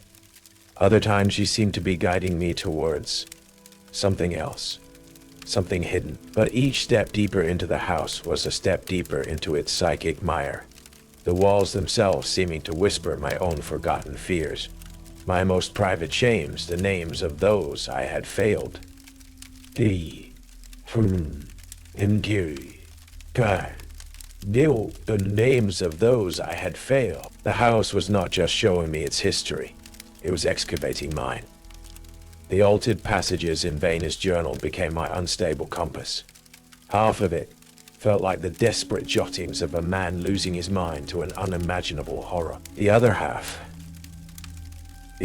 felt like the house itself, a cold, calculating intelligence masquerading as Vane, offering poisoned advice, subtly twisting scripture, trying to guide my actions towards an end of its own choosing. It was a battle of exegesis, me trying to sift Vane's true warnings from the house's insidious interpolations. The confrontation with Jeremiah came in the heart of the house, the master bedroom, where the Miller parents had met their end, where Rebecca's echo was strongest. He was there, sitting on the edge of the stripped, stained mattress, rocking back and forth, muttering to himself. The air was thick with the phantom scent of blood and the cloying sweetness of the lullaby that never seemed to cease. Jeremiah, I said, my voice firm, trying to cut through the miasma of grief and corruption. What did the voice in the vent promise you? He looked up, his eyes like black, empty sockets. For a moment he seemed confused, a lost child. Then, a slow, chilling smile spread across his lips, a smile that did not belong on that gaunt, youthful face. It was ancient, knowing, and utterly devoid of human warmth. It promised reunion, he whispered, his voice taking on the reedy, sibilant quality of the vent itself. It promised to make them whole again. The Millers, they were imperfect, flawed, like my first family. The voice, it understands, it purifies, it rebuilds. Your first family? I pressed, a cold dread coiling in my gut. Vane's journal had spoken of the Dreisbach land being tainted long before the cult, of older, darker sacrifices. They didn't understand the house needs, Jeremiah, the voice continued, a subtle shift in his posture, a new, unsettling authority in his gaze. They fought its embrace. The Millers, they were more receptive, especially after the first correction. He gestured vaguely towards the dark stains on the floor. And you, Pastor Dreyer, you with your old words, your understanding. You are the final component. Your faith, your fear, your very essence. It will complete the new foundation. It will make the new Millers strong. Perfect. The horrible truth slammed into me. Jeremiah hadn't just survived the massacre of his family. He had, under the guidance of the voice in the vent, orchestrated it. Perhaps not the initial act, the first correction that had so traumatized him, but the subsequent ones, making his family receptive. He wasn't possessed. He was a devotee, a high priest of this architectural abomination, sacrificing his family, and now attempting to sacrifice me, to fuel the house's power, to bring about its grotesque, promised resurrection. He was the architect of ruin, the house its devouring blueprint. They won't be your family, Jeremiah, I said, my voice low and tense. They'll be puppets, echoes, empty shells filled with this house malice. You lie, he shrieked, leaping to his feet, his eyes blazing with a fanatic's light. The voice promised. It showed me. They'll be happy. We'll all be happy. As if on cue, the house itself erupted. The walls of the bedroom seemed to dissolve, replaced by a swirling vortex of shadows and distorted images. The Miller family, their faces contorted in terror, then shifting, smoothing, their eyes becoming vacant, their smiles fixed, doll-like. The lullaby from the vent swelled, becoming a deafening, discordant symphony. The very floor beneath my feet seemed to buck and heave. The scent of fresh blood was overpowering, mixed with the smell of damp earth, as if the house were exhuming its deepest, most rotten secrets. The voice in the vent was no longer a whisper. It was a chorus, a legion, booming from every corner of the room, using the synthesized voice of Dr. Tanzer, the choked cries of the Miller children, the frantic prayers of Pastor Vane, and then, chillingly, a soft, gentle voice I hadn't heard in 30 years. My mother's voice, calling my childhood nickname, begging me to come home. Elias, be with us, be safe. Jeremiah advanced, his hands outstretched, his face a mask of beatific, terrifying conviction. Join us, Pastor. Become part of the new design. Be eternal. I had had to break him. Not the house, not yet. Him. His faith was the conduit. His belief was the mortar. Vane's journal, in one of its few, clear, untampered passages, had spoken of the cult's ritual of unmaking, a rite of severing belief by confronting the believer with the undeniable profane truth of their corrupted deity. Look at them, Jeremiah, I roared, pointing at the grotesque, puppet-like apparitions of the Miller family that now danced and smiled with vacant, horrifying cheerfulness in the swirling chaos. Are those your parents? Is that gentle Rebecca? Or are they just masks, hollow things animated by the hunger of this place? I raised my crucifix, not as a weapon against the house, but as a mirror to Jeremiah. What did it make you do, Jeremiah? Rebecca's true echo, the sorrowful, translucent one, flickered into existence beside the grotesque, smiling puppet that wore her face. She looked at Jeremiah, her spectral eyes filled with an unbearable grief, and she slowly, heartbreakingly, shook her head. For the first time, a flicker of doubt, of pure, unadulterated horror, crossed Jeremiah's face. The voice in the vent shrieked, a sound of pure, concentrated fury, as if its control were slipping. The house shuddered violently. The carefully constructed illusion was cracking. The architect was beginning to doubt his god. Jeremiah stared, his face a battleground of dawning horror, and the voices desperate, furious reassurances. Rebecca's true, sorrowful echo, standing beside the house's grotesque caricature of her, was a silent, devastating testimony. The carefully constructed illusion the voice had woven around him for years, the promise of a perfected family, was unraveling like rotten thread. "No," he whispered, his voice cracking, the fanatic light in his eyes dimming, replaced by a raw, terrified confusion. It promised they would be whole. It lied, Jeremiah. My voice cut through the cacophony of the house rage, the shrieking winds, the slamming doors, the deafening chorus of stolen voices. This place doesn't create. It consumes. It doesn't heal. It corrupts. Look, I swept my arm towards a swirling vortex of manipulated memories. The smiling, puppet-like millers flickered, their forms distorting, revealing glimpses of the true, agonizing terror of their final moments, their vacant smiles twisting into silent screams. The house, its control over Jeremiah faltering, was losing its grip on the refined illusion, revealing the raw, festering wound beneath. The voice in the vent roared, a sound that vibrated through my very bones, a sound of pure, primal fury. He is mine, priest. The architect will complete the design. The walls of the bedroom seemed to bleed a thick, black ichor. The floorboards buckled and splintered. The entire structure felt as if it were about to implode. Jeremiah clutched his head, screaming, a tearing, animalistic sound of a soul being ripped apart.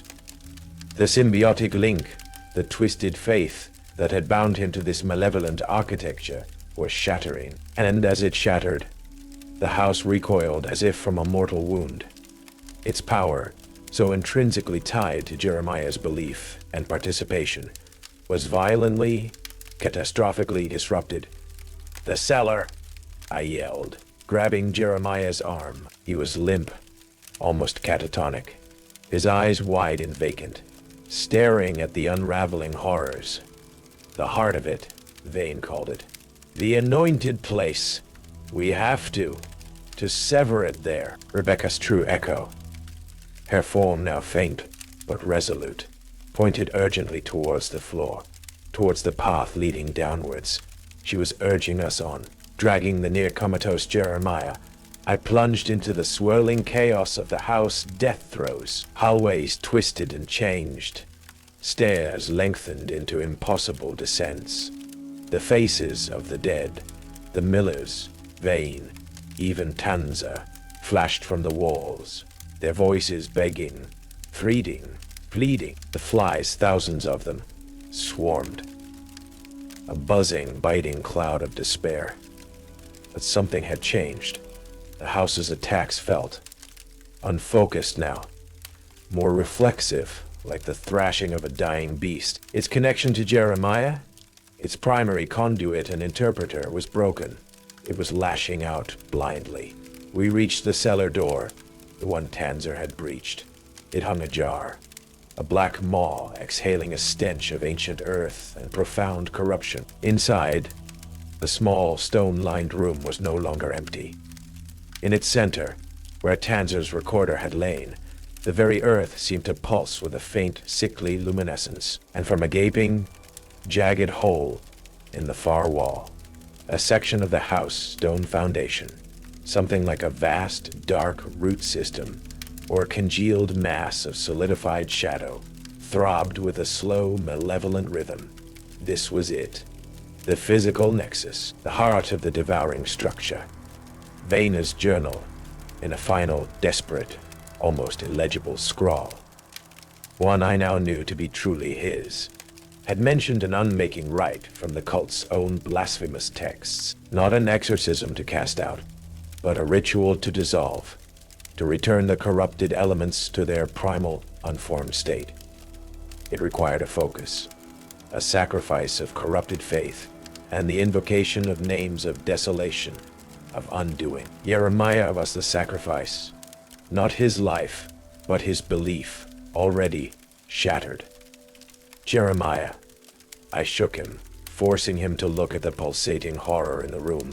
Renounce it. Renounce the voice, the house, the false promises. Name its lies. His eyes slowly, painfully focused. He saw the throbbing heart of the corruption. He saw Rebecca's sorrowful echo pointing towards it, her expression one of desperate hope, and he began to speak, his voice weak, broken, but clear. He renounced the voice, named its deceptions, confessed his own horrific acts, his words not of defiance, but of a terrible, soul-crushing grief and repentance. As he spoke, the pulsating mass in the cellar began to shrink, to wither. The sickly light dimmed. The house around us screamed, a final ear-splitting cacophony of tearing wood, shattering glass, and 1,000 dying whispers. I raised my voice, intoning the harsh, guttural syllables of Vain's unmaking rite, words that felt like ash and broken glass in my mouth. The very stones of the cellar seemed to weep a black, viscous fluid. The air grew impossibly cold. The air grew impossibly cold. And then, with a sound like a mountain cracking in two, the pulsating heart of the house imploded, collapsing in on itself, leaving only a gaping, smoking hole in the foundation, exhaling a final, chilling gust of ancient, dead air. Silence. Absolute. Profound. The house was quiet. Still. Just an old, broken farmhouse, its malevolence extinguished, its hunger finally, blessedly, starved. Rebecca's echo gave one last, fleeting, grateful smile, then dissolved into the settling dust. Jeremiah Horde survived, though survived is perhaps too generous a term. When the authorities finally arrived days later, alerted by a concerned Pastor Gunderson after my prolonged silence, they found him wandering the blighted fields around the Dreisbach farm, catatonic, his mind shattered beyond repair. He was institutionalized, another victim of the Watama tragedy, his chilling confessions dismissed as the ravings of a traumatized, broken man. The official report cited structural collapse due to age and neglect for the state of the farmhouse. The Miller family murders remained unsolved, a dark stain on the county's history. Dr. Riley Tanzer was never found, declared missing, presumed to have wandered off and succumbed to the elements during her unauthorized private research. Pastor Thomas Vaina's journals, both the original and the house's corrupted copy, were lost in the subsequent instability of the structure. My report to the Synod was heavily redacted, focusing on the successful pacification of a disturbed site. The full truth was too monstrous, too unbelievable, even for those who dealt in the shadows. My role as an exorcist within the church became quieter, more isolated. Some burdens are meant to be carried alone. I left Watoma. I sought a new parish, a small, unremarkable church in a town with no dark legends, no brooding, ancient houses. For a time, there was a semblance of peace. The smell of phantom blood no longer haunted my waking hours. The whispers in the vents were just the wind. But the house, the devouring structure, it had methodologies, It had blueprints. About a year later, I was called to consult on a minor disturbance in a newly built suburban home. A young family, terrified by strange noises, cold spots, an inexplicable feeling of being watched. Mundane stuff, usually. As I walked through their bright, modern living room, I felt a faint, almost imperceptible chill near the main air conditioning vent. And for a fleeting instant, I caught a whiff of something, metallic and sweet. Dismissing it as residual paranoia, I began a simple prayer of blessing. That's when I saw it. A single, large, black fly, crawling slowly, deliberately, across the pristine white ceiling. Then another, and another. My blood ran cold. My blood ran cold. That night, I received an anonymous, unmarked envelope. Inside, there was no note. Just a single, folded sheet of paper. An architectural blueprint. The house was unfamiliar, a sprawling Victorian I'd never seen. Yet, as I studied its intricate layout, the strangely placed cellar, the oddly configured master bedroom, the complex network of ventilation shafts, a horrifying, bone-deep familiarity washed over me. At the bottom of the blueprint, in faint, spidery, almost invisible handwriting, almost like a watermark in the very paper, were 3 new rules, different from Vane's, yet chillingly similar in their esoteric sensory dread. The Watoma sanction had been fulfilled, but the architect of ruin, it seemed, was always looking for new ground upon which to build.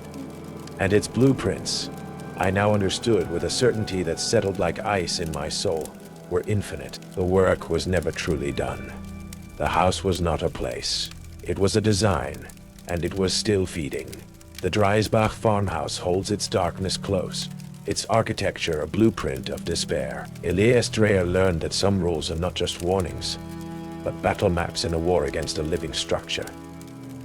The house may be quiet now, but the architect of ruin remains. Seriously, if you didn't stay until the very end, you missed the ultimate revelation.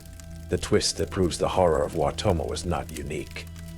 The last few moments will leave you questioning every building you enter. What do you think the voice in the vent truly is? What was Jeremiah's role? Share your theories in the comments below.